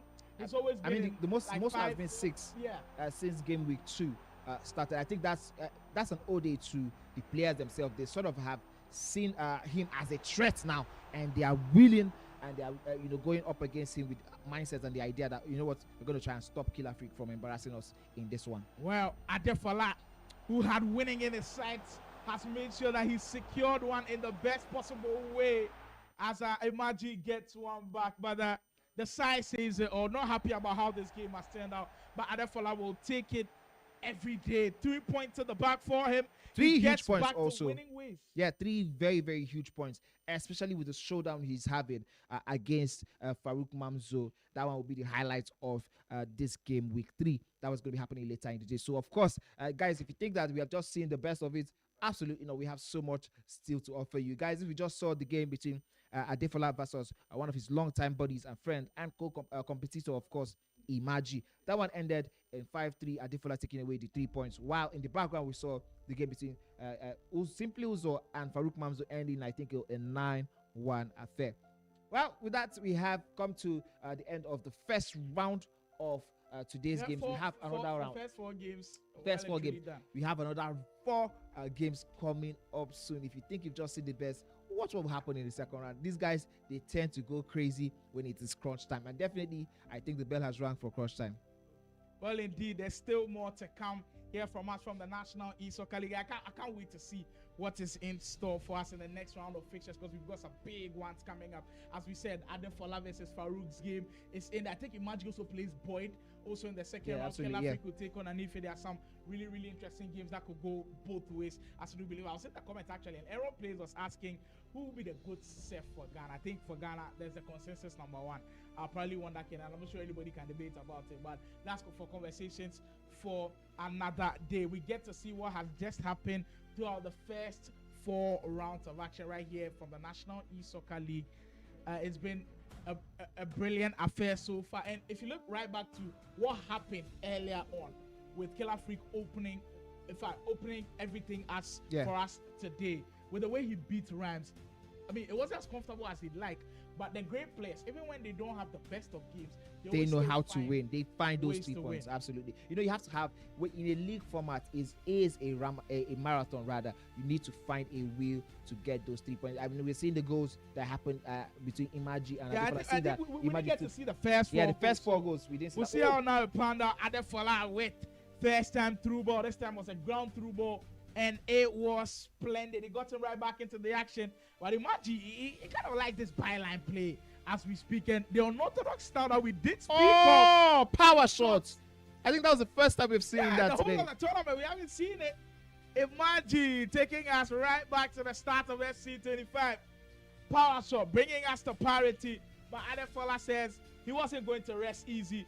That was when it became 2-2. And of course, the red card came to play. And now Adefola just wanted to run away with it. Ronaldo with some lovely movement. Oh, absolutely. That ground shot we talk about a lot. I think is one that we were talking about when we were casting the game between Mr. Oga and his opponent. I think that was Baji Jr. Mr. Oga not going for those ground shots. But this time around, Adefola used that to, this was the 5th one. We did see this one. We saw this one, of course. And what a good header it was. I mean, see the expression on Adefola's face. It's very interesting to me to see that he took the shots or the chance, but he wasn't really expecting it, to be in it. Well, Imagi getting a consolation back, but of course it was indeed too late for him. It would have been disappointing for him. But we get to see Faruk Manzo in all of his glory with all of those goals that went in as we get to starting off with the byline. This is the first goal that fell from distance. And when he gets in positions like those, he's as dangerous as they come, and he was as locked in. And Simply Uzo just couldn't handle the juice. Another Trivella. Oh my goodness. Come on now. Back to back Trivellas. Green time finishes. The Blaze Matuidi item that just was added with the new Fortis promo is up to good use from Faruk Manzo. This time, another Trivella, but this time around inside the 18-yard box. At this point, You know what? The funny thing is, we'll see it on his channel pretty soon, and maybe he'll give us more insight when he does his whole of his content thing. Of course, we do enjoy Faruk Manzo when he brings us all of that action. This time, low-driven effort from Cristiano Ronaldo, and in about 20 minutes, he was already 4 goals up. He let us know what he really wanted to do in this game. I mean, I want to really pick something out of this one. Adefola, we just saw Adefola struggle against Imagi, and we just saw Faruk Manzo totally annihilate his opponent simply. So of course, the quality is a little bit different between the opponents, of course, for both players. But I think that's going to give him a massive mental boost ahead of his game with Adefola. And I think so far so good. It's fair if we say we are going to be picking Faruk Manzo based on what we just saw in this game. But anything can change, anything can happen, of course. I mean, I might have different thoughts on that one, because I think today Adefola might give us a different gravy. But I mean, no, it really took Adefola this red card for him to get into that game where he started, seemingly getting a foot in. Imagi scored the first goal twice, so he has leading twice in a row. And Adefola but the most important thing is Adefola also equalized twice. Oh yeah, Adefola equalized twice. But I mean, looking at Adefola, Faruk, the way they play, the confidence right now, Faruk is in full form right now. His foot is on the pedal right now. He's blasting it. So let's see what that would relate in terms of that will surely be interesting. I mean, you can leave your thoughts in the comment section. We're building up to the big games, and there's more to come right here. National E-Soccer League action right from Lagos, Nigeria. It should be a big one coming up soon, and there are big games coming up. Kill African and Nif, I'm hearing, are also getting ready in the backroom studios to also get ready for all of their action inside the studios, inside our Game Evolution studios. Now, I think when the organizers pictured what the National E-Soccer League would look like, I don't even think their imagination was like this. I think this has blown them away. And as and when the week goes, you keep seeing improvements in all facets of production, whether it's gameplay, whether it's us here. We've had amazing feedback from you guys. All we can say is we thank you guys, and just stick with us the whole of the way. We've got surprises after surprises after surprises, and we are not meant to stop here anytime soon. You know what? I want to also give so much credit to the fans, the guys who are in the comment section, the people who are watching, the audience, the viewers. Thank you guys so much for sticking with us. I think we have had record viewership. I don't know if we could call that attendance, but record viewership so far in any live stream that has to do with EAFC. Something of this, we have had the most engagement. This is record. So we want to say shout out to you guys for consistently commenting, consistently showing us your love, taking the polls, backing your guys from your houses, wherever you are, in Lagos, in Nigeria, outside Nigeria, backing your favorite players. I mean, it means so much because the community is growing. So I think you guys, if you're just joining the live stream, don't forget to follow Cade Esports on Instagram, on YouTube. We are pushing the community, the FC community. We're going so much, and there's so much happening in the background also. In time, we're going to be letting you guys know some of these players you see are going to be going to represent Nigeria outside the country. We're going to be bringing that to you guys when we have the full information and when it is time to make that happen. Indeed, we'll be keeping tabs on everything that happens within the Nigerian esports community. It's something that we always dream of, being able to represent yourself in your country on the international water. It's not something that comes by easy, so we don't take it for granted. Even back home in Ghana, when we do have an opportunity, I think my mind goes way back to 2016 where Wonder Kid went to the ESWC. He played with big players in there, and we're all super excited for him. Not everybody gets the opportunity, and the fact that some of the Nigerian players, which we'll be disclosing later on, will be heading to Saudi Arabia for the last chance qualifying the Esports World Cup, truly brings me joy. I'm excited. We'll back them fully. I'm excited. I'm hyped. For me, it's not just like the first time, but it's an opportunity to put Nigeria, West Africa also on the map. Indeed, we need to be on that map. We need to have FC Pro Leagues everywhere. But that's just the first round of action. The next round of action beginning pretty soon. Don't go anywhere. Stay with us. There's big games to come. There's more action to enjoy right here on the Cade Esports YouTube channel.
As a proud sponsor, Game Pride is bringing you front row seats to the action. Also, we're giving players and creators a new way to win. With the Game Pride library, players can monetize their skills, create content, and even tutor upcoming talent. Whether you're competing or just watching, there's a way for everybody to be a part of the game. Support your favorite teams and experience esports like never before. To learn more, visit www.gamepride.io.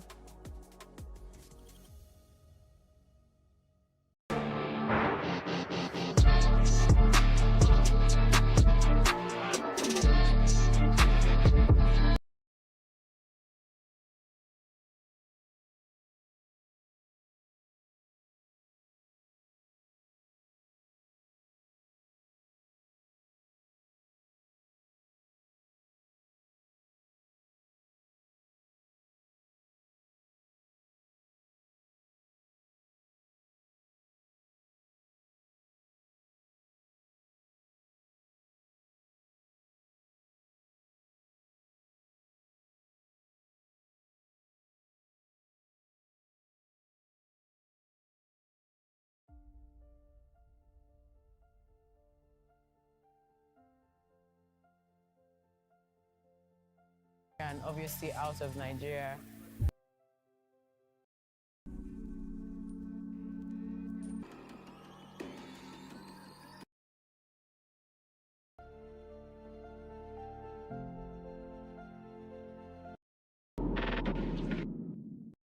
This is virus from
As a proud sponsor, Game Pride is bringing you front row seats to the action. Also, we're giving players and creators a new way to win.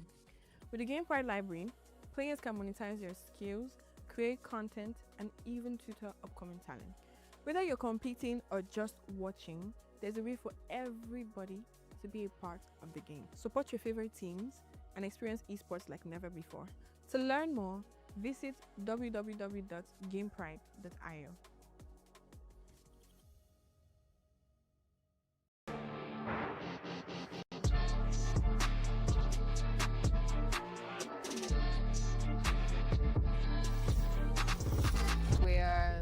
literally 70% done for case 24.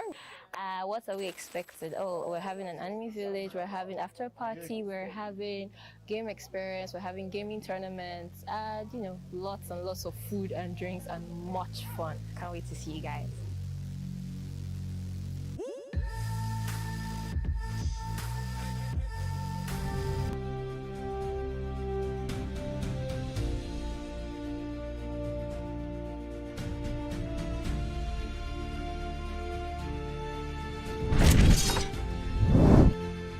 Pressure level increases right from the Game Evolution Studios National E-Soccer League. And you see we have a little bit of a switch in the setup. I've got somebody who a lot of people regard as probably the greatest to ever grace a controller live here in Nigeria. I've got Faruk Manzo here on stream. Faruk, welcome.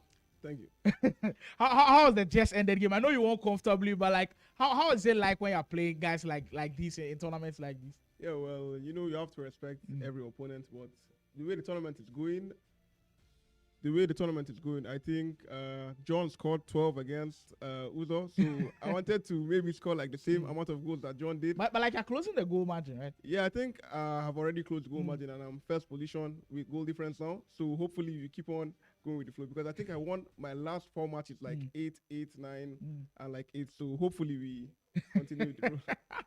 Well, so you see the mindset from from the players. They're trying to the healthy competition that goes on in there. But we've got an interesting game coming on the broadcast. Rhymes is taking on Rufi. And speaking of players that are tempting to go at the top of the table, is Rufi. It's actually 3 points off of yourself and Killer Freak, 16 points that he's got. Both of you guys have 19 points.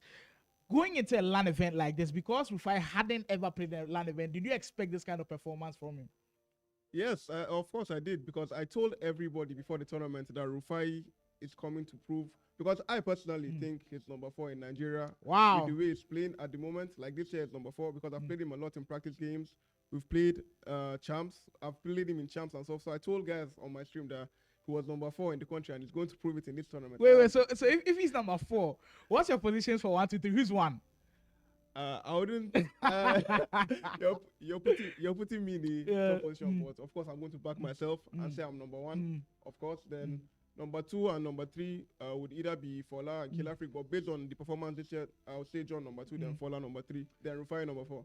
Wow. Well, there you have it. Faruk Manzo. I'll actually be casting with him throughout the rest of the game. I just need his expert analysis. You know, Mani has done a great job of giving us insights, but of course, when you have it from a player as well, you just get some different source to it. Mani will be joining us later on in the show, but any questions that you've got for Faruk as well, you can drop them in the chat. I'll be reading the chat. I'll be answering every question in the chat. Anything you can ask me.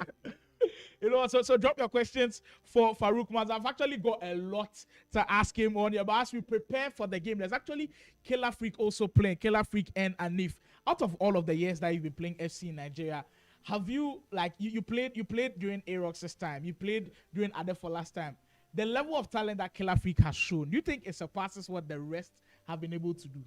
100%. I genuinely do not know where Killer Freak came from. It's like he came from a lab and he has been in the lab for years just building his game.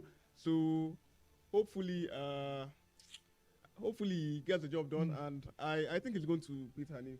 Well, he's made his prediction already. You can leave yours. Today's matches have been incredible. Killer Freak and Rhyme started off with a banger. Killer Freak, 8-goal thriller and being on the right side of things, 5-3 in his favor. It was a mirror score for our game with Josh, and then Anif also picking up the win, 5-3. Rufi came here with just one business on his mind, 8-1. Can he continue later on against Rhymes? Faruk and I will be finding out pretty shortly. Anderson and Mitchell, 6-6. That was insane. What do you think of that game? It felt like there was no defending in that one. Were you able to see that game? Yeah, I was watching it live actually, and I think they caught my reaction. That was like because like the game was end to end. I think they scored like 4 kickoffs each. So the game at that point of the 80th minute could have gone either way. But I can't lie, for the table, we'll take the draw. Like for you guys, you take the draw.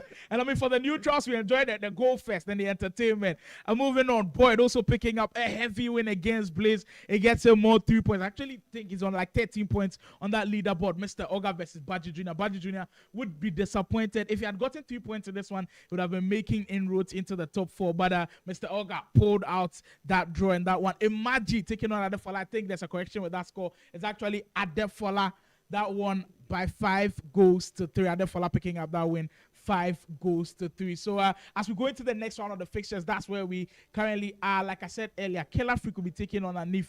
Rufi versus Rhymes will be our main broadcasted game. Anderson game with Josh. Blaze versus Bright. Speaking of Anderson, coming out of nowhere, you were like, Killer Freak was like working in the lab. What have you made of Anderson's first few games? I know you haven't played him yet, but like picking off points off of Killer Freak, nobody saw it coming. Yeah, nobody saw it coming. And when I spoke to him after the match, even him, he didn't see it coming. He told me just went there to have a good game with Killer Freak. So obviously picking a draw from him, he took it well. And Anderson, I think Tomide already spoke to me about Anderson, told me he was a promising talent. Obviously, I haven't really played him, so I did not know, but yeah, it's out here showing why he's one of the best players. And I personally think he's going to finish top 6 in the whole tournament. Well, Killer Freak now has dropped to second. Actually, Faruk is really close, following the stake closely. I didn't know he was actually first, but he's actually closed the gap on goal difference. He's now leading by 2. They're both on 19 points, and Rufi is closing in on them on 16 points. If he's able to get another win today, of course, he'll be level on points with them. Baji Jr. low-key on 16 points. He was involved in that draw with Mr. Oga. Adefola also with 15 points. Those 3 points against Imagi were very huge. Boyd on 13 points. Anderson on 12 points. Mitchell on 10 points as well. Rhymes are coming in 9th position. So he goes into this game with anticipations that he'll be able to change the fortunes as well. I mean, Rhymes, if you look at how he started in match week 1, it's the pictures look completely different in match week 2, and you'll be looking to change his fortunes. Game with George is now picking up pace a little bit. 9 points. Mr. Oga getting that draw earlier will take him to 8 points. Anif has a big game against Killer Freak. He's on 7 points. Imagi still struggling, and Blaze, Simply, Uzo, and Bright. Imagi, I think, is the most disappointing surprise. If we are speaking of positive surprises, Anderson will be there. But if we're looking at the negative surprises, it has been Imagi. Where do you think things have gone wrong for him? Do you think the game is going past him a little bit? Yeah, I would say that it is a very shocking that Imagi is like bottom 4 in tournament, because before the tournament I would easily have Imagi like top 6. So, but his fixtures were not the best starting from tournament, because in day 1 he played me and he played Killer Freak. And he's also played he's also played for Latu. Yeah, he played for Latu now. So I think from now on he's going to have better fixtures for him. So hopefully he goes on like a 5-game winning streak. Yeah, he can actually go on a 5-game winning streak, and I believe he can, because based on his recent abilities from previous years, I think he can pull out a performance. Well, Faruk's still confident in what Imagi can do, but as and when the FC scene grows in Nigeria, if you compare what the scene looks like today to what it was before, speak about some of the growth that you see, not just from yourself, but the whole Nigerian esports community, the support that you received. I know you do a lot of content online and everything. Just talk to me about where the Nigerian FC scene was when you were in the scene earlier, and then now where it is as you keep developing. Yeah, obviously the scene has grown ridiculously, and we thank everybody in the community like Game Evo, Cade Esports for doing competitions like this, which is helping like the Nigerian youth and everybody come together and play competitions. Because when I was playing tournaments in Abuja, we were playing tournaments, 2K registration for 10K. And now, imagine we're competing for 5 million prize pool, and we did not even pay a reg fee. So the gaming scene in the country has come a long way. And obviously, I'm very thankful to everybody that supports me. And I wouldn't be here without my family, my friends, and my fans. So thank you for everyone that is supporting me. Indeed. We've got some questions early. If you've got questions for Faruk, you can drop them in the chat. We'll be reading all of them. We've got the main man himself here with us, of course. Bombard him with the questions that you want. Khalifa Yakub says, when you are playing, how do you stay focused? How do you stay focused when you're playing high-level games like this? I think I'm used to it now. Because when I started going for tournaments when I was younger, I could literally hear my heartbeat. So now, like, I've learned how to play with it now, obviously. I still feel nervous when I'm playing, but I think it makes me even play better. I don't know if if that's weird or something, but if I feel a bit of nerve, it makes me play better and perform to my highest And level. I think I understand in that aspect, because if you don't feel the nerves, then the pressure of that game is not as intense as you'd expected. So I mean, so you're saying it's the experience that's helped you get to this level where you can play through the pressure. Yeah, it's the experience, obviously. I've played more than 100 tournaments. Well, it can get to 100. Yeah, I've played more than 100 tournaments. Wow, like if you combine offline and then online. Offline, online, everywhere. I've played a lot, so I think I'm experienced enough now to not let pressure like hold me. So insane stuff. Trico says, Faruk, when's the PC coming? Wait, is that a personal question? Maybe you have something with Trico going on there? Yeah, obviously. I'm only streaming on TikTok now, so everybody wants me to come back to Twitch. My Twitch viewers and supporters miss me, so I'm waiting for my PC to come. It's currently being built, so hopefully very soon, Trico, very soon. Last question. Ken says, heard you packed Mbappe. This year, he has been very lucky with you. They've been very generous with you. People keep asking, are you an EA employee? I'm not an EA employee, unfortunately, and I did not pack Mbappe. I think he came from my chat trolling me because I said I was going to pack Mbappe, and if you're on the stream, I crashed out for not packing Mbappe. So I think they're here to troll me. Wow. we'll take one more question. Arif is asking, who does Faruk think is the best player? Is that all time or current? Wait, so you give us your current and then all time. Current, I know you put yourself on number one, but all time, do you still put yourself on number one? Yeah, of course, I put myself all time. All time, current, I'm the best. Wow.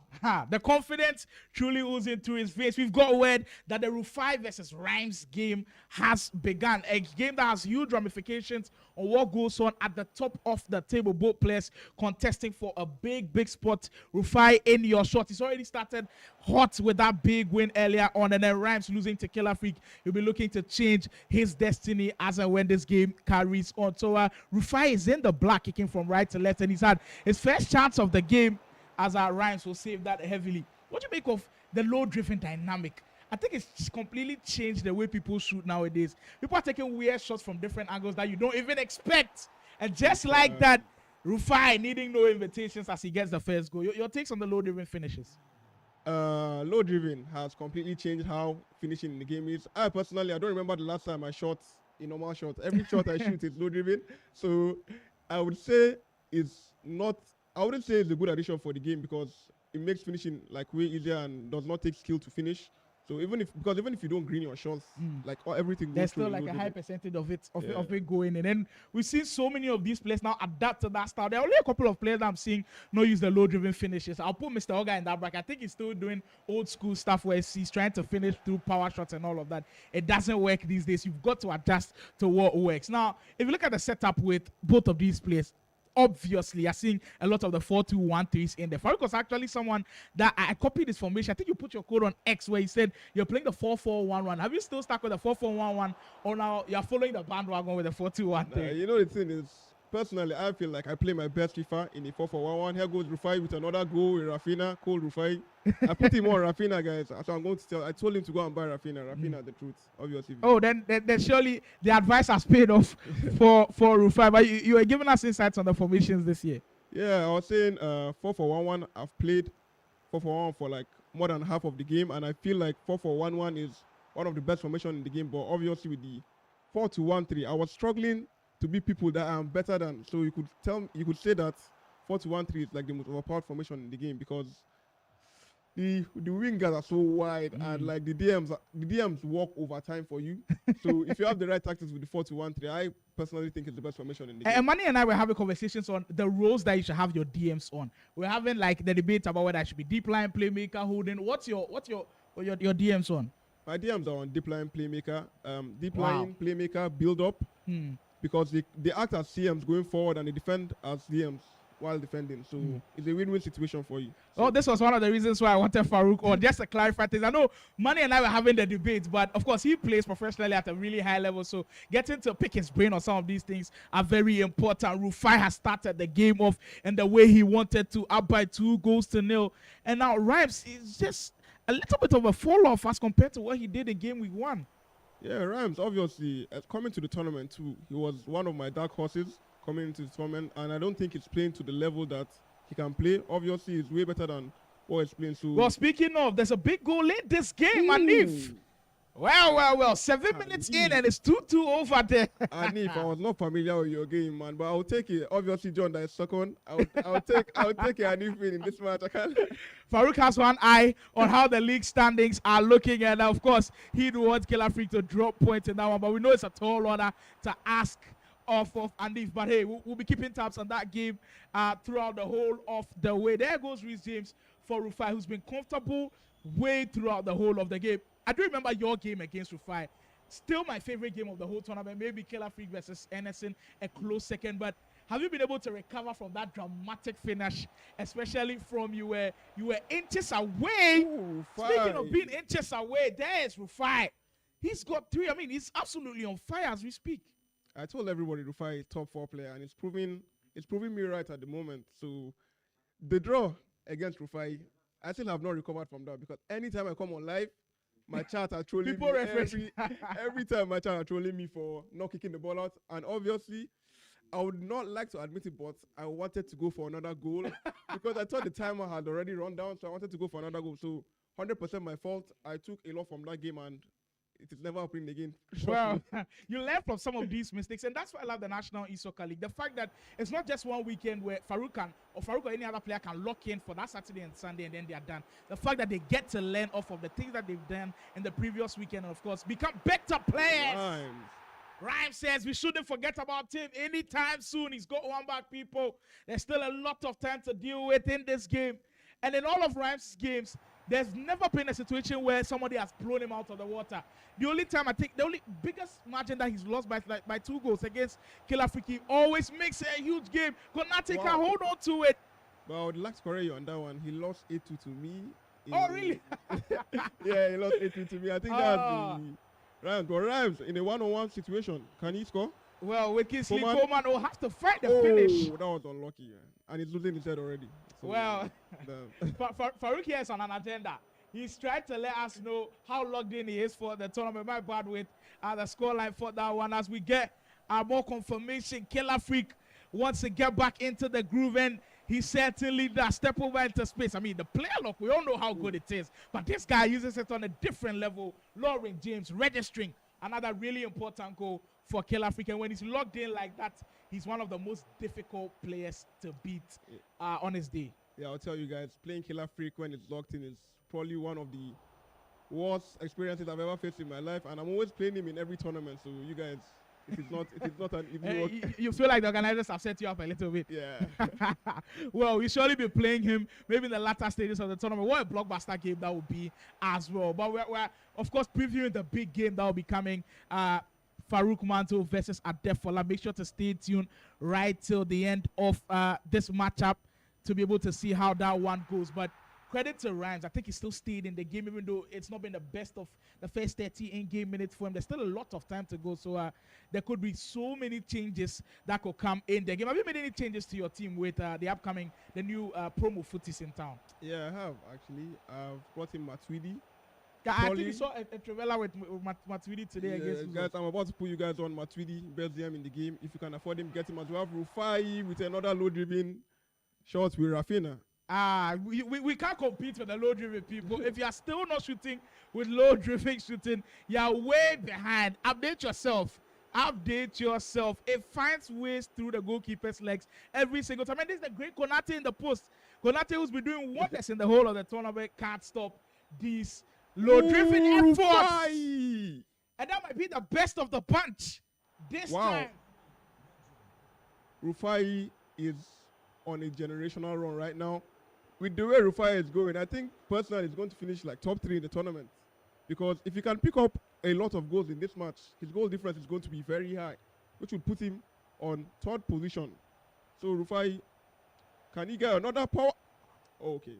Let's hear Rufai. At this point, it feels like he's just hungry for more and more and more. And that's what you should be within the National E-Soccer League. If you get a chance to score 100, go in there and get 100, because nobody's resting on their laurels at all. We're about 5 more minutes away from ending this first half, which has been as one-sided as you could think, which is quite surprising. Rhymes, we're expecting him to give much more of a tougher encounter, but I mean, the class is showing from Rufi. And there's no wonder why a lot of the Ghanaian players rate him. Actually, when the tournament did start, I asked so many of the Ghanaian players, and they were like, Rufi will have a big tournament, and that's what he's been able to do. Cross comes in. That's just beautiful to work with. Konate, always at the back end of it. And we're talking about Rufi. Rufi has been playing 4-4-2 for more than half of the game. I had to personally DM him and tell him, look, 4-4-2 is a very good formation. Like, we know Tex with this 4-4-2, and it goes well for him, but I feel like personally Tex is not playing at the top of his level because he uses the 4-4-2. And as we have Ryan with a very good goal, by the way. I mean, when the pass came in, a lot of people would have shot at that moment, but he saw the extra pass, open space to shoot him. But I mean, the expression on Rhymes' face tells it all. He knows he's not in a really good position. He's going into the second half, but at least that goal will do him some good. Hopefully, that second half might be a change of fortunes for him. But it's still National E-Soccer League action. If you just joined us, we're inside the Game Evolution Studios. I'm on this one on the main broadcast with the one and only Faruk Manzo, top-tier FC player from Nigeria, looking to break bounds and break barriers within the Nigerian esports team. So if you've got more questions for Faruk, you can keep dropping them. We'll be answering them during the whole of the way as we speak. Rufi in a really comfortable position. We'll get to see the comments a little bit more. And some of these comments that I'm seeing are crazy. Everyone says Rufi go kill him. Oh, no, there's no killing here. There's only serious competition. These comments are very critical. Like, guys, let's chill out in the comments, shall we? Because after every match, if I see the comments, like, guys, you guys are not nice. That's all I'll say. That's another interesting one. Dennis says he sees double digits. I don't think so. Especially against Rhymes, no way. No way. You scored him. You scored 8 goals against him. He didn't get to double digits. I don't. If Rufi gets a double digits against Rhymes, nah, stop putting some respect on this, guys. They must. The first half comes to a close. Wait, is there a goal from Killer Freak once again? Up by 3-2. We do believe he's grabbed a fourth, and this one will be a lovely build-up into Reece James. He's been tremendous so far in this action. Wait, is that a footies item that he's using early? Yeah, the new footies, Lauren James. I've played him in practice, and I'll tell you guys, that card is probably one of the best right midfielders or right winger in the game. So if you guys have the money and you can afford her, go and get yourself footies Lauren James. She's different. The statistics just came on the screen right there, and it shows you how dominant Rufi has been. 11 shots to Rhymes' 3. The goal conversion rate, I mean, it's day and light between both of those guys. In games like this, if you're in Rhymes' shoes where you're playing as bad as you could possibly think, what do you do? Are you immediately thinking of trying to change your formation? Is that a mentality switch? What do you do in games that you feel like you're not playing at your best? Obviously, you have to back yourself because you personally, you know your ability, you know what you're capable of. You know what you're capable of. So if you talk to yourself halftime, tell yourself that, okay, it's 9 minutes half. It's just 3 goals. You can easily come back if you scored 5 goals. What makes you think you can't score 5? So you have to talk to yourself and give yourself the mental boost because he knows he can do it. And if he plays to his ability, I know he can do it too. So. Well, Manny has made an assertion that the mental part of FC is a really underrated side. And if you take it seriously, you could go places. And Faruk reiterating that fact is really important on this broadcast. But he'll need to seriously stay logged in because against Rufi, coming back from 5-2 down, it's much easier said than done, people. Yeah. Much easier said than done. But it looks like Rhymes is still not giving up. Vieira on the left-hand side tried to do damage. That's a really good pass. It's a Coleman. Well, could we be on the comeback trail? Rhymes is here to ball in the second half, guys. I can see it already. He has already gone to his team management and he has made some changes. So he's attacking more fluidly now. So Rhymes, what do you have for us? Well, Rhymes seems like he has something different. 5-3. When everybody saw 5-1, they were being like, Aaron put in the comment, Rhymes go kill him. Well, this doesn't look like killing to me. Well, a change in fortunes for Rhymes. Maybe he's got something up his sleeve. Well, it's actually 4-4 in this game. And we get to see how Hanif was able to do a ball roll scoop. And a fortunate pass from where? Is this real time? I do believe it's actually real time in this one. Or it's actually the replay coming from the broadcast. Well, this was the goal that got him 4-4. Wow, Hanif. Wow. you reckon if Killer Freak drops points in this game, that will be the biggest surprise we've seen throughout the tournament. Yeah, because obviously, and if he's not playing his best tournament too, he has been losing matches that he shouldn't be losing, but he's here to play against Killer Freak, and well, we do have ourselves a game here. Well, we're going to real time for this game. 16 minutes in, who would have thought that this game will be poised at 4-4? I mean, the National Youth Soccer League, the kind of surprises and the entertainment that it's brought to us, I don't think you're getting this anywhere else. Can't get to see of Cade Esports. It's like Game Evolution Studios where everything is happening, people. It is truly backed by the Esports Federation of Nigeria, and there's no place to be every weekend down on the Cade Esports YouTube channel. 63 minutes in, and now you see, when you're playing games like this, especially when Killer Freak he's the big dog going into it, and Anif is like the underdog. When he scores these kind of goals and he's in positions like this, you give him room to feel confident. And when players like these feel confident, they'll always give you a run for their money. But still a lot of time on the clock. Yeah, definitely. Hanif has a style of game that I knew was going to give John a bit of trouble, because Hanif can throw a first time up through from his goalkeeper. He can throw a first time up through from his goalkeeper. That's how bad it is. So I'm sure like 3 out of his 4 goals were first time up throughs. I haven't seen it personally. We actually saw one of them, and it was actually the over the top through balls as Killer Freak is working through the paces. Wants to restore his lead back. There goes Son, of course. Sonaldo. That's why you have players with a 5-star weak foot in there. Killer Freak still not happy with what's going on, but he'll take that goal all day long. And even the best of the pros have a bad day. This one devastating for Anif, but this is not a point to give up at all. He's had a brilliant game, and there's still loads of time to go as we get to see another glimpse of the finish from Hurricane earlier on. Hurricane, CDM, shapeshifters card, is honestly one of the best midfielders in the game, and I have used him a couple times, and I could not use him in this tournament because of like the restrictions. I've already used my 12 million on my attackers. Obviously having Maradona, Rafinha, and CR7 up front. But if you guys have the budget, it's another player that I would highly suggest you pick up. Well, indeed, Faruk dropping a couple of gems in there to improve your squad, of course. Thierry Henry, still my favorite striker in the game. Is that on? Well, Anif looked like the pass came a little bit too early. We're heading into the 70th in-game minute mark, people. Drop your comments now. Drop your questions for Faruk if you still got any more for our top Nigerian pro from OS Esports. He's been through the scene. He's seen everything that comes with the Nigerian esports scene. And at this point, it's just looking at the way we can improve upon our game. Wait, how many times have you gone international? I know you've been to France already. Is that the only place that you've been to internationally? No, I've been to France. I've been to Ivory Coast. I've been to Egypt. And well, you've been to Egypt? Yes, I've been to Egypt. I've played all the top Egyptian players. Anas Badir, obviously winning a lot of African qualifiers. So I've met a lot of them in Egypt, and I think personally, after Nigeria, Egypt might be the best FIFA country. After Nigeria, all right. Wait, over Morocco? Morocco is also quite good, by the way. Yeah, Morocco is top 3 or top. It's either Morocco or South Africa. But Nigeria is always number 1, though. My Ghana people in the chat, I'm sorry I couldn't mention you guys' name, but the open ladder and all of that, Egypt and Morocco they've been going crazy.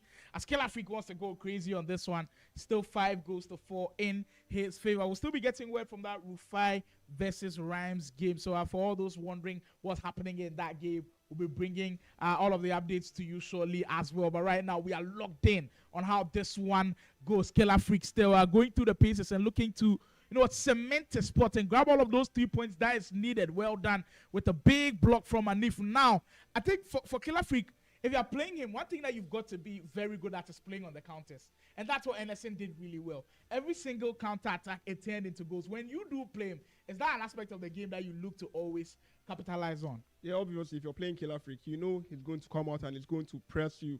So you'll have to, oh my God, Son with the wonderful finesse. Guys, I'll tell you for a fact that John is the best player I've seen use Son. Like the way John uses Son, like I've never seen any pro player in the world use Son like that. So, yeah. Insane stuff from Killer Freak. Well, when you doubt some of the very best around, they will go and then prove you wrong. And just like Faruk Manzo said, that Son item has been cooking right from game week 1. The number of finesse shots I've seen that card score has been truly insane now. And now Killer Freak can't smell blood, and he smells that he's in a prime position to put this game to bed. I mean, 6-4 is a healthy scoreline, but he wants to take this game as far away from Anif as he can, and he's keeping it in an attacking position where he'd want it. And if now on the break, he'll have to get a goal now if there's going to be something dramatic in the last minute. It's the through ball on. Well done with that defending from Thuram. And I believe Killer Freak, he's been in this situation so many times where he's played players that he feels like he knows they'll be on the defensive end and they will like to play on the counter. So he's always defending the counters really well, tracking all of those runs when you want to play the through balls and all of that. He's improved in those areas, and that's how come in games like these, even when he concedes goals, he knows and finds ways to come back in these games. Messi on the 10. There's the aforementioned son as Virgil van Dijk comes into play. As we know, Killer Freak, everybody plays in the same way. When everyone plays John, everybody plays for the counter. So he knows how to play against people that obviously want to play counter-attacking football. So it is very hard. You have to play him a certain way if you want to stand at least a chance of winning the game. If you play him normally, I genuinely don't think you can win. But if you have a weird gameplay and do some stuff, not the obvious stuff. So what, you think NSN had a weird gameplay? Yeah, NSN did not come out to play him as John would have expected NSN to come out. NSN was a bit brave, and he was defending really, really well that whole match because John had a lot of shots and a lot of chances, but NSN was able to pick up a point from that one. So, shout out NSN. Well, indeed, Killer Freak, 3 minutes away from securing 6 points out of 6 on match week 3. It's really important to him that he still stays at the top of the table. And mind you, if he gets this scoreline goal his way, I think he actually goes on top of Faruk. But Faruk, of course, has that big game to play against Adefola later to come on. So advantage Faruk still in those areas, unless John probably gets one more goal to his name as he goes on the break. The player look, we see it to his fruitfulness. Mbappe trying to wrestle his way away from Van der Ven. But Anif says, you scored enough goals. I'm cool with the 6-4. I don't want you to score any more of them. And I think that will be the last final bit of the action. It's truly been a brilliant, brilliant game with Killer Freak being tested. He was tested right down to the wire. And, of course, he came out victorious once again. Congratulations to Anif. He definitely gave us a very enjoyable game. But Killer Freak picking up all those 3 points. It's business as usual for him. But I think if you look at the scores, you know it wasn't business as usual. Yeah, if I was Hanif, I would be happy how that match ended because, obviously, going into that match, he was like the heavy underdog. And at a point in time, it was 4-4 in the game. So you pick the positives out of games like this. Obviously, you're playing one of the best players in Nigeria. So I think he should put his head up and... Oh, what a great pass. There goes Rhymes. Rhymes. What do you have for us, Rhymes? What do you have for me? What a goal by Rhymes. Are we going to see yet another cracker in the National E-Soccer League where we're surely building up 2-1 from 5-1 down? It's now 5-4 people, and the momentum has totally shifted on its head. If he completes the comeback, this is surely the biggest we've seen so far in the tournament. And there he goes, De Bruyne. You can see, like, when you start on the comeback trail, you almost feel like there's some different form of energy that flows through your fingers. Momentum. It's called momentum. Like, momentum is the most dangerous aspect as a FIFA player. Because if your opponent has momentum, to stop your opponent is going to be really difficult. So, hopefully, we see a good game here, ladies and gentlemen. Well, 57 minutes in. And it's been one hell of a day so far. Killer Freak at one point drawing 4-4 against Anif. He had to dig deep for this one. And Rufi on the other hand, he will have to dig deep. I'm not liking the kind of defending I'm seeing. He's leaving the defense a chance, and it could come back to bite him. Rufi is going to lose his head if he does not win this match. You know, Rufi as a player, bring 5 goals to 1 up. If he does not win this match, Rufi is going to have a hard second. I mean, he'd have nightmares if he goes back home and then watches back how he lost this game. But he's working on that as we speak.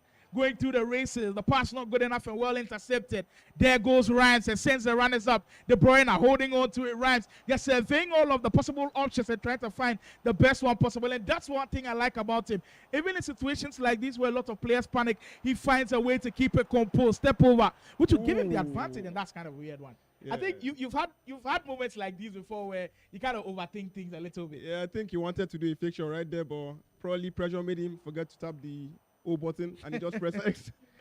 I mean, that's happened in pro tournaments like these. There goes Vieira. Rhymes is in another promising position. The pass coming in, and he's fortunate with the pass. Rhymes. He's done it, people. He has come back from 5-1 down, and it's 5-5, people. I told you guys that the game is not over. Halftime, you have to talk to yourself and talk to yourself. Rhymes did. He told himself he can come back, and we have a game, ladies and gentlemen. Rhymes did have something for us. You know what? I know Rufi won't be happy about this one, but if Cade Esports are awarding the best athlete of the whole tournament, give it to Rufi. Every single game that he's had on the broadcast has been as dramatic as you could think. 5-5. Every game Rufi has played has been on broadcast has been absolute cinema. My game against him, absolute cinema. His first game against me, absolute cinema. It's like Rufai. His game against Baji, like so like almost every match game he plays. It's the like only game where you felt like the drama was a little bit less was against Killer Freak. But now Rufai will head into the post. He doesn't like what he's seeing at all. And we've got 30 whole minutes to go into it. And I'm telling you, 30 minutes in a 9 minutes half. It's a lot. It's a lot. Like 5 goals can easily go in during this time. So do not count Rufai. We'll go into the comments a little bit. Everybody says Rufai has bottled it. You came on stream the last time, you were like, you're a bottler. Yeah, guys. Well, you bottled it again. Don't be like me, Rufai. Don't be like me. Obviously, you made me bottle, so why are you bottling Rufai? Come on. This is insane. Khalid says, no way a J choked. Well, there's still a lot of time. There's still about 13 game minutes to possibly change everything. Generational head loss, I'm saying in the chat. I mean, the chat is killing me right now, but keep the comments coming in. If you've got questions for Faruk as well, you can drop it in there. It has been an absolute blast to be able to just get a glimpse of this game. What has happened? Rhymes is feeling the pressure right now. Yeah.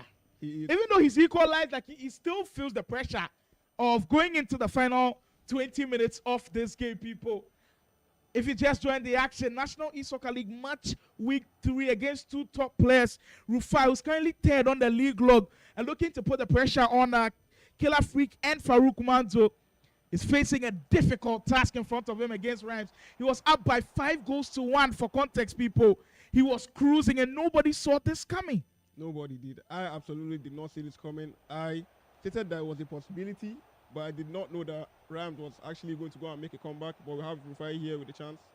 Mamadashi, the best centre back for 100k coins, guys. Is he still in your team? He's still in my team. Obviously, I wanted to use Vanja, but yeah, but I think we've seen a couple of changes within the defensive setup. We are seeing the footies Van de Ven also make an inclusion into people's teams. We've seen Vanja Milekovic. I've seen a couple of Lukaku's in there as well. So, and that's one thing I love about the whole tournament. Everybody gets to use the type of cards that they are comfortable with, and it's really important that you keep doing that. We are getting into crunch time, people, and I just feel like there's one more goal in this one.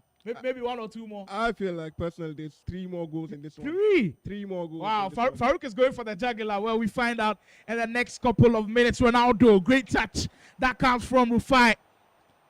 If there's a way for him to bounce back in this game, I believe it will have to come through that quick passing technique of his where he just blisters away. Konate, where you needed him most, he comes into play.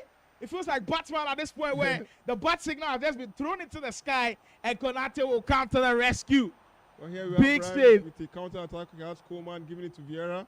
Tries the finesse and Konate is at the back of it again. Wait, this Konate is just ridiculous. Best goalkeeper in the game at the point. Best goalkeeper in the game. Best. Well, I've seen a couple of goalkeepers that also have like a 98 rating. I think there's an icon, Angela or something like that. She also has a 98 rating as a goalkeeper, but I haven't seen her. But she's like 5'4" though. So exactly. Run away, guys, run away. And she doesn't have the play styles like Konate does have, and that's why a lot of people don't have her in their squad. About 10 minutes of play to go, and this one has had us at the edge of it. There's no time for you to rest. Ever since Rhymes had gotten that 5-5 goal in, things have just looked so cagey and nobody can hold on to it as much as they'd want. Rufi just wanted to change the narrative of how things are going. Stay, then he went to back. There goes Vieira. He's very critical with the way he wants to play, but he just can't hold on to that for too long. As Rodri gets the ball now. Bullets. Great turn. 8 minutes to go now. Pressure. Getting to both of these players now. do you love situations like this where there are about 5 minutes to go and the game is like 5-5, or you like a more comfortable game? Obviously, I would like a more comfortable game, but I play well. I play so well under pressure. I feel like in situations like this, I always find a way to get a result out of the game. And here we have Rufai building up with Ronaldo, a low driven. Oh my God, he missed. Rufai actually missed. His head is gone right now. I'll tell you guys. I mean, side netting for that one, but I think the defenders did a good job of at least making it a little bit more difficult to be able to score from that position. Rhymes, and he's still holding on to it. We are down to crunch time, people. Clutch time. Who has the clutch deed? Who has the final possession of the game, and who can make the best out of it? I feel like with Faruk here, he's giving us off of his clutch moments a little bit. I feel like there's one more goal, and this one, through ball goes in. The player lock works to perfection. Ronaldo getting away from his man. Back pass comes in. Rufi. He's at the top of the mountain again. And he just knows how to do it. He loves situations like this. I don't think there's been any player in the tournament that scored last minute goals like Rufi. Every single match he plays, it's like he wants the match to go like that. He was winning 5-1 at a point, and he sold. It was 5-5, and 90th minute, Rufai comes up. Is there something else at this point, Rufai? Amazing stuff. And you've got a feel for Rhymes after working away from 5-1 to 5-5, and now being undone by this goal. Must just hurt a lot with about 3 minutes to go. And the fact that it was Rhymes was actually trying to attack, and then off of the same possession in that same sequence, dealing with all of the pressure. My, oh my, Rufi, the man who loves to leave it late. Nigeria's Iceman, I'd call him. Nobody performs better in these situations. I remember his game against you. 5-4, last minute you get a tackle, but I still not gone. I remember that Salah shot across goal. He gets it. Against Baji, he did it in the last minute. Mitchell, like, this guy's truly insane. Rufi, he's just something else. Rufai wow. Loves moments like this. He loves the clutch moments. And Rufai has given us a lot of stickers on WhatsApp with his late match reactions. So hopefully we'll probably be seeing more. We'll be seeing more after this game. For sure now, people, we might just be seeing more. It's been an absolute blast on here. We see the comments that are coming through. Khalifa Yakub says he actually called it. King Musi, Rufai is clutch verified. Yeah, I put it on him. Nobody gets the Iceman title. It is indeed Rufai. This guy knows how to be as dramatic as he can, and you almost feel like it was intentional, giving all of those 4 goals away when it was up by 5 goals to 1. At this point, I think Rufai is doing it intentionally. Like, you think it cannot be happening. You think he's farming aura a little bit? I think he's farming aura. He thinks it's sound woo. Rufai. It's indeed just something else. It's insane what we've just seen from him from the National Soccer League. Jeffrey Asaribuati says, oh yeah, he's just playing with our emotions. For sure. He just wants to leave it late and get us in dramatic positions as it comes. Edo Boy says, we need Rufai a rematch against somebody. I didn't get to see it, but hopefully we're able to see it later on. Last minute to go now, and Rhymes doesn't have the ball in the position where he wanted. And I'm sure Rufai has learnned from his lesson. Rufai does not pull it Faruk here. For sure. He's not giving up the ball, and I think time is not on Rhymes' side. For sure now the game has ended. Referee says, I've seen enough.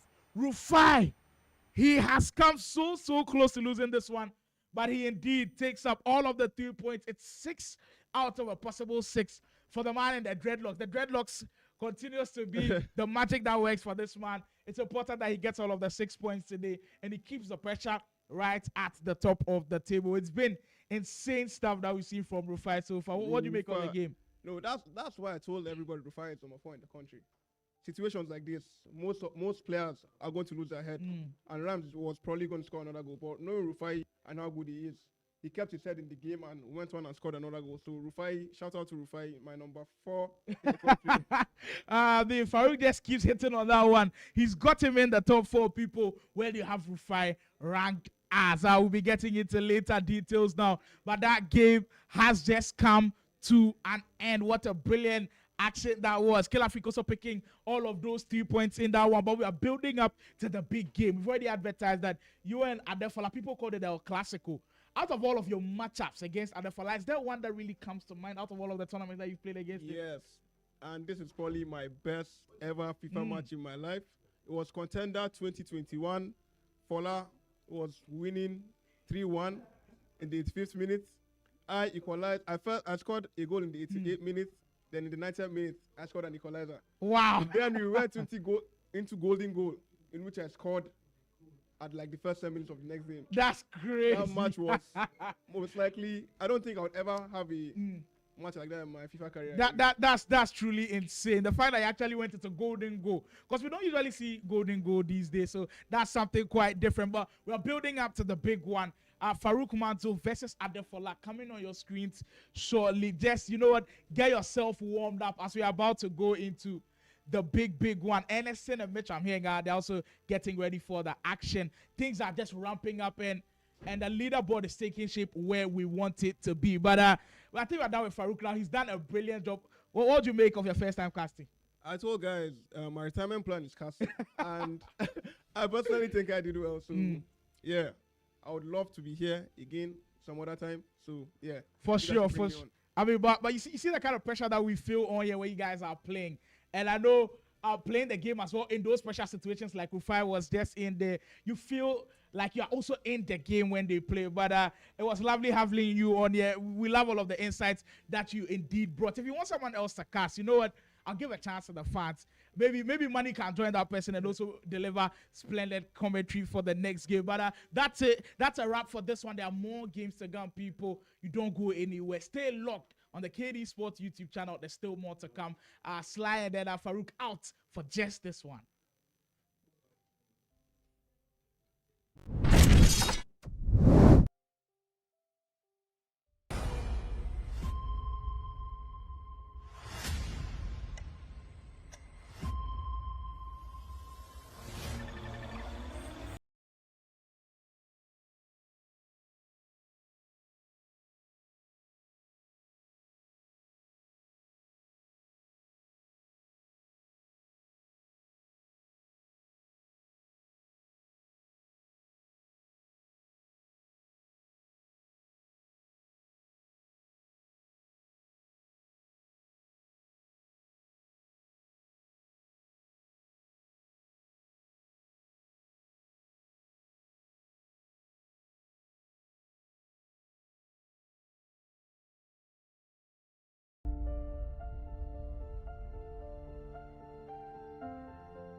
As a proud sponsor, Game Pride is bringing you front row seats to the action. Also, we're giving players and creators a new way to win.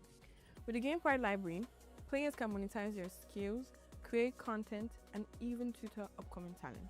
Whether you're competing or just watching, there's a way for everybody to be a part of the game. Support your favorite teams and experience esports like never before. To learn more, visit www.gamepride.io.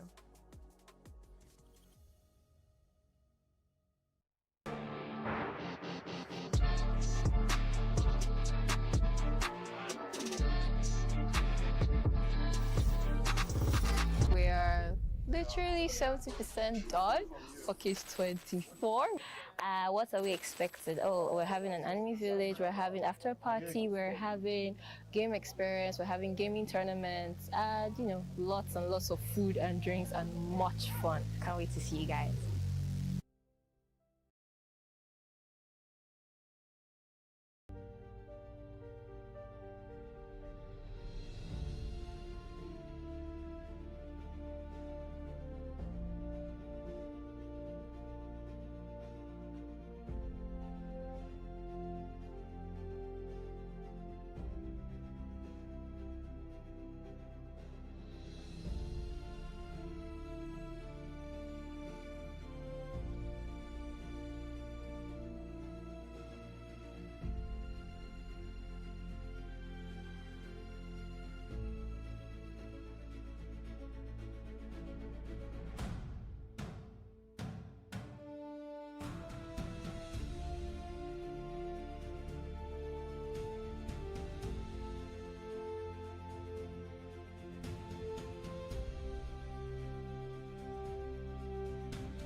We're back in for this one, National E-Soccer League. I mean, after the first four round of fixtures, you knew we're getting into intense moments, and of course, we did go into it. Rufi, at this point, people said he's aura farming.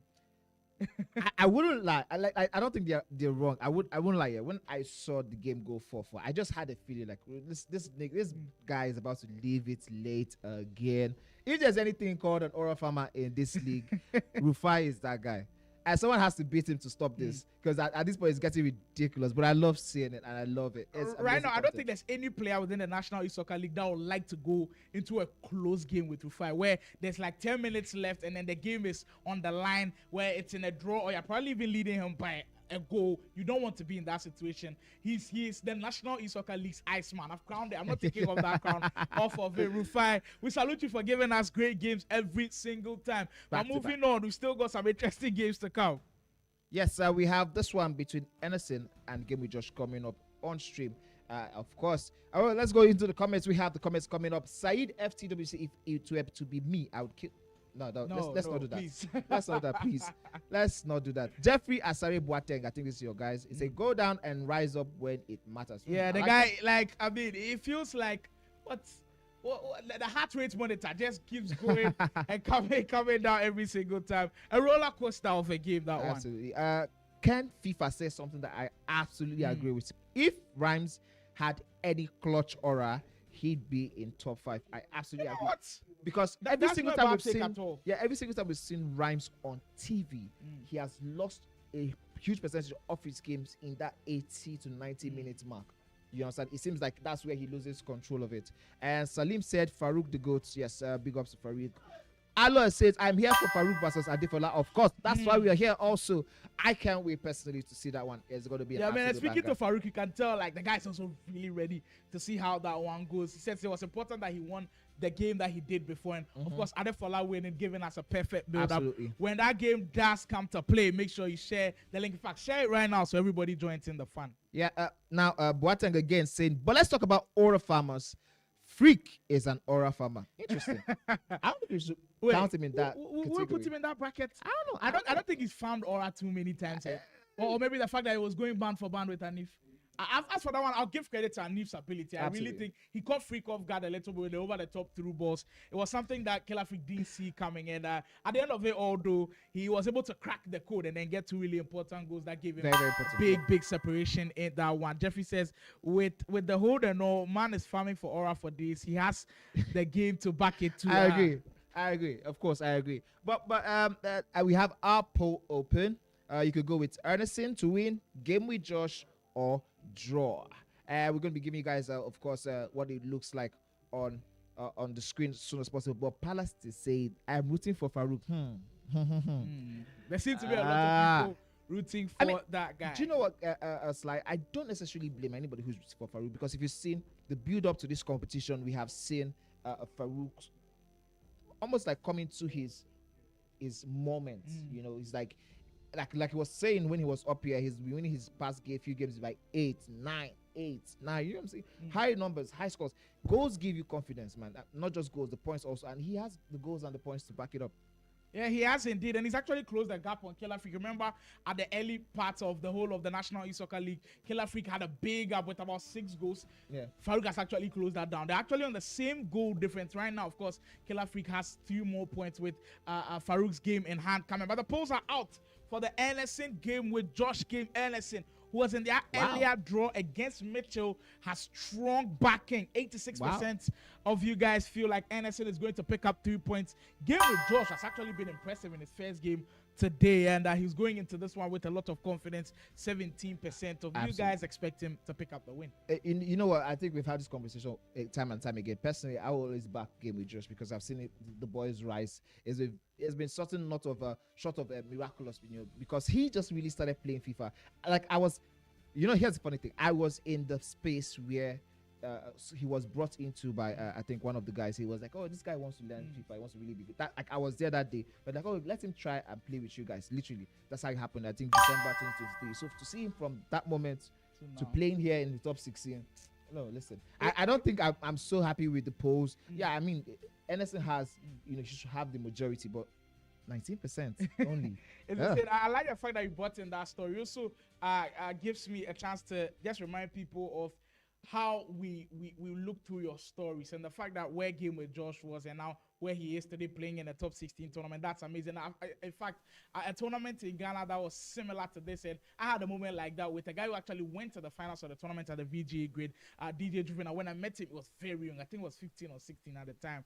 And at that time, you could see now he was about to learn the game and now getting to that level. I do believe that Montana beat him in that final, but it was indeed incredible. We get a chance to tell the stories of great players at the peak. The last time, also speaking of how Adefola was coming through the ranks and the fact that he's grown year after year after year. It's always amazing to see the stories from when they do begin. Like Killer Freak, everybody has been saying what he does is incredible. The fact that Killer Freak said it felt like Faruk said Killer Freak, it felt like he's built in a lab. All of a sudden, boom, the guy is one of the best around there. The fact that we've been able to see where he started from will always be great for next generations to come. And then us telling the story of a great guy like Killer Freak. I absolutely agree with you. Slimore, I think somebody is giving you your flowers. Someone say big ups. You're doing an amazing job. Love from Ghana. But I mean, the team makes me great. I mean, Manny has been backing me up pretty well. Faruk also came in and did an incredible job. The whole Game Evo team, Cade Esports, I think they set it up brilliantly for anybody that comes here to excel. So I wouldn't take credit alone. I think everybody has been truly immense in the way we set everything up. And hopefully, the upcoming weeks will keep getting better at what we do. So it says Emerson sweaty opponent. Why side you play him before? Well, he is indeed a sweaty opponent. Yes. His last two games have actually been draws. He did draw against Mitchell earlier on last weekend. Him in that crunch game against Killer Freak was also in a 3-3 draw. But he'll be looking to get back on the winning side of things. If there's any game that he'd want to win, it's probably this one. Absolutely. I mean, this is an opportunity for Emerson to sort of cement his space in that top 6, top 4 conversation. Right now, it is heating up. The race for number 1 is heating up. Listen, no matter how much, we still have about 5 games each to go. I think when we see the leaderboard, we'll see how many games is left. So that is a lot to happen. I mean, we saw what happened in the first game week for somebody like Mitchell, where he just came in and lost, his 2 games. We saw it happen to Adefola. Last game week, he lost 2 games. So anything can still happen. So much still to play for, I believe. So I don't think anybody who is in the top 6 up till next game week has a chance. No matter how slim, he definitely has a chance. Well, one thing I'll say about the National Youth Soccer League is nobody's safe. Nobody's safe. You can come for your position at any point in time. Not even Killer Freak. We just saw from last game week, we saw where Blaze had some chink in the armor, and then everybody just seemed to like be going at it. The goals are sort of reduced from how he started in the first. Well, like what he played earlier today against Rhymes. What we saw against Anderson in the draw, and then today against Anif. Absolutely. I mean, so that should tell you that listen, a lot is going to happen still in this one. Well, it has been incredible stuff that we've seen from the National East Soccer League. We're getting to game 6 of today's action. It's been brilliant to see some of the things go down. If you're enjoying all of the live broadcasts, make sure you smash that like button. It really does help with, of course, YouTube's algorithm and then pushing the content to where we want it to get. If you are still not following Cade Esports and Game Evolution Esports, what are you waiting for, guys? Truly the top tier esports organizations here in Nigeria, and they are doing a lot of great work to bring you this tournament. All right, we're having a confirmation from the technical team, that we might be going for the second game as soon as they have that one on screen. The Josh game with Josh versus Anderson game is currently having some technicalities, but once they're ready, we'll switch just like we have been doing so far. So what you know is that we're going to be getting the best of both worlds as they're happening, and we're going to bring that live to you from Lagos, Nigeria. Of course, everybody in the studio is excited. Listen, that's one thing I really love about this competition. It's not just for the fans, the viewers at home, even us in the studio watching, even the players who are watching. We are all fans of what is happening. We are all enjoying it. We're having a great time. We love seeing the goals. We are shouting. We are going crazy for all the goals, the action, the draws, the loss, and the in-betweens. Of course, the in-betweens. We are here for it all, people. We'll get into more of the comments. Jeffrey seems to be very active today. Charles Jeffrey. It says, Lab is crazy glazing. Slow down with the freak glaze, but he deserves it though. You know what? One thing I'll say about Killer Freak is he's handled the pressure extremely well. I compare Killer Freak to somebody in the NBA, like LeBron James. When he was drafted in 2003, he was on the cover of magazines. Like, everybody saw him as the poster boy, the guy to take the NBA to different heights. And he handled that pressure so many times, being to NBA finals back to back to back. How many times have you seen Killer Freak be in a tournament where he doesn't at least make the semifinal? Like, there's so many situations where you find a way to be among the very best. Yeah, I agree with you. So it feels like a LeBron James for me, coming in early with all of the pressure on the world. Also, there's a lot of social media, and some people call it bragging, but I mean, the guy's just confident in his abilities, and when he says he'll do it, he will do it. So I mean, once he's able to do that, I mean, you can't call it glazing at this point. He's just too good. I agree with this. Is, you know, we always talk about this. Results are all that matters. The guy talks about it. He backs it with results. What can you do? If you have a counter opinion, come be him. You know, come here, get to this point where he is. And, you know, I mean, we don't mind you having your own personality of maybe being humble and then of course working your way. I don't like to the top. You know what? Personally, I don't like people being humble when you have the ability. You see, when Faruk came up here, you asked him, who do you think is the best? Man backed himself. That's what I love. You know, back yourself. You know, put like the confidence in yourself, like put it to the world. Let us see. Like, these guys are doing amazing. You know what the funny thing is? From the house, when you see this, you feel like, oh, you could do this too. But when you come here, you realize the gap in quality is so wide. I mean, for these guys to be doing this week in, week out, is on another level. And I don't like, when I mean I don't like being humble, not like I want everyone to be. Say your stuff. Talk your shit and back yourself up. That's what it is. And give us the results. If you can back yourself up, just keep telling us what you expect from us. It's been an amazing day so far as we get ready to get into the action. Jeffrey says, yeah, that LeBron reference was on point. Yeah, it's literally like LeBron's meteoric rise, get into the spotlight. Everybody wants your downfall, but you just keep doing positive things after positive things. #L says that. Let's go, Josh. Finally, this is the first time somebody support Josh in there. I mean, we're all for positive support. Habibi says, Freak might be the best now, but Faruk is the GOAT of Nigerian FC. I mean, I get your opinion with that, and it's heavily backed. Faruk said he's played in over 100 tournaments. I didn't want to believe that, but like, he was trying to calculate in his head, and I think he's actually played over 100 tournaments. That's insane. Well, yes. Okay, so for this comment, like where he said Freak might be the best right now, I agree with you, but Faruk is the GOAT of Nigerian FIFA. I might want to, in my own personal opinion, be like, oh, let's throw in the name of Adefola. Let's throw in the Adefola name, because I mean, Adefola has been here for over a decade. When he was 15, 16, that's like over a decade right now. Adefola had been going to tournaments since 2016.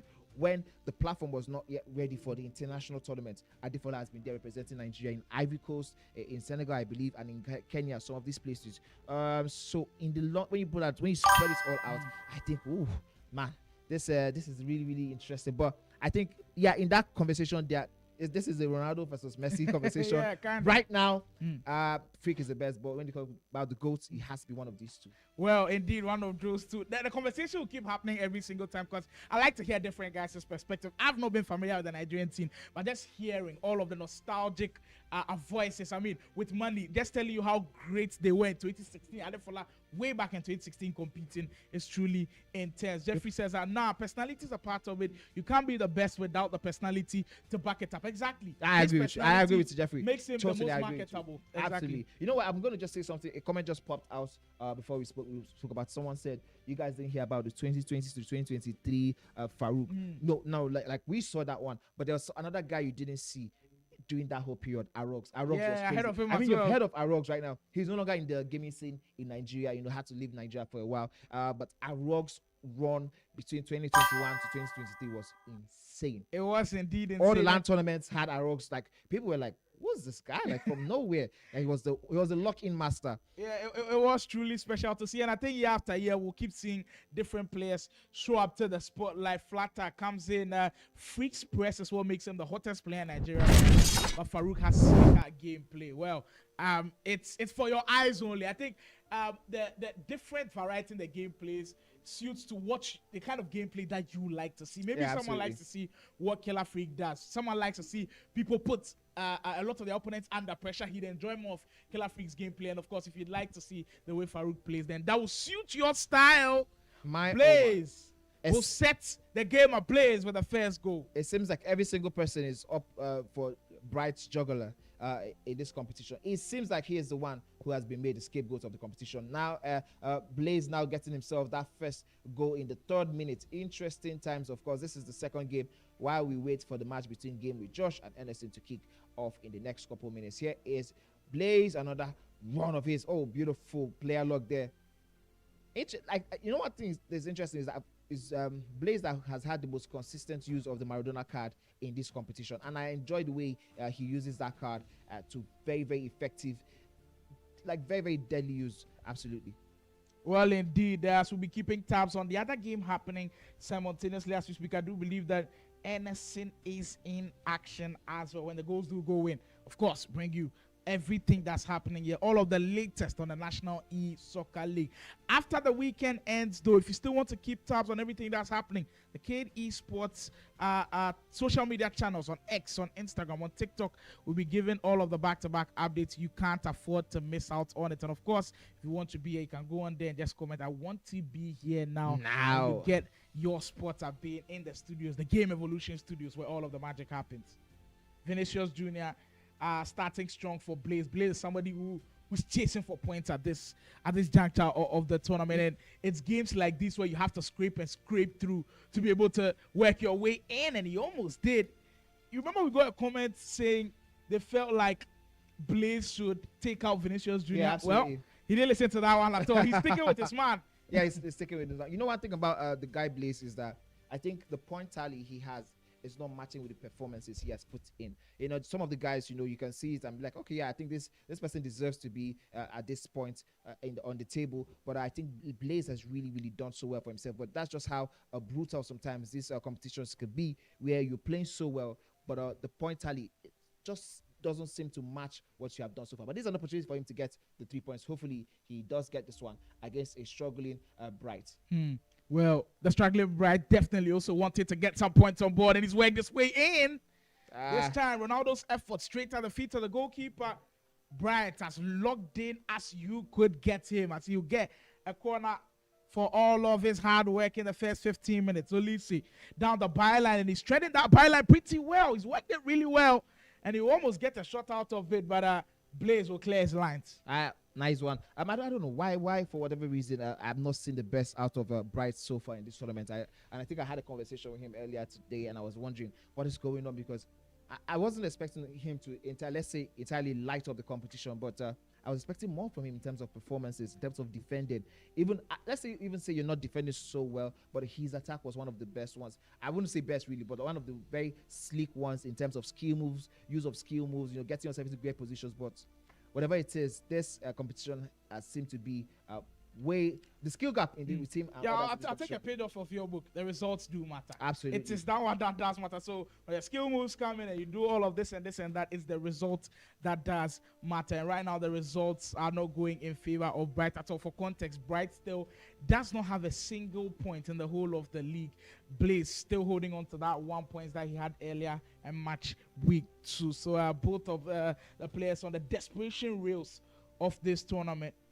As we get where that Anderson game is going on strongly, we're getting updates from there. Almost made his way to position. Blaze. A little bit unlucky for Bright there. The bounce back, you know, giving Blaze the opportunity to double his lead, but it doesn't matter.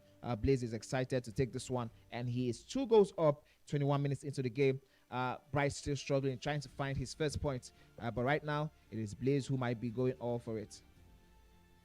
We're having word that we're going to be getting the game with Josh and Anderson soon and soon enough. That's the game we all want to see both players doing wonderfully well. Someone like game with Josh, who is still new in the system, you know, he's been picking off points, and we saw that interesting win earlier on today. But this is one way for him to really step up and do something for himself. But he has Anderson, one of the hottest players right now, to contend with in the next coming game. But here is Bright, trying to find a response somehow in this one. Indeed, and it's already been 24 minutes of Blaze controlling all of the affairs, and that's a brilliant tackle with Nuno Mendes at the right place at the right time to make a crunch tackle, and he's just on the offense with it again. There goes Maradona. He's got the chance to play the pass, and he will. Oh, beautiful There's pass. 3. My, oh my. Terrible defending there by Bright. Blaze could be on the verge of grabbing his first 3 points and his first win of the whole of the league. You know what? Talking about the first 3 points, I think it's fair to say after these 3 points, depending on who he's playing next, it might be able to catapult him a little bit into something significant going forward, because he's really done so well for himself. I keep saying it. His performances don't necessarily match his points tally, but now he has opportunity to show us what he can do if he gets to close this one and go home with the 3 points needed in this one. He's put himself in a really promising position to close this one out. Just 30 minutes in, and he's as comfortable as he can get. 3 goals to nil. Rude Hullet, and now Bright has big work on his hands, as we do get the feed from the Anderson game with Josh matchup. Anderson, who come into this one quite disappointing that he did go on that 3-3 draw against Mitchell. It was quite a really good game. You know what? I just noticed something in this goal. I think this is something Tomide mentioned in his analysis, especially the one he had with Mitch today. Using your right back to go for that tackle there. You know, when Rod Hullit, who's your DM, was free, you should have used Hullit to come in, initiate a special press or a second man press there. And I see that happen. I think these guys are not paying attention to Tomide's analysis. And if you guys are just joining us, you can go back in the stream, earlier in the stream, and see where Tomide analyzed this with Mitchell. He has also analyzed this in the previous game weeks. And it is very interesting to see that playing again and again. Well, it is really important. The National E-Soccer League not only serving you premium entertainment, serving you premium analysis for you to improve on your game as well. Chance to play with Tomide on that one. Hopefully, he's back on our screens to give us more bits and insights as to how we can all improve on this game. 6 minutes in, Anderson. First chance, first goal. It means business, and he's on another run again. Oh, it's just beautiful. Can he finish it off? Oh my. Talk about making an early statement. Anderson's playing game with just out of the park already. In the first 7 minutes, we have 2 goals. Terrible defending again from game with just horrible defending. But that's what it is. Once you have players of this quality, you make any mistake against them, they will take advantage of it. Anderson staking his claim as surely one of the best around. And a lot of people have made predictions of this guy finishing in top 6. And you know what? The top 6 spots are difficult to contend because you've already got Killer Freakos on top of the table. You've got Faruk, you've got Fola, you've got Baji Jr, who's also making strides. Rufi also picked up a really huge win. Rhymes is also in the mix. Anderson is just like, there are so many dangerous players who could really sneak up in there. I know Mitch is also making huge strides. That top 6 spot is just going to be so difficult to grab. It's like I noticed you mentioned Rhymes. I don't know if we could still put him in the top 6 conversation. He has had, especially after having the week that he's had. I mean, the past 2 weeks he has had have not been the greatest, you know. And this is game week 3, of course. And I think we still haven't seen the best of Rhymes since that first game week. Oh, here's the first time up through from Johnson. Oh my goodness, that is so unlucky. That one hit the crossbar. Well, we're speaking of how well he actually finishes his chances when he goes for the over-the-top through ball. That might just be devastating that he just couldn't finish it off. That was his way back into the game. But Anderson lucky that one comes off the post, but that man is not going to care at all. All he's got on his mind is to score goals, and he almost finished off the Trivella Green time. Figo, step over into space. Game with Josh. Now feeling the pressure of being down by 2-0. He's already been in pressure situations. There goes Henry. Will he get a shot away? He went. Oh, he does get it. I was just about to say that the past 5 minutes have been game with just getting back a little bit of confidence. And that's one thing Anderson does not want to do. He has to bury this game if he wants to go home with the 3 points. He has opportunity, and he should start taking them right now to ensure there is no opportunity for someone like Game with Josh. Game with Josh is hungry, and he's willing and eager to take points off anybody. This is something that you don't want to, a position you don't want to be in with some of these players. But kudos to Game with Josh for getting that one in. This one just came back to life right now. Game with Josh 1, Anderson 2. Well, in all of the games that we've had on the broadcast today, you feel like there has not been any significant blowout for our main featured broadcast. The Rufi game looked like it was going to end in a blowout when it was 5-1. But of course, you know Rufi, he had to make it dramatic for us. We ended up getting a great game. The Killer Free game, it wasn't a blowout. It was just the goal difference was 2. Adefola's game kind of felt like a blowout a little bit, especially when Imagi got that red card. But I mean, the margin wasn't as big as people would have expected with a red card coming in that game. So all in all, we've had great games on the broadcast, and you almost feel like there is more to come. Still, the big game yet to come as a slated for later on today. Adefola taking on Faruk Manzo in match week 4 of the action, match week 3 of the action. So I do stay tuned for that one as that one comes out. Faruk Manzo, when we had them on the broadcast, very highly anticipating how that game will go, and he really wants to pick points off of Adefola. He was reminiscing on some of the battles that he's had with Adefola. He did recall, he says in contender, I think 2021, where Adefola was out by 3-1, he managed to equalize and then went into extra time, golden goal in the first 7 minutes of the game, and then he knocked Adefola out of the competition. It was reliving the moment, and it was just special. I think I remember that moment. I think it was one of the moments that really announced Faruk as the guy to actually watch out for going forward. That was a crazy moment. I mean, how time flies. That was 2021. I think I do remember that particular match, but everybody was shocked. The shock on everyone's face was absolutely crazy. People didn't expect this young boy, I think then he was 16 or 17, to do that to someone who we all knew was a champion in his own rights, of course. But then how time flies, and I love to hear some of these stories, just like we always say, Simon. Yeah, indeed, and like that's why I keep saying the fact that some of these things were not documented at the time hurts me a lot. If it was in these days, everything is documented right now. Figo on the break, maybe you could do it right time finish. Konate decided to go for the direct shot. So that's why I keep saying, like, when we document some of this stuff, it really helps with the player progression. And absolutely, I don't think Faruk was into social media then, so he probably doesn't have footages and gameplay of all of those ones. But tournaments like the National E-Soccer League and the fact that a lot of these players are now taking social media seriously, we see after the game week a lot of players create content with what happened in studios and of course on the virtual pitch as well. It just keeps the record for everything that happened. So years to come, we can look back on stuff like this and say you were a crazy guy back then. I mean, it's all about the journey. It's all about the progress. That's why sometimes it seems like the guys who are in the European countries seem to have it a little bit better than us. You know, Nigerian and African gamers as a whole have to come into it, just like you're saying, Simon. The data is really important. And I think back in Ghana, somebody was building an app, an esports and a gaming app, and it needed data of the players. And the history in tournaments, it was nowhere to be found because nothing was documented then. And with the Cade Esports, I'm also hearing that there are huge updates coming. They need all of the data like that to make it as solid as they can. So just make sure that everything is documented within your gaming career. Are we having some confirmation now from the team that we do have some data? You know, you can go to Game Evo Tech and you can get some of the data that we have had over in Nigeria. Yeah, www.gameevotech.com. You could go on there and check out some of what these players have been doing. So if you're an investor and you're an esports team that's looking to get into the Nigerian esports scene, you want to have tangible data to be able to work with and make your conclusive analysis on as Game with Josh is in. Oh my goodness, I was expecting a lot. And he just can't finish. Listen, consistently now, Game with Josh has been having back-to-back chances. He has to take those chances right now.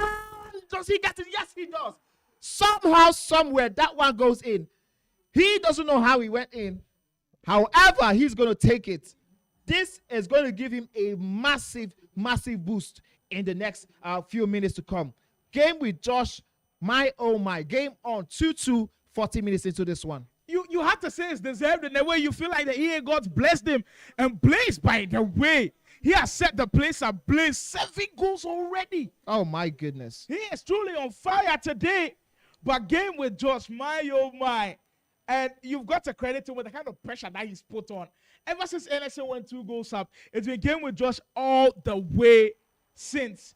He's been truly spectacular in these first 45 minutes, and he definitely deserves that goal. I know I was kind of unlucky a little bit with the way he went in, and I'm sure NSN wouldn't be happy about that one, but credit to Game with Josh. He's been pushing and banging on that door, and he's gotten something out of it. 3 minutes to go before the half comes to a close, and here comes NSN again, who's been quiet after going 2 goals up. Hunting. I mean, he's been doing his own bits, but Game We Just seem to like be going at it, battering ram, you know. But I have to give. I think if Game We Just wants to get something out of this one, he has to ensure he doesn't concede before halftime. He has to take this draw to halftime. Can he do that? That with timed effort from Anderson, just blocked. Anderson now trying to get himself into this one. The game saying no way. 45 minutes on the dot with 30 seconds in. And Anderson is struggling to get himself another goal. He knows how much it is going to mean for him to end the first half with a goal to his name. The referee is still insisting that there's something to play for. Usually during corners, they are insane. Wow. as a game with Josh gets away with that one, I think they'll go into halftime with this one. Wow, I mean, that's a huge sigh of relief. He knows how important that one was. He knows how important it was. My, oh my. What a half we have just seen. My goodness. All the games we have had today have given us goals after goals after goals. Something to talk about, of course. Both players, deservedly having this amount of goals scored. Both players are doing great. And I want to see how that second half shapes up. Whoever it is has the first, like we said in that other game, whoever it is takes charge in the next 10 minutes in second half. He is the one who is going to be able to take that one to the next level. Yeah, indeed. And the kind of pressure that the National E-Soccer League brings is indeed intense. And a game with Josh, kudos to him for not laying down low after going 2 goals down. And now, of course, poised that 2-2 heading into that second half. We're live from the Game Evolution Studios in Lagos, Nigeria. And it's been some splendid action so far. We are building up to the blockbuster games. We're building up to what will be a league change. I mean, the table shifter. And that will get us in prime position to discuss even greater things. Anderson looking to regain his lead back as he dances in the area. Has a couple of options and he finds Bakola to bring it to play the hair once again. He's been meant so far having the hair in the post. Absolutely. Let's see who starts the second half out of the gate. Let's see. This time around, Anderson had that shot seen over by the goalkeeper. But now his game is just turn to see what he can get for himself in the second half. Both players have done deservedly well in the first half, taking the game to each other. And this is one of the things we love to see. This Figo card is indeed intriguing. Part of the footies items, I haven't seen too many people use it, but Game with Josh seems to trust him really well. And he's found him in really great positions. It's been interesting to see the way he pulls it off, the way he's playing right now. And he sends the runner. There's Vinicius Jr., a great tackle from Saliba at the right place at the right time. Anderson, by the way, his transition play is what is letting him down. Like from defense into the midfield, he just can't seem to find the right passes to set him on his way to do great things. And that's where he is currently struggling. Red time finish. Oh, that would have been something. A blessing in disguise. I tell you. You know what they call Game with Josh earlier, beginning of this year's clash, what they used to call him in the chats and communities, the pro killer. He's one of those who, in knockout competitions, you just expect him to do something crazy and, win someone's day. My goodness, we have an update in the game between Blaze and Bright. It is 9-1, and I think this one made it 10-1. Absolutely. Ooh. Top left corner finish. Blaze, we see loads of smiles from him, and understandable. This is the biggest margin of win that he's had, and actually his first win of the whole tournament. Absolutely. I want to see at the end of today's competition what the goal difference for someone like Bright looks like. Here's a chance for a Game with Josh. Can he get that? Lukaku tried to pull his way to Henry, holds on to win. Wow. What a chance that was. But Anderson, kudos to him, refusing to let go of that attacker with his defense. Absolutely seeing that all the way through. That is absolutely good defense. Very, very astute and very well done. Very well organized at the back. That is Anderson. He'll need to be doing a lot more of that. His offense has also tapered off a bit. Well, speaking of the offense, just needed to heat up a little bit, and a brilliant slotted into the right corner, and he's back again with the lead. Game with Josh will feel a little bit unlucky because he has had chances upon chances, and so far so good. It seemed like the first serious one Anderson had in the second half had got to it, but now he has to find that composure he did in the first half to come down from 2 goals to get himself 2 goals in. He has to find that composure again against somebody like Anderson. Oh, what a great pass that was. He saw the run from way outside there, Solin, maybe to finish it off as he regains his 2-goal lead back. The run from Hulit was generational. Absolutely. He started running from the midfield, and Josh just didn't know where that run was coming from. But you could tell it was on Anderson's mind. He just saw that run from way outside, and the timing was perfect. And it gives him his 2-goal lead back. Deja vu to where it all began. Anderson, comfortable with the lead now. If you're watching this, better know that this is not the end of stuff. We saw Rhymes were walking from a 5-1 deficit to almost draw that game before there was a dagger through the heart by somebody like Rufi. But then that means a lot can still happen in this one. Here is Anderson trying to ensure that doesn't happen. Oh, the L1 stop, reverse elastical, nearly done to perfection there. Well, at this juncture, the game is really crucial. As if Anderson gets another one, surely now you feel like the game has been put to bed. And that's what he's been trying to do in recent time. Great passing to Kaka.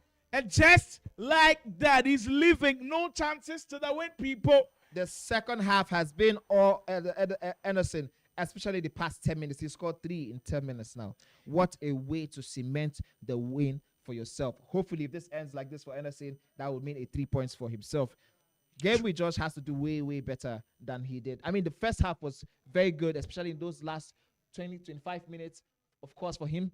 But now he has to do way, way more than that because this is 3 up now for Anderson. Yeah, it's starting to look like an impossible job for Game with Josh to come back into this one. But, I mean, we see crazier things on the National E-Soccer League. Like Manny rightly mentioned, someone came back from 5-1 down against Rufi. I think if you have to come back from 3 down against Anderson, in your eyes, that will be where you'll be taking inspiration from. Bakonate doesn't want to leave any spaces in behind. That Trivella would have definitely been deadly had he had chance to get in the ball roll. But whatever it is, this is a direct corner from Game with Josh. Anderson sees it through, and his Theo Hernandez card is on there to get it out of danger. That Theo Hernandez shifter into the midfield is crazy. Already, his left back item without Bruiser play style plus is insane. And the fact that we get to see him in midfield bullying opponents is really something else. This year, card of the year, right from the gold item, it has to be Theo Hernandez. You can even possibly even still use the gold item and still be good in game. Through ball once more. Ellison now almost trying to put the icing on the cake, and for sure creating the big separation between himself and Game with Josh. Just flagged for offside, but you see the intent with which he's playing now. He's almost at the finish line and grabbing all of the 3 points. That'll make it 4 points out of a possible 6.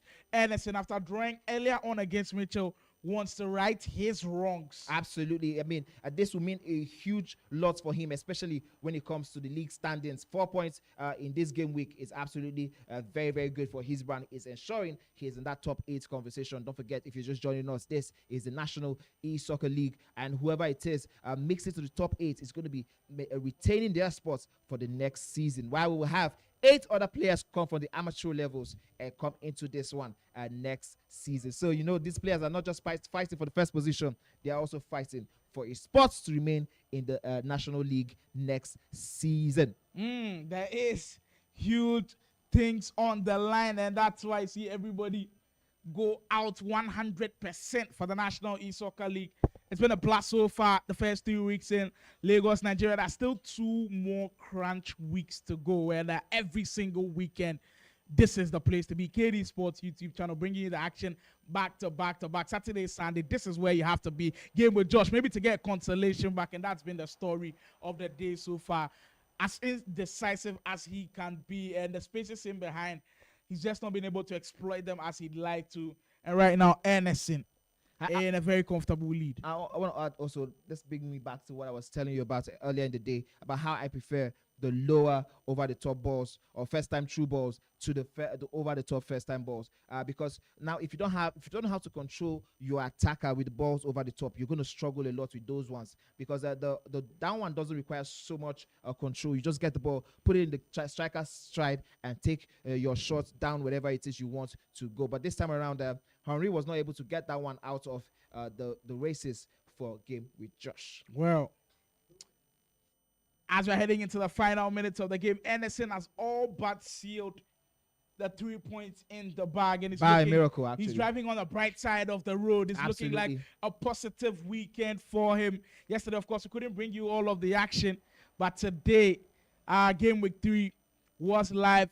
As right now, it's I think 12 games done, 4 games to go in the rest of the action. So we'll have 2 on the live broadcast for this our 6th round of action. And of course, when our second round of action, actually, so when the last 2 rounds do come, we will end things. But that freak Faruk Manzo versus Adefola game surely on the horizon. The build-up is truly looking incredible. Everybody here is hyped to see what you guys call the Classical has for us as we are building towards it. Adefola after having a horrible weekend last weekend, he's been able to turn the tables around with a very impressive win against Imagi. And then, of course, Faruk Manzo demolishing simply Uzo in that one. So both of them coming off the back of 3 points. It has set the table nicely for what could be a blockbuster of a game. We've already had crazy games, but that one having potential to be a madness. I mean, I want to give Anderson credit. You know, after the game with, I believe, Killer Freak last weekend, he has now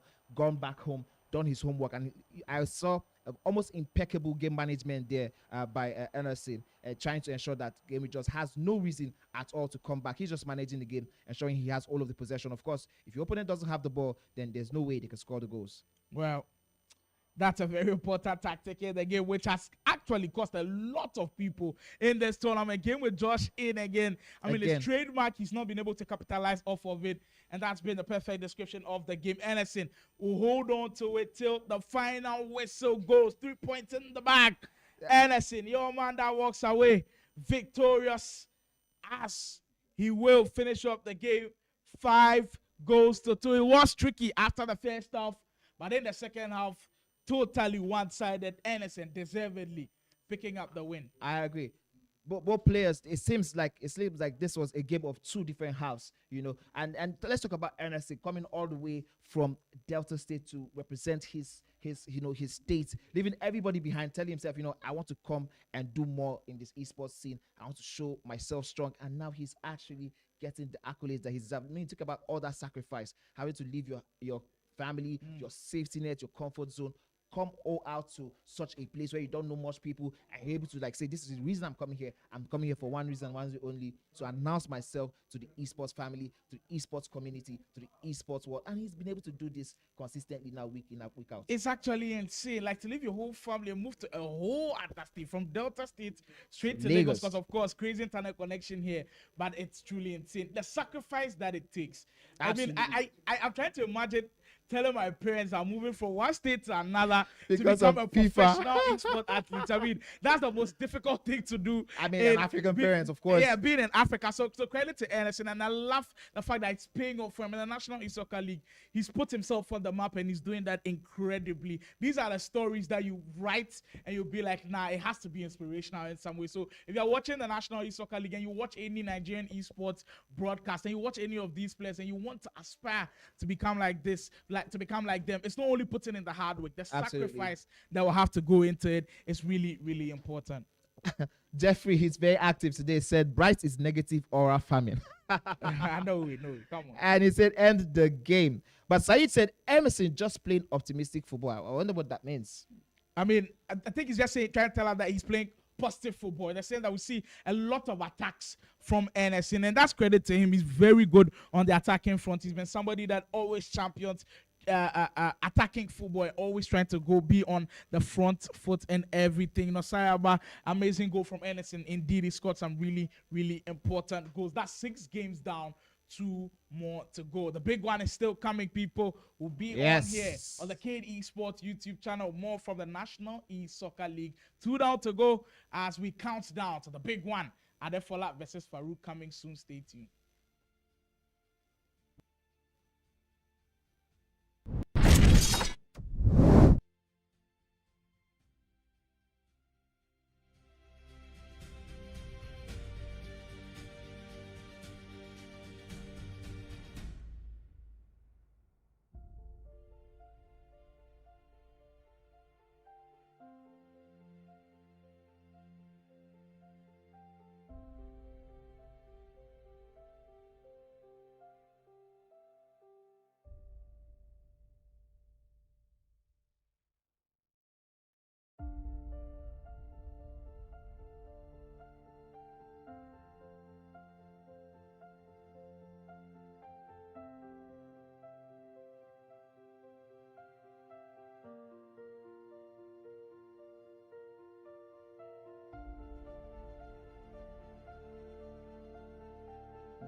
As a proud sponsor, Game Pride is bringing you front row seats to the action. Also, we're giving players and creators a new way to win.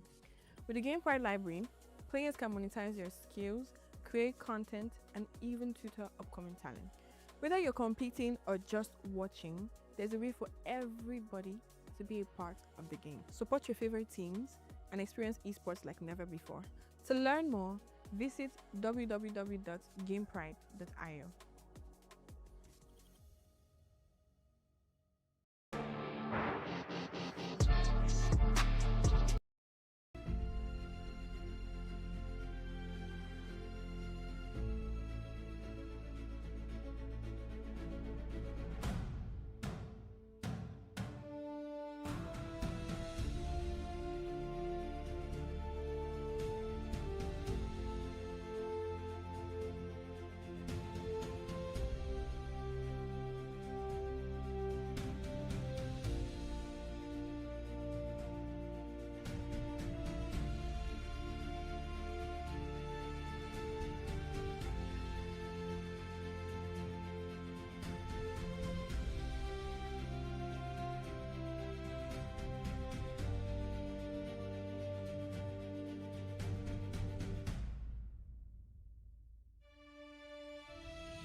All right, ladies and gentlemen, welcome back. What an amazing way to get into it. We've had, I think, about 12 games already, and we are about to wrapping up with the next 4 games. We have 2 that's going to be happening right now. We have one between Mitchell, and I think we're going to get the opponent soon. And the game between Boyd and Imagi currently is on pause as they're trying to sort out. I think it's Mitchell and Mr. Oga that are about. Okay, yes, absolutely, yes, Mitchell and Mr. Oga, while Boyd and Imagi also is getting ready to set up and go. This game between Mitch and Mr. Oga, very, very interesting, Charlie, because I think both players know each other very well. But this time around, it will be Mitch who is seeking to get these 3 points today. He knows how important it is. What do you think he needs to do? Yeah, Mr. Oga is changing the narrative.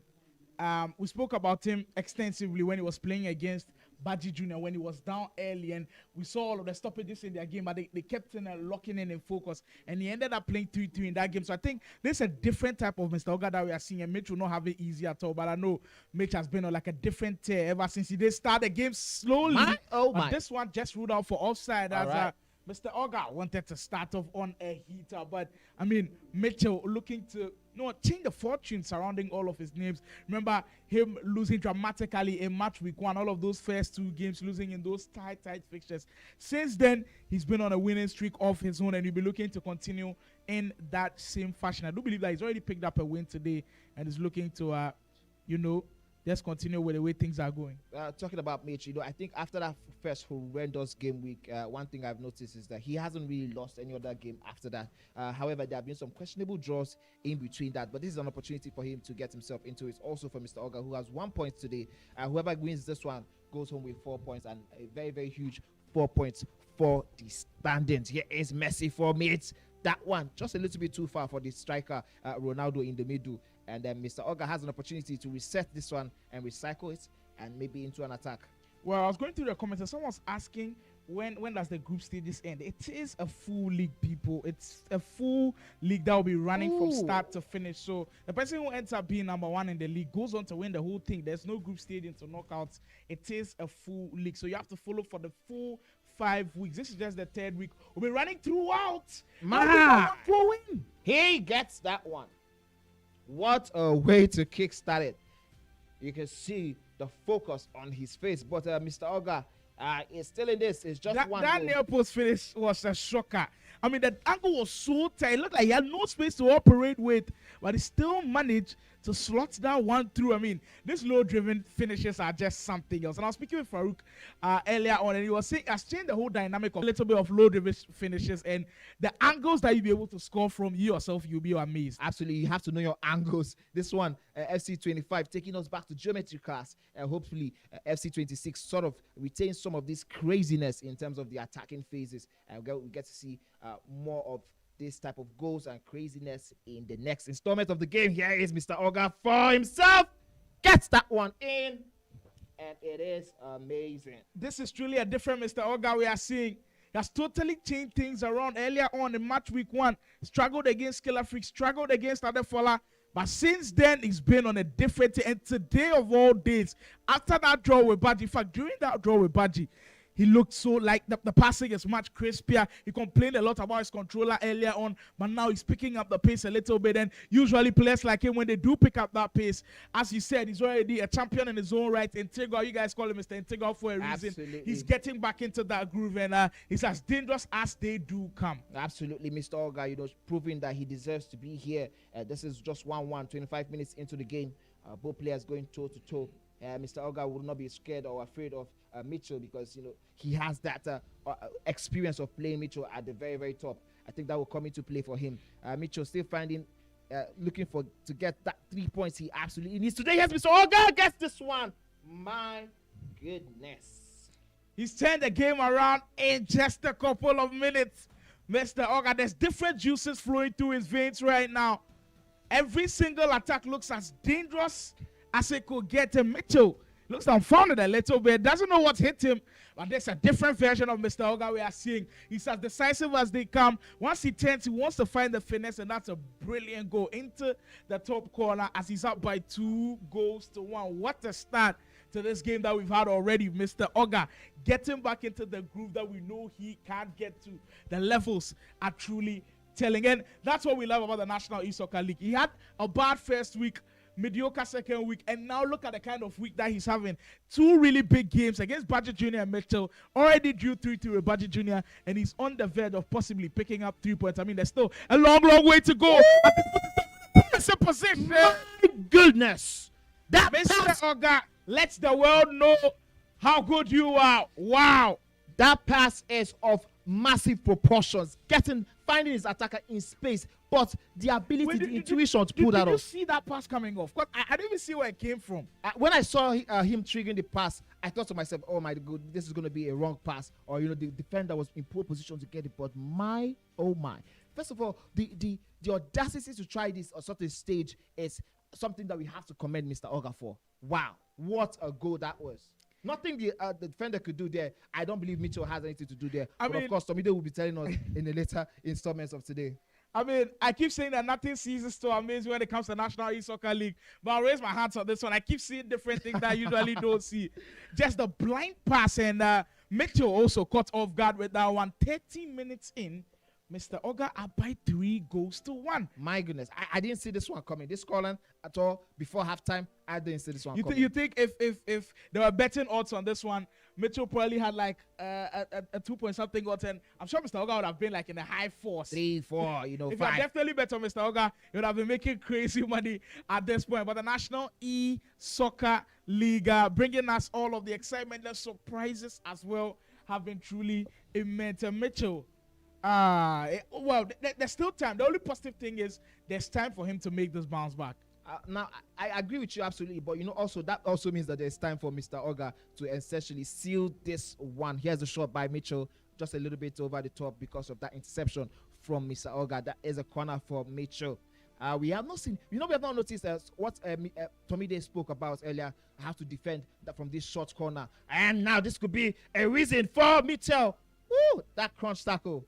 Absolutely necessary. And we're getting the gist from the technical team that the Imagi versus Boyd game might soon be taken off. Both players have been sorted out by the technical team. Kudos to the technical team with all they are doing in the background. They're doing an amazing job. Amazing job. You don't see them, but their work to ensure that all of this is happening at a seamless level is something to be commended. But here we still have 38 minutes in. Mitchell chasing this game. He's down by 2 goals. 2 huge goals, I must tell you.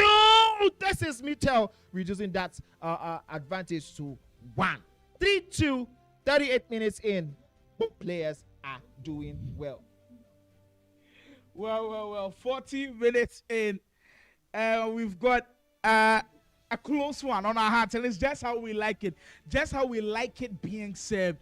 3 goals to 2. Mr. Oga, I think even him, when he knew going 3-1 up, he wasn't in the clear, because absolutely, with how gifted Mitchell is on the offensive end, you always have a chance to come back into the game. But Mr. Oga, with an opportunity to pass the ball, you saw the space open up a little bit. I'm quite surprised he didn't take it. I mean, yes, I am the caster. Yes, I'm the commentator, not the pro. But my goodness, that did seem like an opportunity for him to ball roll inside. But he decided to go around and maybe build again. But Mitchell took that one off him. And now Mitchell has the opportunity. You know, on the wings in the cutback positions are always the trickier situation. Oh! If you're the offensive player, oh, what is he doing? What is he doing? Sly, I've not seen you this speechless in a while. My, oh my. This one shocked you as much as it shocked me, did it? I mean, there was a whole goal to aim at. No need for the pass. But, I mean, getting on stages like this, it can get to you as a player. And the National E-Soccer League will keep reminding us that under the bright light, even the best players do crumble. And they could be punished. Oh my goodness. Side has turned, Mr. Oga. And now he's going to be punished. He most likely will be punished. Has to save this one. Momentum clearly gone. Ronaldo from 12 yards. Oh, he gets it. He gets it. This is a game of chance. And this time around, Mr. Oga takes his own, while Mitchell did not use his own opportunity. This game can be as cruel as they come. FC 25, it's not for the weak people.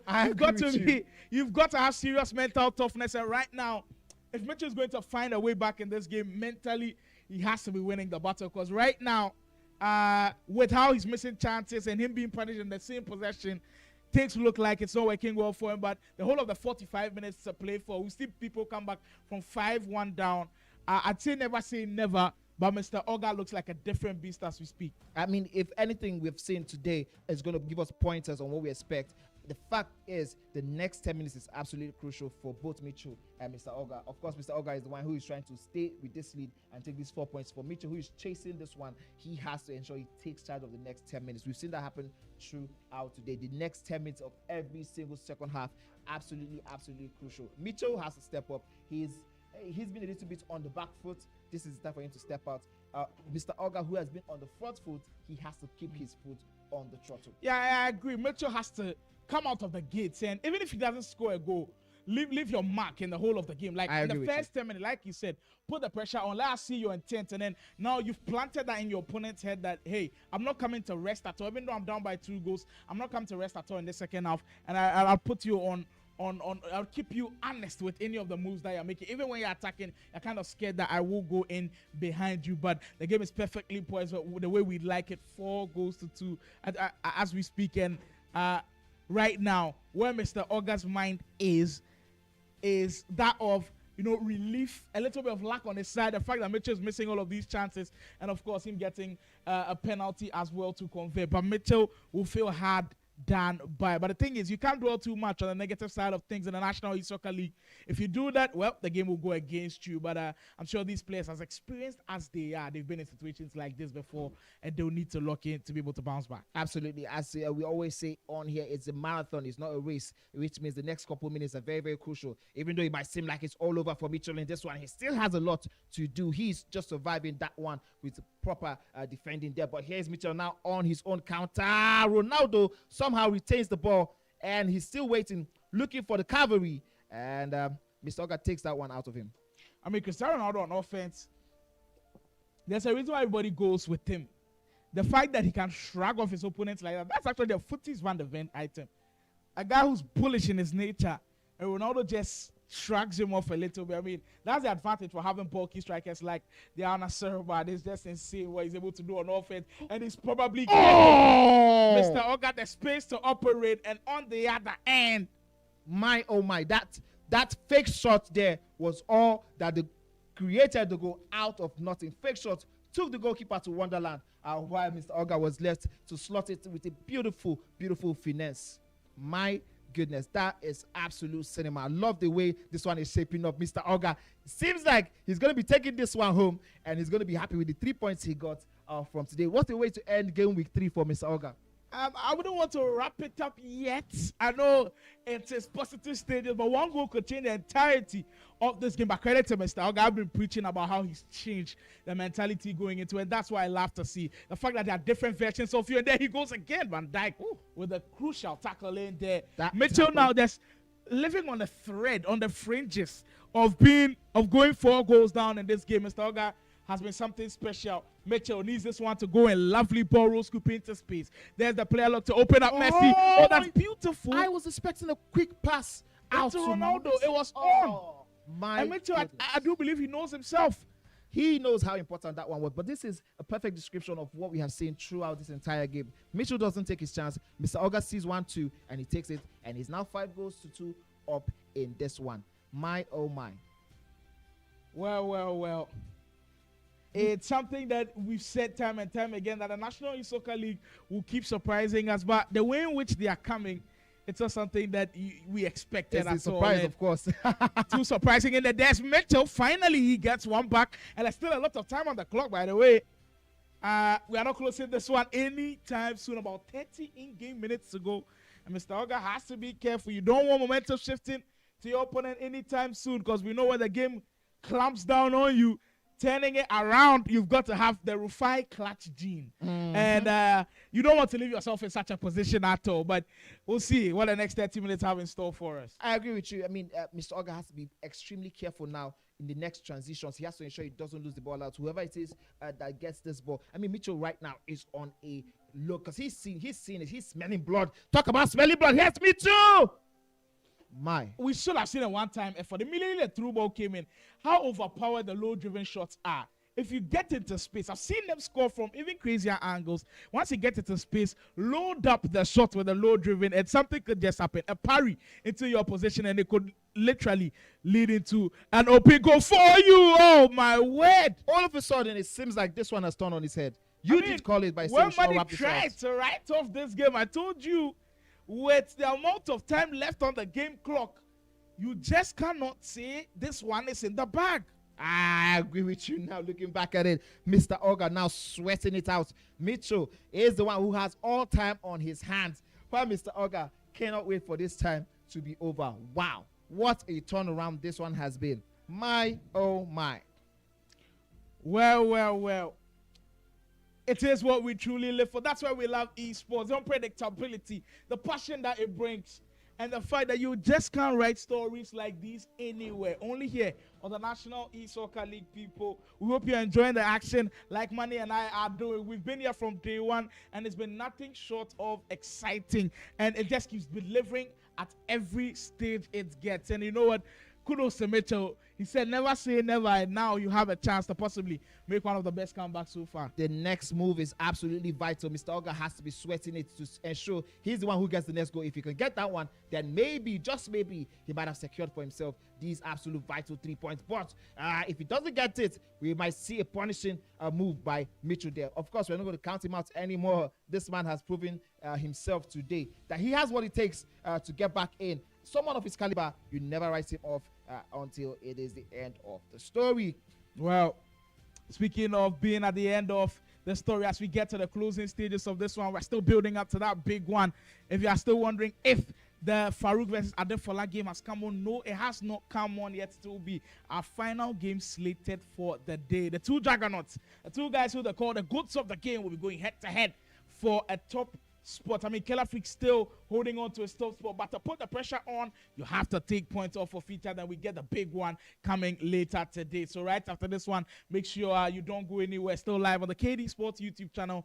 Faruk and Adefola will be heading to battle pretty soon. But speaking of battle, this one is as intense as it gets, as Mr. Oga is on the races now. He'll have to defend well, as he's now in a difficult position. There goes Mitchell with a comeback coming over wickets. Mr. Oga would be sweating in his boots right now. That was very lucky for him that the goalkeeper was able to come out on time and neutralize that. What would have been a very when you're on the byline, it can be some of the most confusing positions to be in the sense that where Mitchell was, all he was thinking of was, who am I going to pass? Who am I going to pass? And in the last second, it actually opened up. But at that time, you're taking a heavy touch, and the goalkeeper, of course, had a chance to come and claim for him. But, I mean, there's still a lot of time. 20 minutes in a 9-minute half. It's like eternity if you're Mr. Oga. I agree with you, especially when you're trying to defend a 1-goal lead against somebody as crazy as Mitchell, someone who has that pedigree to get the goals when they matter most. Mitchell has already had a draw today,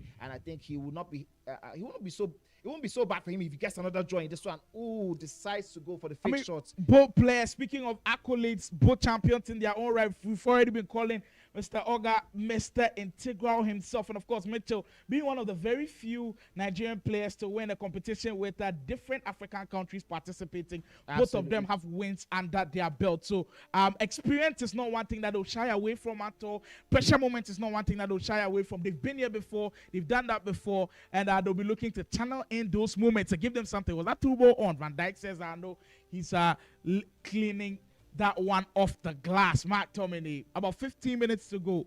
The time is beginning to run out for Mitchell. If he wants to get the goal, he has to get it now, because Mr. Oga has been surviving all the waves of attack from Mitchell. So this time is quickly running out for Mitchell. Before he gets to crunch time, he has to get himself into it. But Mr. Oga still has a say in the proceedings. He's the one with the attack right now, but it is out of his grasp, and back to Mitchell. This has been end-to-end stuff for the past 10 minutes.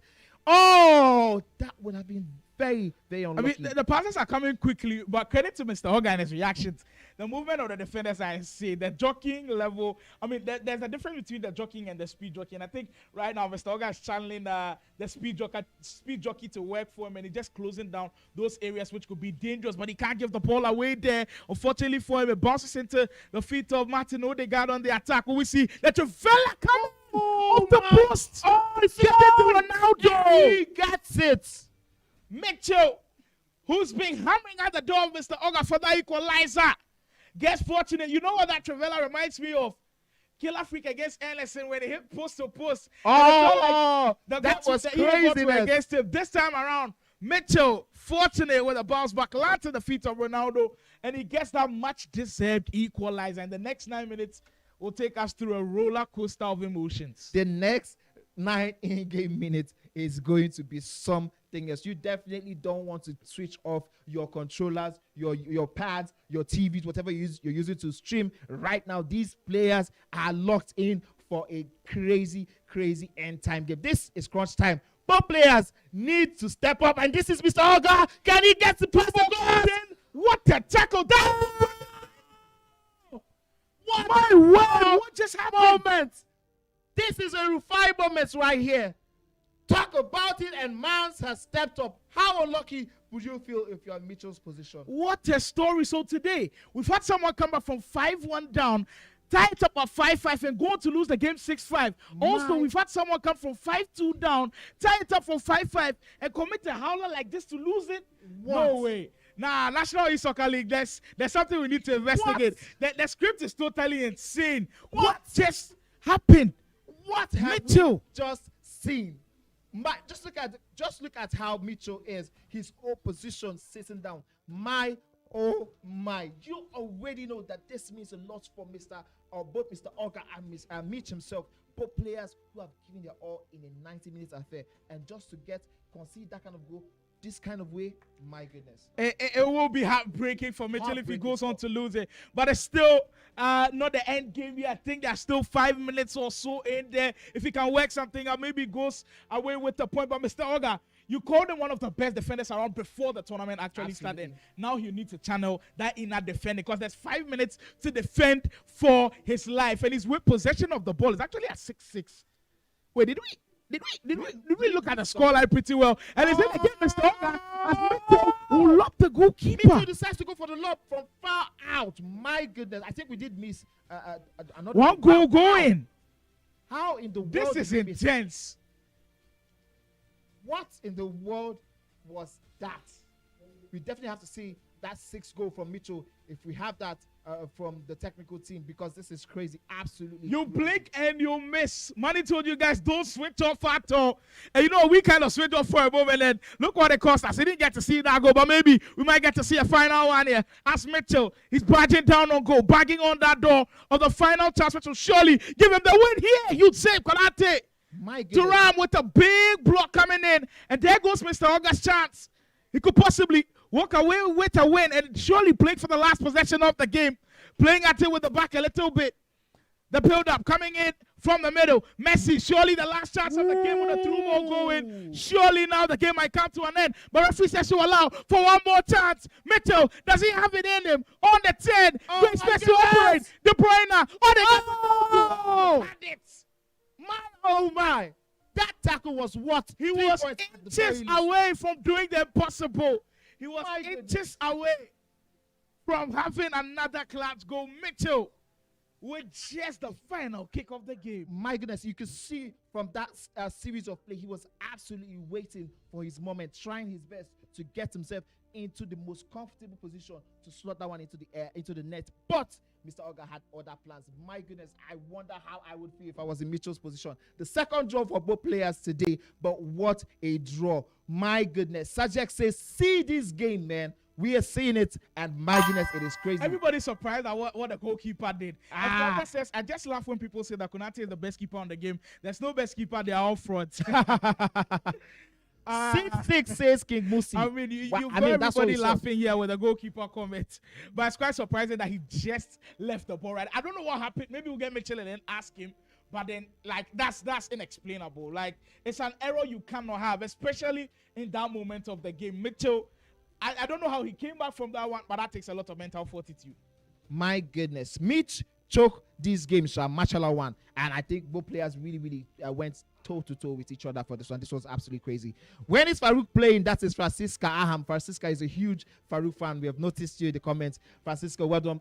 Faruk is playing as soon as possible. He is the next game going on stream. That is if we don't have Imagi versus Boyd happen. As soon as that one is done, we're going to have Faruk versus Adefola on your screen. So go nowhere. We just seen craziness, correct? We have so much craziness to give you one more crazy game we are going to be giving you. Okay, this is a game between Imagi and Boyd. After this one, we'll go straight into the showdown match for today. Imagi already leading by 1-0. Well. After some level of craziness that we've just witnessed, we might have more on our hearts right now with the National E-Soccer League. If it gets to the last 20 minutes and the scoreline is even the margin of 3, I do believe we'll get craziness. We've had 5 goals to 1 and someone has come back. We've had 5 goals to 2 and someone still comes back. What is it with comebacks today at the National E-Soccer League? Truly, truly amazing stuff that we see. The stories that we've written today, what we've been able to live through was something that we'll never, ever forget. And that's why having this league was so, so important. It will always forever remain in our memories as one of the best days. I mean, can we now vote match week 3 as probably the best? I don't know. Like so far so good. It's like every single game week gives us something new. You know, like different. It's etched in our memories. But I think we'll have to name this whole game week the comeback week. Absolutely. It has to be 5-1 down, 5-2 down, and the comeback is insane. Absolutely insane. Both players are. I mean, it's crazy, but both players played a draw in their previous matches, and then when they met each other, they also went for the draw. Crazy game, but kudos to Mitch and Oga for giving us this absolute monster of a game. But now we are shifting our attention straight into the Boyd versus Imagi match. I think Boyd is still a little bit still in the traps. He hasn't had the opportunity to come out of the races as early as he would love. And we're going to be getting, beautiful, over the top ball to Lamine Yamal there. Imagine, you know how it is when he locks in that defense. He is very good at it. And after that first goal he has seemingly locked the defense. And now Boyd has to come up with something special if he wants to unlock this one. There's a chance for Chawinga. But Mama Dashville tearing that one with a beautiful and clean tackle. Yeah, just got a glimpse of what the comment section is looking like. And I'm seeing a lot of people ask, where's Faruk? When is Faruk's game coming on? Right now, Manny and I can assure you that right after this game, we'll bring you the big one. The Nigeria's El Clasico, as you guys call it. Faruk Manzo will be in action against Adefola. That one we can promise you. Right after the Imagi Boyd game, we'll bring you Faruk Manzo versus Adefola. So you know where to be. Oh, what a goal. Suspect defending. What Imagi on that one. I mean, while we're going to... let's also give credit to Boyd for that attack. That attack was insane. Holding up to the ball, that fake shot there took out about 2 to 3 defenders, and he was just able to slot it in between the goalkeeper. Here's Boyd. He's known for this craziness in terms of his attacking moves, and this has been paying off for him in this competition.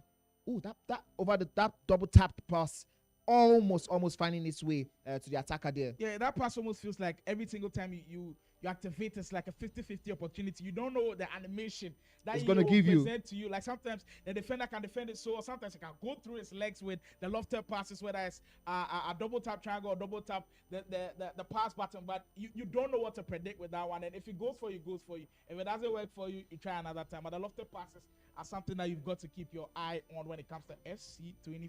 I absolutely agree with you. What a way to kickstart this one. 1-1 on the score sheet. Imagi versus Boyd. Imagi started the scoring, and Boyd has finally gotten his scoring boots on, but there's still so much to play for. 33 minutes in the game. Oh, beautiful pass out, and the striker was not able to take that in the stride with him. The ability sometimes slime off to take the balls or those true passes in your stride. Oh, that pass was excellent. What's he on though? I mean, look at Petit's run all the way deep from midfield. Reminds me of that Anderson goal against Game with Josh, where he made the Rufi run right deep from midfield. And there was absolutely nothing. Game with Josh couldn't track the run, and the pass was inch perfect. Timing was also really good, and he was able to grab him a goal. That pass is really good as well. Rodri on the 10, surely had to go in. Rushes it this time around. Imagine it's been a problem all tournament long. He hasn't been able to finish his chances, and they've come back to bite him. And the story continues. That is why he's in the second half of the table where everybody's surprised.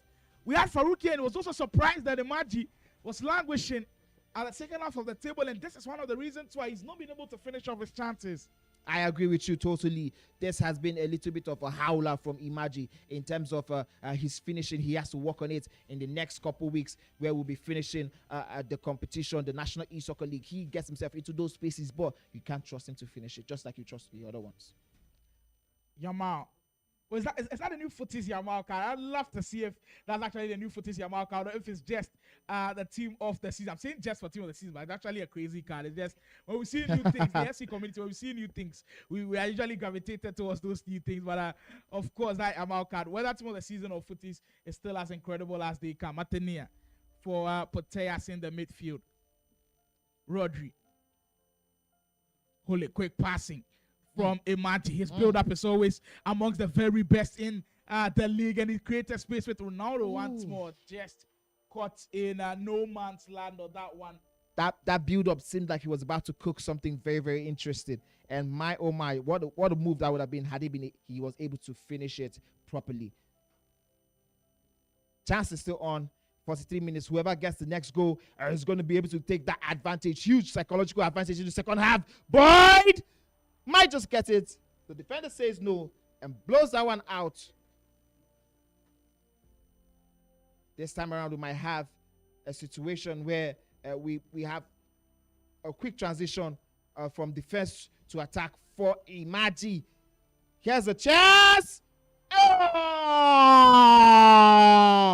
Doing the basics right. That's how you get the job done. My, oh my. The step over exit, something special to see always. I think people have to learn from this. I see a lot of people execute the step over and they've got just one exit, the same direction that the step over comes with. But you look at Imagi, so inspirational with the step over. Once he activates the step over animation, he makes sure that the exit is to the direction that he wants. So started a step over into one direction, changed the direction with the exit that was truly special, got him the space, beautiful finesse into the corner, and it's a much deserved lead up by 2-1 as Imagi desperately needing those points on the board. I agree with you. I mean, what a psychological advantage Imagi has with that one going into second half. But also, it means nothing if he doesn't get another goal as quickly as he can. And here is Imagi balling down that channel. Decides not to get that one out. He still finds a way to get the bounce back. He has to convert. Putellas. Oh, beautiful skill. So, the Magini Speakers, he's fortunate with and he misses it. My goodness. There's a little bit of unpredictability about Imagi. When you're expecting him to pass, he wants to pull something crazy off. And with the McGinnis Spin Council, I didn't see that one coming, and they almost paid off for him. But it's just cost him so many times. Oh, my goodness. Boyd, you know, he's one of those guys that will go direct as many times as he'd won. If you are fancy, he doesn't care at all. It's the pass into execution for him. Green time finesse into the top corner, and he punishes Imagi every single time. My, oh, my. Look at how important it is for this game and the way it looks like now. Boyd is on another attack. Boyd has Vieira. Shoots. Very, very easy. This is a man who knows how to use very, very basic things. And you can see some things happening right now. Boyd is talking about something. I don't know whatever they're talking about. Both players trying to figure out what works for them. But my goodness, what a goal that was. That goal is very, very crazy. I think we are having some technical challenges on the parts of both players. We're going to have to figure that out as soon as possible. But my goodness. Well, the last few minutes for Imagi has been horrendous, just to say the truth in that one. He was cruising at one point. All of a sudden, the last 10 minutes, he's conceded too many easy goals. I just think it's just been way too easy for Boyd to exploit some of those matchup opportunities.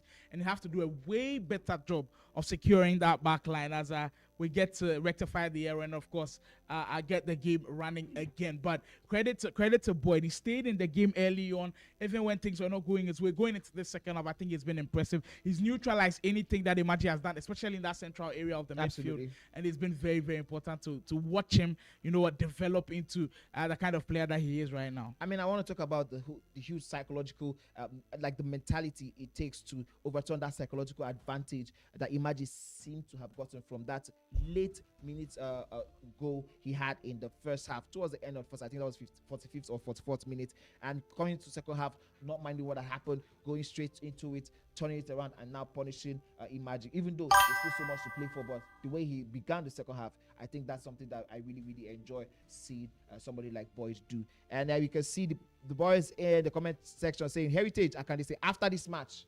I think speaking of that Faruk and Adefola game, yeah. Boyd supposed to punish Sam for that missed chance, and I think he did. Team Faruk gather here, of course, everybody in the chat section. The Faruk bandwagon is getting together for the big one right after this game. And we see Boyd wide that face. I think that was the face he made after scoring that goal. Something happened in that section. The guys will fix it and we'll be back on your screen. But thankfully, we have compete mode, so we're going straight back into where we ended. Yeah, I think it's around 58, 54 minutes, one of the two. Yeah, he can never disappoint except EA do Ojoro. Don't worry, there's no Ojoro in this one. It's all about the players, the quality they have, and the ability to take and kill the chances they get. Well, taking your chances has been an Achilles heel of Imagi so far throughout the whole of the tournament. There's been situations where he's led, where he's been comfortable, situations where he's had a chance to blow out an opponent and he keeps missing on chances and he leaves a window for an opportunity for his opponents to come in. And we've seen it today as well. He had a chance to, kill the game or at least have a 2-goal advantage. He doesn't do that. Boyd comes in, gets a goal back, and now he's leading by that 1-goal margin. Boyd, oh Boyd, right now where he is, I think that the pause kind of helps him calm down a little bit. And the last time we saw a stoppage in a game like this where, the players had to lock back in, it turned out to be a very interesting end to the game, especially that Baji Jr. versus Mr. Oga game. It kind of had a different dynamic. Mr. Oga didn't start well, but after the restart of the game, it changed the whole fortune. So maybe it will have an effect on the boys. I mean, let's see if that will come into play in this one. Of course, Imagi probably will be the one who is very, very happy for this pause because it allows him to go back into his mental bag and see if he can pick 1 or 2 things, strategize, re-strategize, do something new, and probably get himself a win or at least worst case scenario a draw. I don't think a draw will do him any harm from this game, but certainly has the quality. So any points from this game at all will be very welcome by Imagi. And I think someone's asking how would the goals count? They're actually playing in compete mode, so you can just input the goals and we'll continue from right where we left off. So that's no problem at all. That's one of the major advantages of playing in compete mode. All right, and what a comeback that was by top 5 choose. Yes, I mean, we can't call it a comeback yet because there's still so much to play for. I mean, we saw that in the game with Rufi, and I think that was Rhymes Bobo. All right, we're seeing the game between Simply Uzo and Baji Jr. This one is the one that we're supposed to see off screen.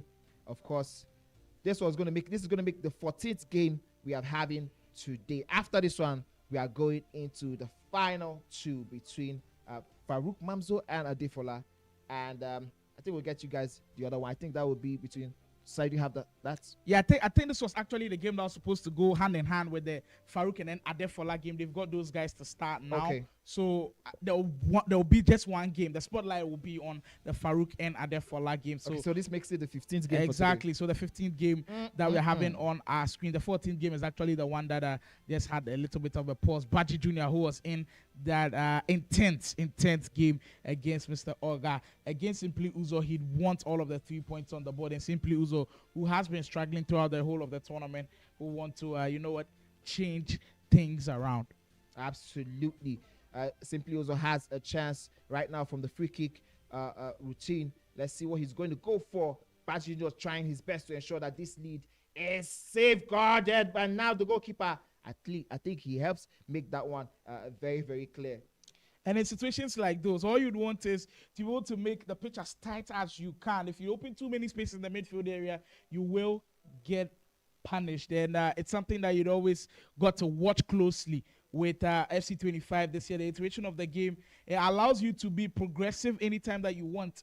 But if you leave too many spaces in the midfield area, you will be punished. And that's something that Baji Jr. has got to be careful of. Simply Uzo, he's still a hungry man looking for his first points of this whole tournament. And at this point, I don't think anybody wants or possibly is looking forward to losing or dropping points against Simply Uzo. People are looking at it as an avenue for them to grab points on the board, but it doesn't come as easy as that. People have struggled against Simply Uzo, and he's also looking to also change the way the fortunes have gone for the whole of the tournament. 10 minutes in, and Uzo has given a really good account of himself, but that's not enough to be able to take points off of a guy like Baji. I absolutely agree with you. Now he needs to get those points in. I don't know if it's going to be a Herculean task for Simply Uzo, but that is what this competition is all about, facing some of the very, very best and be able to achieve some of the Herculean tasks to make yourself one of the very, very best in the country. Here is Baji Jr. now trying to get himself that second goal for comfort. He has not seemingly had the best of momentum shifts in the past 5 minutes or so after he scored that first goal. But whatever it is, I think the goal is going to be coming soon. if he keeps at it. Oh my goodness, this was a very, very fantastic green time effort from Baji Jr. And that one almost flying into the court. Oh my goodness, that was so close. I thought that one had gone in. Yeah, the near post crosses come as quite a surprise to some of these players, and you kind of get caught off guard with it a little bit if you're not alert, and that's what Baji Jr. almost did there. You almost got him off guard with that one, but a big, I mean, it coming off the side netting. You almost say he got lucky with that one, but he's got to be defending those corner kick situations way quicker, or else he could be in serious trouble. Baji Jr. looking forward to possibly getting a cushion in this one. Ryan Gravenberg into Hansen, can't thread that one through as Lukaku will hold on to it. Baji Jr. Closing down the spaces as quickly as he can. You know what?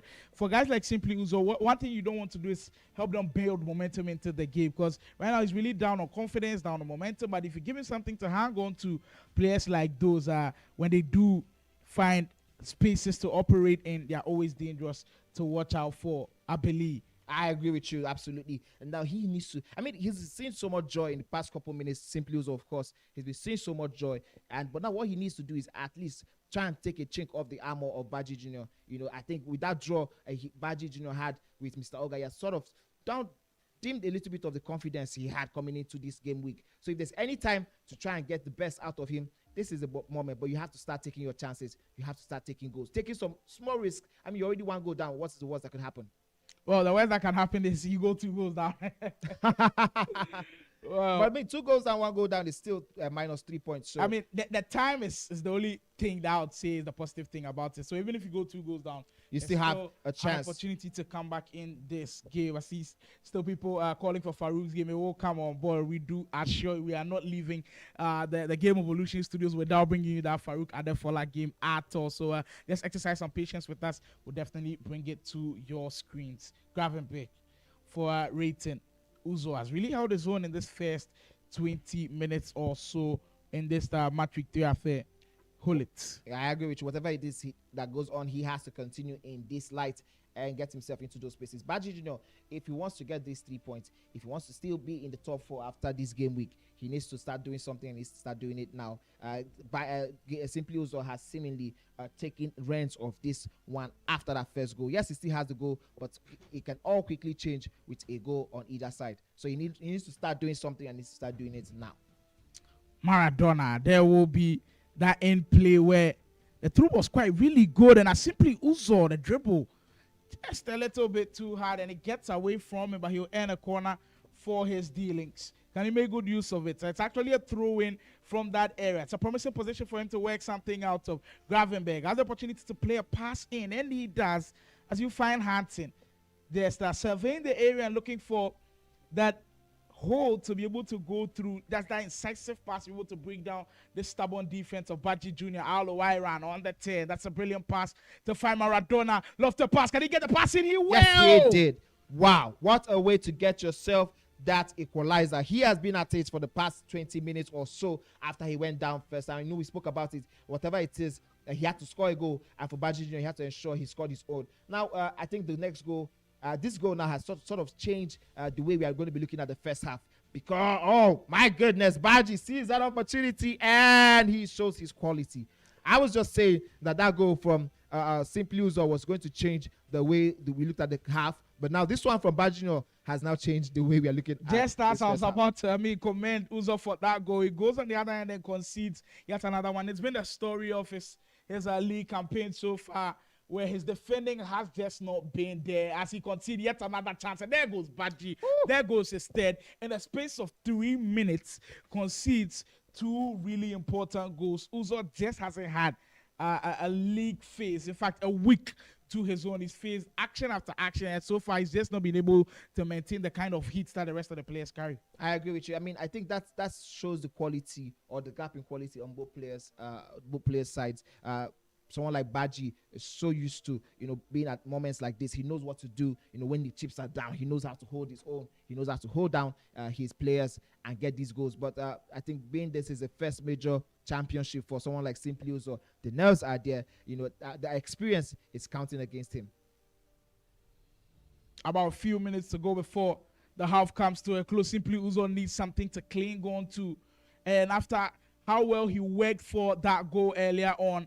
It's just a little bit deflating that he gives away 2 really easy ones. And heading into the final opportunities of the game, he's got to be careful with the way he's playing right now, because Baji Jr. is building a strong confidence.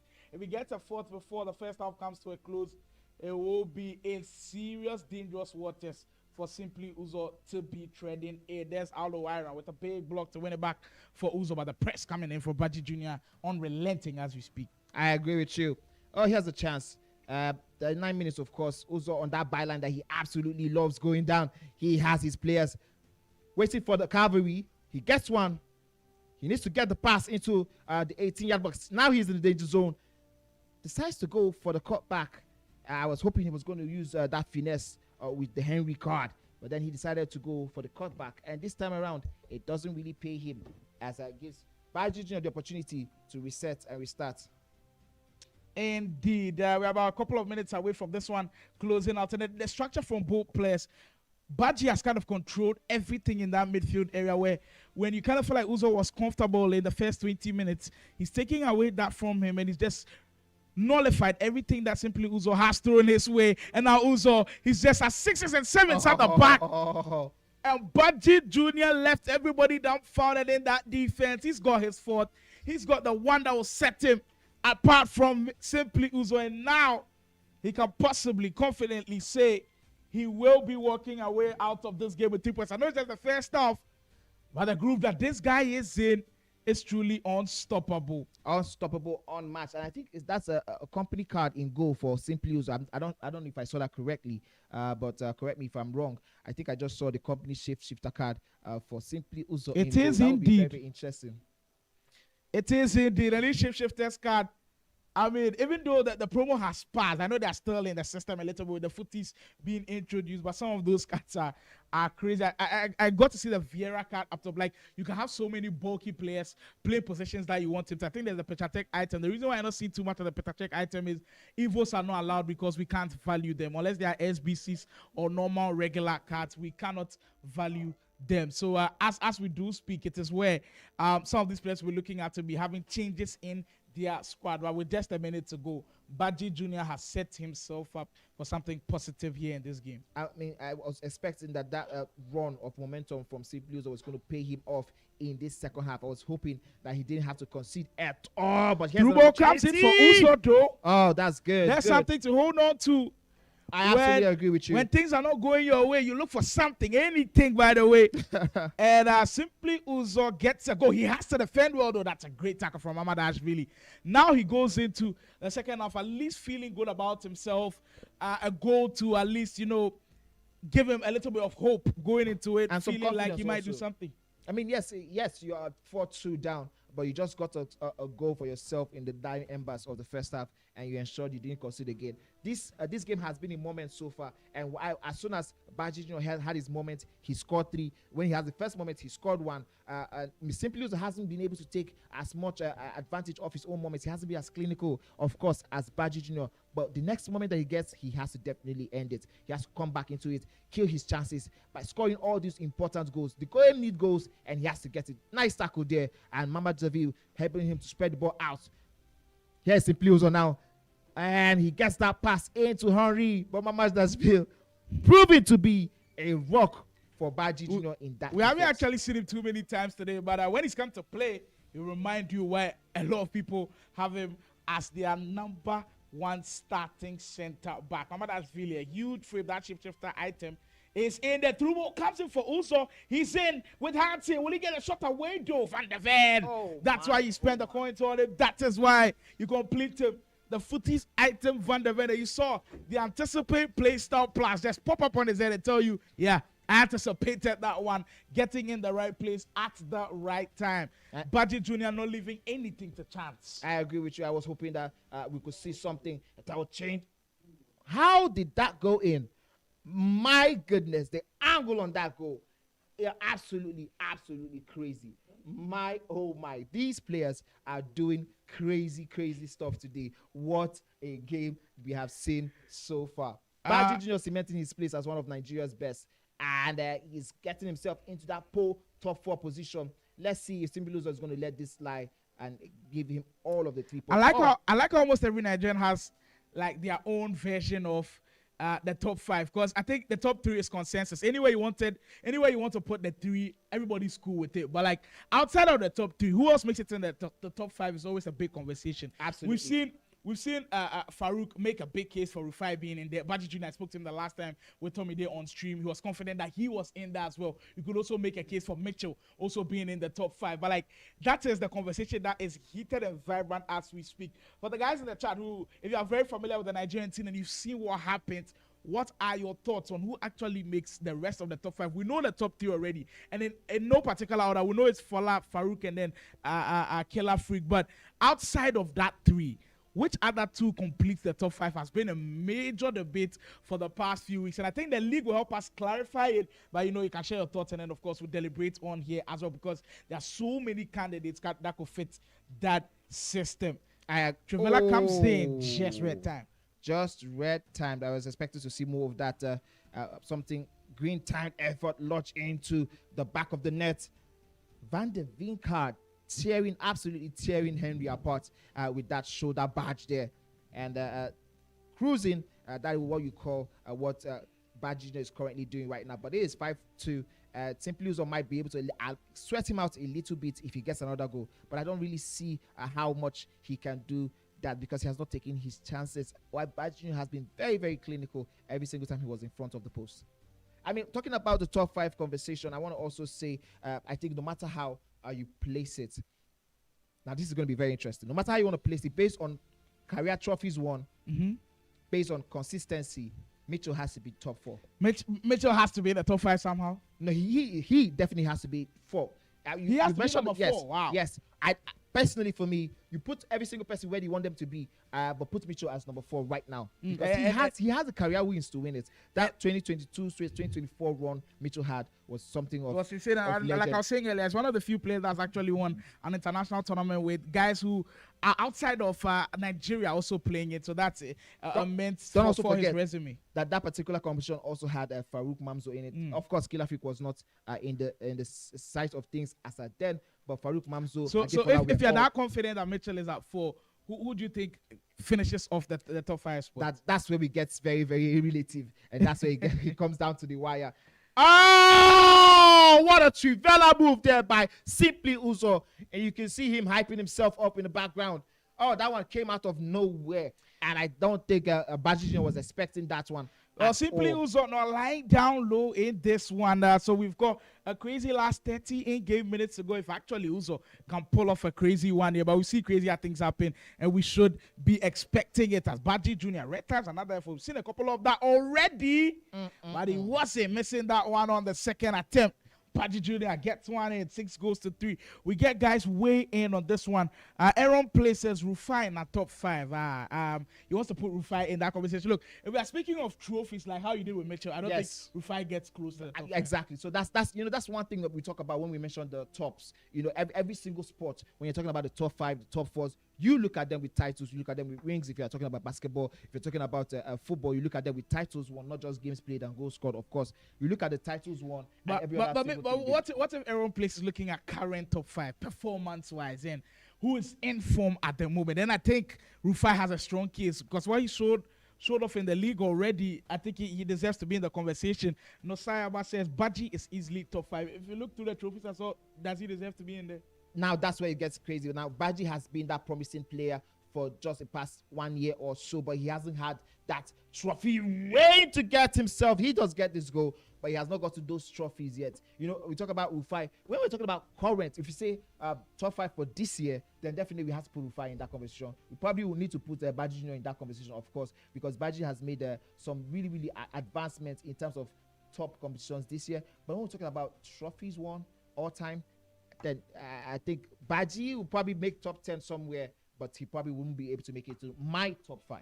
Well, that's just Manny's opinion. You can share yours as well. Of course, they are meant to be debated on it. That's why we love all of these debates. I always have these debates with the Ghanaian community as to who's top 5, who's the best, and all of that. That's why I love it when I get to pick everybody's brain within the Nigerian esports community. So if you're familiar with how things work as well, you can also join in the conversation. Really important for us to have these kind of conversations are simply Uzo. That's going through it as we speak, down by 7 goals to 3. And at one point it was really close, but now Baji Jr. is not leaving anything to chance right now. He's just closed every window of opportunity that there could be for simply Uzo. He signed, I mean, his name across all of the. You can see he stamped everything on this game as Baji Jr.'s game. It's been shaky a little bit, but from him. But every single chance that he's had, he's found the back of the net with almost every one of them. I agree with you. And I was thinking to myself, I was saying the quality of passing from both players, it shows you a little bit of the experience and the gap I always talk about, when it comes to it. Both players, they have done it, giving a good account of themselves, of course, in this game. Yes, for Mr. Baji Jr., of course, even more. But there's some little bits of detail in here and there by Simply Solo that shows you a little bit of the gap in quality from these players. And now, don't forget, we are still counting down to the showdown match of today's tournament, the game between Adefola and Faruk Manzo. Yeah, it is indeed coming right after this one, people. We've called for it, and we are serving it up hot. We're cooking in the kitchen a little bit, but now I'm getting where that the guys are indeed getting ready. So right after the Simply Uzo Baji Jr. game, we'll bring on your screens the Nigerian El Clasico, as you guys would like to call it. Faruk Manzo Adefola will be on your screen, and for sure it will have huge ramifications on how that leaderboard looks like. Just for context, Killer Freak is still leading, but then he's played one more game than Faruk Manzo. So if Faruk Manzo wins that game, actually by just a single goal, he will go to the top of the table again. But if he does lose that game and Adefola picks up a win, Adefola will be striding into the top 4 conversations yet again. So there's a lot at stake in that one. I'm sure maybe Killer Freak is hoping that one can end in a draw, and then hopefully he'll be able to open up the gap a little bit. But everybody's watching closely how that big game will end. But Baji Jr.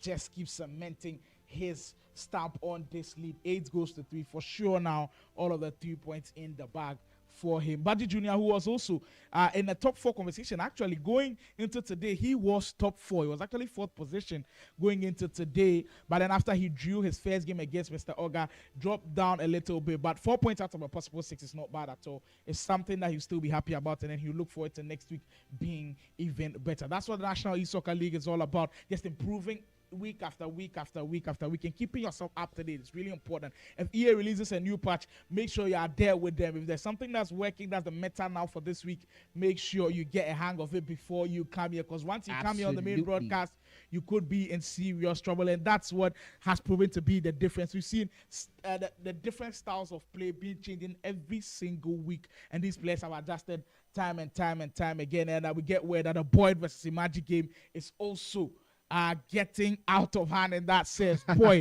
7 goals to 3. What a performance that is. I mean, almost a similar one to the one we just witnessed between Baji Jr. and Simply Uzo. And you can see Boyd trying to manage this one and take it down to the wire. I don't know. There's no need for him to necessarily do this, but he's ensuring that there is no reason for him to consider another one. Of course, the goals matter, and they matter a lot. The game between Baji Jr. and Simply Solo seems to have ended. I think that was 8-3, if I'm correct. By the time we are done with this, 9-3. Okay, we're getting word that was a 9-3 win for Baji Jr.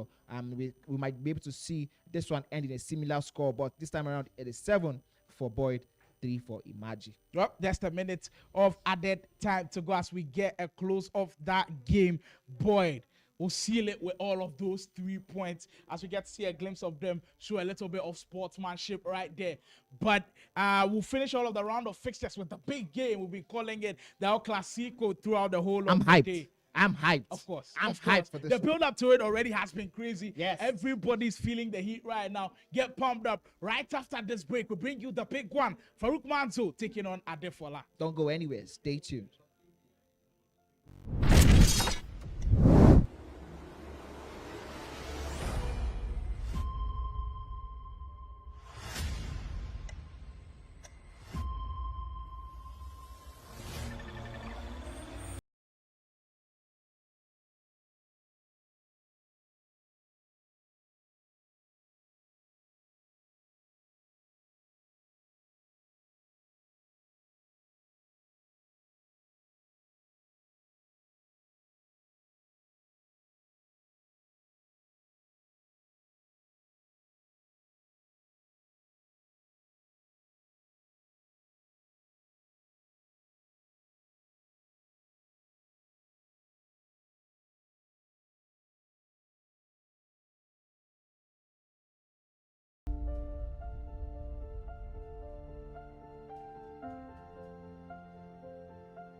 As a proud sponsor, Game Pride.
in as much as it's hyped, I just take it as another game, to be honest. Yes, a very good player, but to me, it's just another game.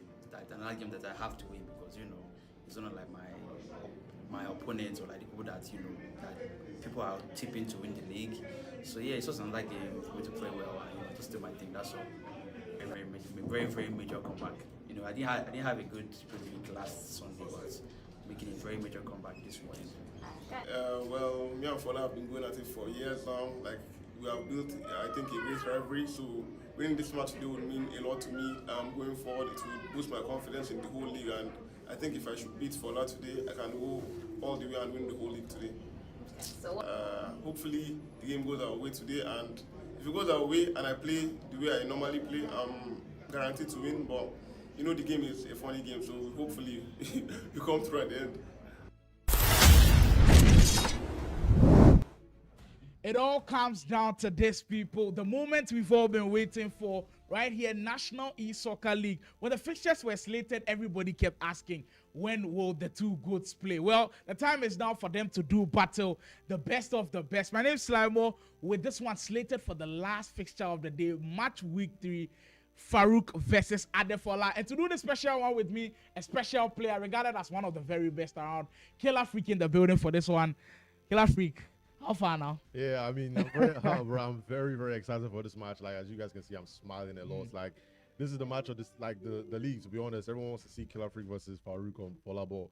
If you guys keep up with the Nigerian tournaments, these guys, always a special game to watch. So I'm excited. Indeed. Before we even get to that game, how do you feel like your games went today? I know you played Rhymes early on. It felt like a tricky game, but then later you pulled away. The Anif game was quite surprising. All of a sudden it was 4-4, then you ended up pulling away 6-4. How do you view your games? People are saying now your goals are coming down. What's happening with Killer Freak in that regard? I mean, it's a league format, and people when you're at the top, people want to try their best to beat you, so they're going to play their best. I won't say it's a surprise from Anif. Anif is a good player, so it's like, I mean, let's just see how the league goes on. Well, we'll see how the league does go on. Just like I did with Faruk, you can drop your questions for Killer Freak right here with me. I'm sure you've got a ton of questions on your mind. I've got a couple of them as well. I'll try to ask as much as I can. But the big one is here. The creme de la creme, we'll call them the best of the best going at it. Adefola, with all of the history behind, winning multiple tournament after tournament. Faruk Manzo also in that bracket. They call them the two goats in this one. I mean, you can have your own opinion, but here at the National E-Soccer League, you've got to prove it, and it's time for them to go on and prove it. I know we asked you about the good debate, and you put yourself at 1 all time. But who goes number 2 for you in between those two? If I was to go number 1? Yeah. Because I know that last time you said you went number 1. I think it has to be Faruk, just because of the fact that Fola has lost 2 games already. That's a big loss. Take 2 losses already. Faruk is not. I don't think Faruk is going to lose. Or if he is, I don't think he's going to be up to 2 matches. So I think Faruk is my number 2 in the league. So. Well, so far, we've seen just little glimpses of what these guys can do. But now, we get to see them faced up. Doing the casting with me, Killer Freak, who's currently on top of the table, and he's watching closely as to see who he can get points off for. Of course, the Faruk versus Adefola game anticipated right from the very start. If you're on here, Cade Esports YouTube channel, there's the National E-Soccer League all the way from Nigeria. If you're enjoying all of the action, you can smash that like button. Subscribe to the channel. Consider doing that, because in the next couple of weeks, we'll be bringing you blockbuster action. This one has something special slated for us. But just the experience of playing the two of them, how would you describe their play styles? To be honest, 2 completely different type of players. Faruk, I hate playing against him because of the tempo he plays at. Very, very fast player. It's almost impossible to pick up what he wants to do. Fola, very, very technical. I think he's one of the most technical, gifted players I've seen. So good on the ball, composure and everything. So it's a very interesting match. It's almost like hot versus cold.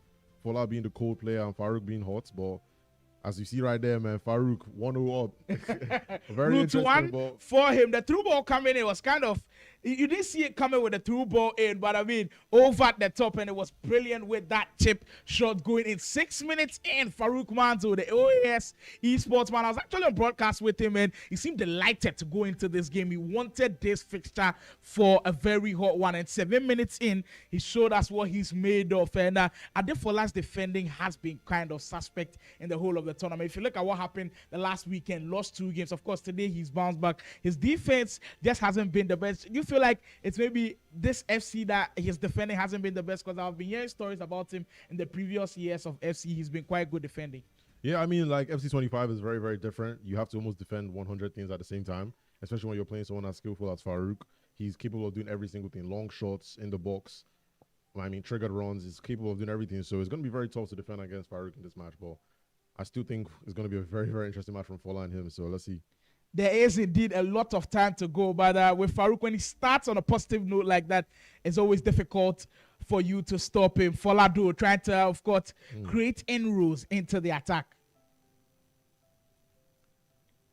Yeah, and it's actually very interesting. If you see Faruk's team right now, if you look at the players that he has on each side, Maradona and Rafinha, both having incisive plus. Very, very interesting because he wants those first-time through balls to go through easily.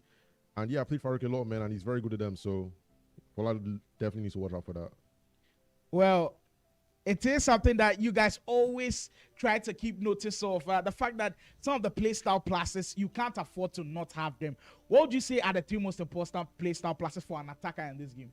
Yeah, I mean, it depends on the position. If it's left wing, me personally, my personal favorites are rapid, low driven, and... So if Son has all of that, that's why you keep using Son? Oh, no, Son is one of one. Son is a different type of player. But yeah, I think incisive ping pass, finesse, you can't go wrong with that on the wing. So, well... finesse playstyle plus. We've heard a lot of people raving about it. And of course, this Rafinha card also has it in the mix. Ball scoop into space for Faruk Manzo. He started the game pretty well and he's going through the races as he'd like, but Adefola stopping him on the tracks right there. We got a little bit of a nod from Adefola looking like, okay, I've stopped that attack and maybe now he'll build a little bit of momentum. Yeah, I mean, it's very hard for Fola to get momentum in this game right now. Faruk is almost shutting down every single thing he's trying to do. And Faruk is looking more dangerous on the attack, but I know Fola, man, he's not just going to sit back and let Faruk have his way. He's going to come back very, very hard. So let's see how it goes, man. Shelling.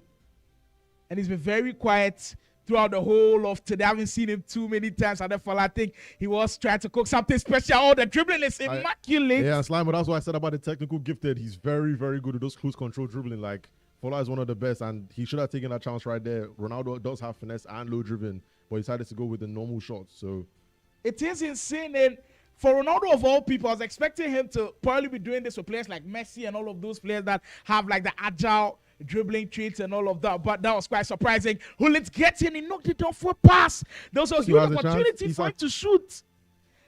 That comes off the post. Adefola missing two huge opportunities to grab the equalizer. Fola needs to score these chances. These chances are very, very important against a player like Faruk because just like that, Faruk's already on the attack and he can easily score from this. Well, the game is getting tight right where we like it. The drama beginning to unfold. The Classico that we called already living up to the hype.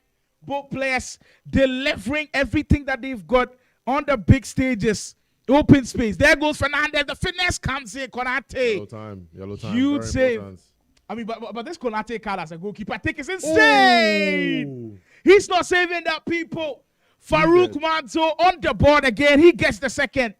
Very needed. Very, very, very needed. Very important goal for Faruk right there. I can't lie. The corners, you can never sit back in this game where you're playing someone that can score from almost any angle. Like I said, he's capable of doing it from any angle in this game. So, Fola, 2 goals down, 23 minutes. It's still a long time to go, to be fair, but I still believe Fola can pull it back, man. Wait, is it that you want Fola to pull it back or you believe Fola? No. I mean, it's just... As a guy being on top of the table, I'm sure the inner John is probably thinking, nah, Faruk has to drop some points in this game. I mean, it'll be nice to see Fola win, but I won't say I'm supporting him. You know, he's still in the title race as well, so... I just want to see a good match, you know. I don't want Faruk just run away with it. Yeah, I mean, okay. It looks like Kilafric is acting as a neutral. So all actors as a neutral in this one. We want to see a good game, and I'm sure Fola has probably won in him. But him missing that chance, and out of that sequence, Faruk Manzo scoring from the header with the corner will just be so devastating to him. But he just can't keep his head down as we speak. Player, look, that's just beautiful to find some space to work with. Oh, the anticipation from Mama is really insane. Covering that space, Faruk Manzo making it as difficult as he can for Adefola to be able to operate with. I mean, that Van Dijk and Mama that's really pairing at the back is something else. Yeah, no, I think Vanja and Mama, bro, Van Dijk and Mama? They are crazy. It's insane, both with crazy reach. But I think I've seen like different pairings today. I'm seeing a little bit of Van der Ven in there. Yeah, Van der Ven just came out like 2 days ago. Very, very good center back. I tried him out and, bro, I really do like him. But 2-0, 30 minutes in, man. Faruk looks like he's comfortable, boy. You can never be comfortable in matches like this, man. You can never be comfortable. I mean, if we take into account what happened to you today, I mean, you were leading at a point, and all of a sudden 4-4. You cannot rest on your laurels at all. Right now, see a little bit of a press from Adefola as he went it high up the field. It's what he does in situations like this. Even though he's down by 2-0, it is not uncharted territory at all. It's something that he's seen again and again and again, and he look to possibly change the way the game is going. Faruk, though. Yeah, I mean, I feel like, man, Fola needs to get a goal in this half. If Faruk manages to get 3 or even enter the second half with 2 goals, then it might be a long day. But big chance right there. Faruk went for the finesse instead of the near push shot. Must have not seen the keeper. Corner comes in again. We've already seen him score from one. Remember, that's really almost got another one in there. Faruk looking so dangerous from that near post corners, and Adefola just can't seem to handle him. As we go on the counter now, Lauren James doesn't have too much to work with. Of course, going to recycle just a little bit on there. And I mean, from what we've seen from the whole of the National E-Soccer League, we've seen moments where, even if when you're having a bad game, if you're able to pull through, it just makes so much of a difference. We've seen time and time again, both players have a bad day, but they always find a space to make a way. And there goes Matuidi. Faruk was actually speaking about how Matuidi is one of the best DMs in the game. Yeah, 100%. 99 defending, a joke of a call, to be honest. One of my favorite DMs in the game for sure.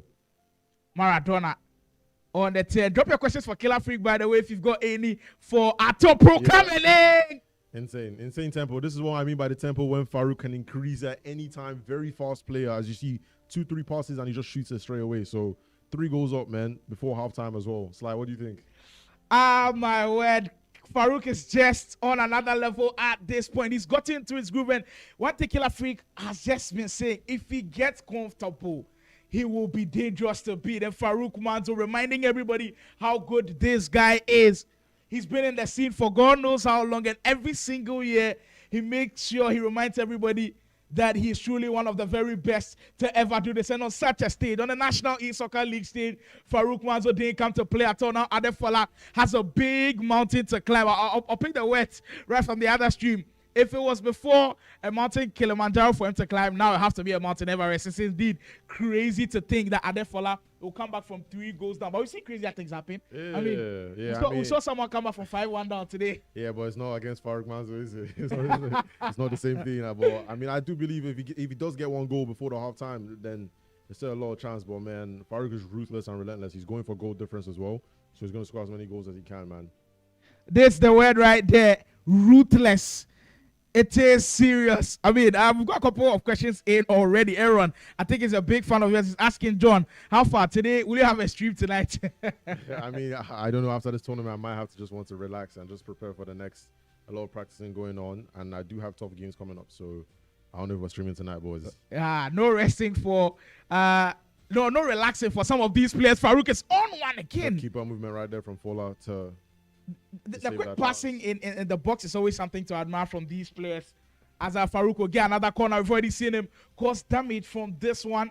As Adefola will try to defend as best as he can, but usually last attack of the game. In positions like this, you have to be very careful. And the first 45 minutes go in. It's a game that I don't think Fola will be too disappointed with the way he's played because he's created really good chances, but in the moments of the game, when you need it the most, Faruk Manzo has been the one that has pulled away. If you're in Adefola's shoes right now, what are you doing differently to try to give yourself a chance in the game? Very tough question. I can't lie. I think the best thing to do is switch formation. Switch formation to open up the play a bit more, because if you can tell, Faruk is defending almost everything he's doing. The first 2 chances he hit the post. Ronaldo 1-on-1, has to score that. Has to score those chances. Those chances make the game, because it was 1-0 when he had those chances. If he scored that, he'd be 2 goals up, 1 goal up.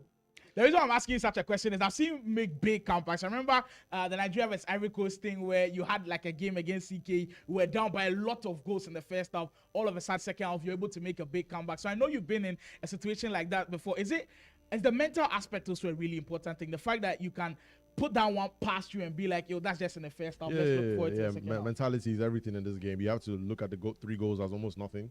You know you're going to come back. You have to believe in it as well. If Ola genuinely believes he can come back, he can make a change, and I do believe he has the ability to. So Well, the belief is important from Killer Freak, and we'll see if Fola does believe in himself. Ronaldo lacking in the area. Farouk's defending has been top notch, and he's in again. Ronaldo, can he get the fourth to possibly seal this one off? What a attempt that is! Goalkeeper right there from Fola again, man. He was really clutching up. All these chances Faruk was missing, it might buy him back. Like, bro, he needs to score a goal. Like the little details Fola is taking off of him. The fact that he knew Faruk would beat him and he moved that goalkeeper so quickly. But credit to Faruk, man. I mean, the over-the-top through balls. I think Tommy they called Farouk's over-the-top through balls the most unpredictable. You don't see where they come from. All of a sudden, boom, his attacker is in loads of space to work with. That time, Adefola struggled to just, handle the way Faruk is attacking right now. Yeah, I mean, bro, like, you also have to pay attention to the fact that Faruk is playing 4-2-1-3, one of the most meta formations in the game. So his players are always going to be in space. So it's almost like impossible to pick up. And the tempo which Faruk plays at is impossible to pick up. I know firsthand. So I was looking at Faruk's formations that he posted online. And months before, he was working a lot with the 4-4-1-1. And then, of course, we all fell in love with 4-2-1-3. Aside the 4-2-1-3, if you had to advise anybody to have, like, a plan B for a formation, what's your plan B for a formation? 4-2-3-1 wide. 4-2-3-1 wide? Yeah. I mean, that's low-key a really good one. That's an OG formation as well. For those of you who played past iterations of FC, that's one that a lot of people used to play. So maybe 4-2-3-1 wide could be in question. Adefola pushing. He just needs one goal to be able to change the way the goal goes in. Is that one offside? Is still on, by the way. Well, offside. Felt like it just came a little bit too early. Faruk Manzo, the fact that he's caused Adefola to overthink a little bit in the offensive spaces just makes it so difficult for him to handle all the pressure that comes with it. The big game coming to you live from the Game Evolution Studios right here inside Lagos, Nigeria, the National E-Soccer League match week 3. Things are getting heated on the table. For context, Faruk Manzo, if he goes on to win this game by the scoreline, he goes straight to the top of the table, and the man right beside me will fall down to second place. I mean, second place is not bad heading into next week, right? No, second place is terrible. Second place is terrible. I don't like second place at all, man. Well, Faruk Manzo certainly has his eyes set on that first place position. There goes Bruno Fernandes. Can we see something special on the 10? Faruk again! 4-0. That might be game done over there. It might be game done. It might just be game, set, match. And he tells you, call me anytime you've got a big game, I'll deliver. The OAS man, it's no joke at all. And Adefola feeling the pressures of what the big game entails. And there's the fourth right there. The composer in the box to be doing all of these. Does it take just the skill or the experience also counts? I mean, experience counts, confidence counts. He's playing against Fola, so to be trying all these things in the box, man, it's just about confidence, to be honest. And he's feeling very confident right now. Well, the confidence is truly showing. And Fola now, he's on the verge of possibly facing a big defeat. Well. 9 minutes off. Remember that, guys. 9 minutes off. I mean, the 5-1 comeback that we actually saw was actually in the second half. So maybe we might see things like that. But with the level that Faruk is playing, I don't know if he gives up this lead. And we've already seen Faruk, give up a lead in the last minute against Rufi. I don't think he'd want something like that to happen to him again. But we're about 13 minutes away from the end of this game, which has been truly spectacular. It's been a Faruk Manzo masterclass, especially on the offensive end. He's done everything right so far, and Adefola just hasn't had enough to be able to cope with the OAS man. Yeah, Maradona. Like I said, 4-2-1-3, man. If you look at Faruk's players, it's almost like there's no one is picking them up. No one is standing next to them. They're just all free. Man, the formation is very, very meta. If you guys want to switch formation, bro, 4-2-1-3 is the way, man. Well, 4-2-1-3. If you can't beat them, join them. I think that's the most important thing. 100%. If you can't beat them, just join them and hop on the bandwagon, because the formation is truly cracked. Through ball comes in. Can Fola get in, though? Of course, the Brian are not the quickest, and you wait for support. Through ball is in. Can he get there first? That's why you have a guy like Mama that's really in there. Yeah, it's very important. You guys have to pay attention to the detail of Faruk's defending. I think people talk about Faruk being very good. They don't talk about his defending enough. His defending is amazing. Manual defending is what he does. A lot of people use the AI to defend the second man press, but Faruk, he drags the player to each position where he wants them exactly there. So if you pay attention to the way Faruk defends, you see what I'm talking about, man. And I think this was a perfect scenario as well. He dragged my man that's really into that position and get the interceptions. That's why I had a guy like Killer Freak here with me, just to give you guys the little details you need to master. So if you are learning things of Killer Freak, well, it's kind of courtesy of the National E-Soccer League, where we give you premium entertainment and proper breakdown analysis. Of course, Tommy Day has also been giving us some really good insights as to how to improve on the game. If you still got more questions for Killer Freak, you can drop them in the chat. Of course, I'll be asking the man right here with me, but we are about 20 minutes away from this game getting to a close, and still Adefola just, you know what, he's been held at arm's length right now, and he just can't seem to do anything about it. This Renato Viega card is really good. I'm looking at him very closely, you know. I'm looking at him very closely. I think I might want to get him. I was having a conversation with Manny as to who's the best card all around. Like, if you want to start from when SC25 started, his gold card till now, and I had to put Theo Hernandez in that equation. Yeah, Superman. Theo is Superman in this game. I think he's the best left back.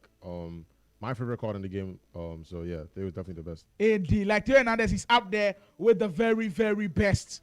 And it's not surprising that when his shapeshifter card came out, a lot of these guys wanted to have him in that midfield area. John Barnes. Well, I'm literally still looking for just any pass to give. Really, Faruk is closing on every single chance right now.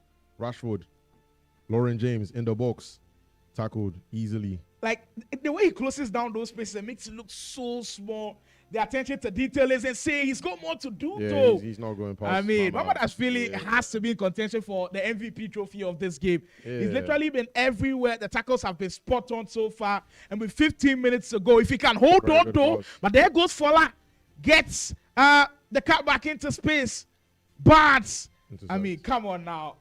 Is there space for you to pass into that defense? I mean, I feel like Fola has to try a different approach in the attack. He's being too technical, but I think the formation change is needed. The 4-4-1-1 I think he switched into is not working at all. So he might need to try maybe 4-4-2, go more on the attacking. But man, the match is looking like it's done now, man. 76 minutes. It is indeed looking like it might be done and dusted, but we never say never on here. On the broadcast, we know something crazy can happen, and maybe the craziness is going to come from Faruk. Borrow space. There is Fernandez. That will be that for sure. That's composure right there, man. And he says, "Call me again, man, for the big games, bro." Like, wow. I think everyone was doing score predictions. They never predicted 5-1. Nobody came close to 5-1. And the big moments and the bright lights, the big player shine. And there's the big player in your shot. Faruk Manzo, they call him. They call him the man who's truly one of the goods from the Nigerian FC scene and still making waves. This time on the National E-Soccer League in the big game we call the El Clasico.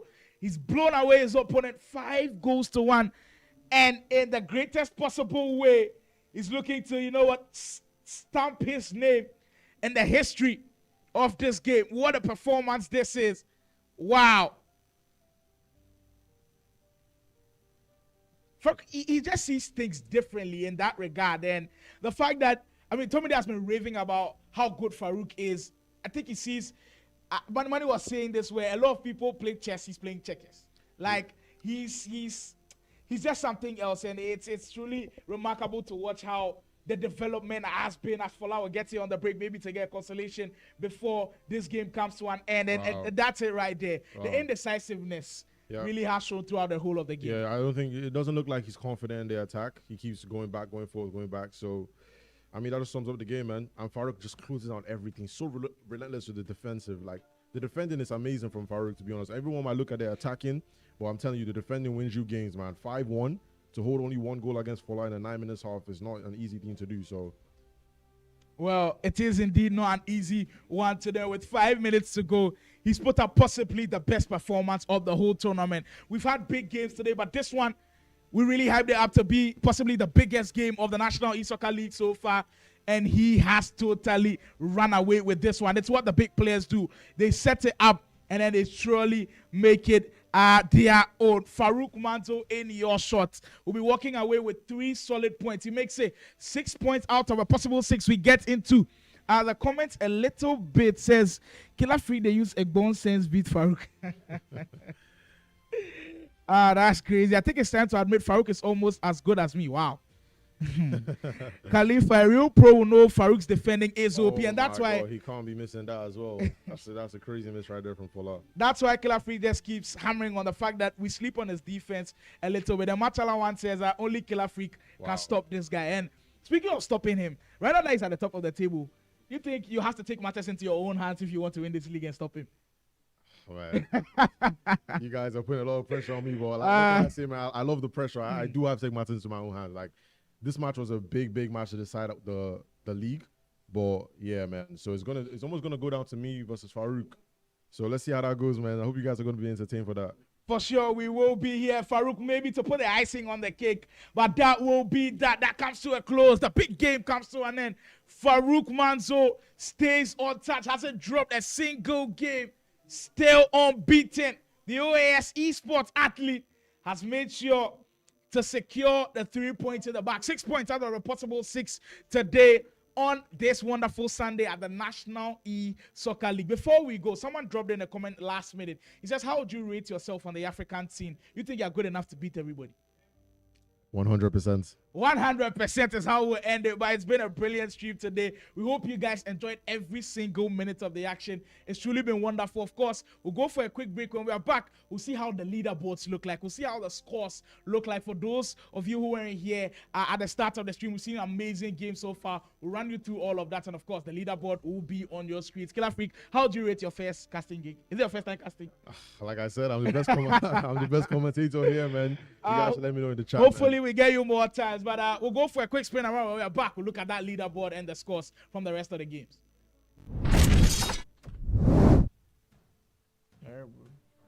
Good job.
Of everything that has gone down just like that, we've come to a close of today's broadcast. It's been a wonderful day as Manny joins me back on studio, but you know what, it's been an amazing game. Before we even go to that roundup, how did you see that Faruk versus Fola game? I totally was not expecting that scoreline. It was absolute demolition by Faruk Manzo. He took the game by the scruffs from the get-go of that game. That's one thing I saw. He knew what he wanted to do. He executed it to perfection. And of course, he's run away not just with 3 points, but with a lot of confidence from that game. Exactly, and right now, with how confident he is, I don't know who's beating him. Well, Killer Freak said he'll take matters into his own hands, but that's how we'll draw the curtains on this one. We'll now get into the leaderboards and just show you what the results mean on the leaderboards. Who's moving where? Who's going down the table? Who's going at the top of the table? We'll also get the results from the production team. But it's truly been a wonderful experience here today on this wonderful Sunday. The National E-Soccer League has not disappointed at all. If you cast your mind back to that first Killer Freak versus Rams, it was truly remarkable as we get the results. Killer Freak versus Rams, like I mentioned earlier. That was a crazy one. 5-3. Yeah, 5-3 was very interesting. Mirror scoreline with Game with Josh also winning 5-3 against the cooking master, yes. We saw that cooking. Yeah, we saw that celebration. I'm sure it's already possibly like a stick out right now. Rufi, 8-1 against Bright Anderson. And that cramped one, 6-6 against Mitchell for the first round of action was intense. This one brought so much joy to us. Boyd versus Blaze ended 7-1 in favor of Boyd. Mr. Oga versus Baji Jr. This is where Mr. Oga told us he had a change in fortunes a little bit. Absolutely. 3 goals apiece. Adefola with those important 3 points, and they ended up being very important, especially without his last match when he won 5-3 against Imagi. 9-1 in favor of Faruk Manzo against simply Uzuzo. It was truly something remarkable from the players who picked up wins. Killer Freak in that tight, surprising one against Anife. Listen, I didn't expect the game, that particular one, the one that went up against Anife, to go the way it was. We thought it was going to be like another walk in the park for Killer Freak, but Anife nearly surprising Killer Freak. I'm sure he's very happy with the 3 points he had from that particular match. That was a crazy event, and I think that's testament to what we are doing here. And I think, okay, this is the last set of games we see Mitch going 6-6 versus Mr. Oga. That was another crazy game. A 12-goal thriller tells you all you need to know. Boyd went 7-3 against Imagi, while Baji blew out his opponent simply Usuzo by 9-3. And in the final game for game week 3, we see Faruk Manzo go up by 5-1. This is what the leaderboard is looking like after 8 rounds of action for all the players. We see Faruk with 22 points. He is tied on the same points with Killer Freak, but he has 4 more goals difference in terms of goals scored and goals conceded. Now, for the guys who are joint, well, I would say joint second, Rufi and Baji Jr. both have 19 points, and they are tied. They're tied on points, but their difference is in goals. Baji Jr. having 14, while Rufi has 17. Adefola, with the loss, is stuck on 5th position with 15 points out of a possible 7. I think we're going to update this to 8. And while Boyd is 16 points with how many games? 5 games won, 2 losses and 1 draw, while Anderson, the surprise of the tournament, is on 15 points. He's currently 7th on the match on the leaderboard, while Mitchell has 11 points from 8. Do you think Mitchell will be very disappointed with what he has done so far? Yeah, kind of, and especially with how tough week 1 was. I was expecting that week 2 he bounced back. Week 2 he did bounce back, but match week 3 probably that wasn't the best from him. Rhymes getting 10 points on the 9th position. Game with Josh, 9 points. Mr. Oga, 9 points. And Nif, 7 points. Imagi, well, still stuck on those 5 points. Blaze, simply Uzuzo, and Bright are currently in the 14th, 15th, and 16th. Let's talk about that Bright with that minus 50 goal difference. That is insane. If you had asked me before the league started that someone would be on minus 50 goals, I would have said there's no way. There's no chance in hell that's happening. But that's the surprise that the National E-Soccer League brings. But what a crazy week we've had. What an amazing week we have had. All the players that came today, they tried their best to give us the best of entertainment. And, they did what they could. And we had winners and losers for today. But let's see what game week 4 is going to give us. And we cannot wait for that one. That is going to be happening in a week. Guys, ensure you're tuned in here on Saturday by 1:30, where we're going to be kicking off game week 4. This is going to be an amazing one, an intense one, a crazy one. Imagine what we just saw in game week 3. And it has been like this back-to-back, end-to-end since we began this project, this League 1. Shout outs to Cade Esports and the Nigerian Esports Federation for giving us this absolute platform for us to have an amazing one. And this is how we're going to be wrapping this up. And then we're going to be going straight into it. Yeah, indeed. It's been a pleasure to bring this one to you from the production crew right inside the Game Evolution Studios. We'll say stay safe out there. We'll see you next week. And in a nutshell, this was truly insane. Catch you next week. Don't forget, we're going to be putting the leaderboard on all our social media platforms. Instagram, we can go check it out and have an amazing time. I will see you guys in the next one. For me and Sly, it's a wrap. See you guys. It's a wrap.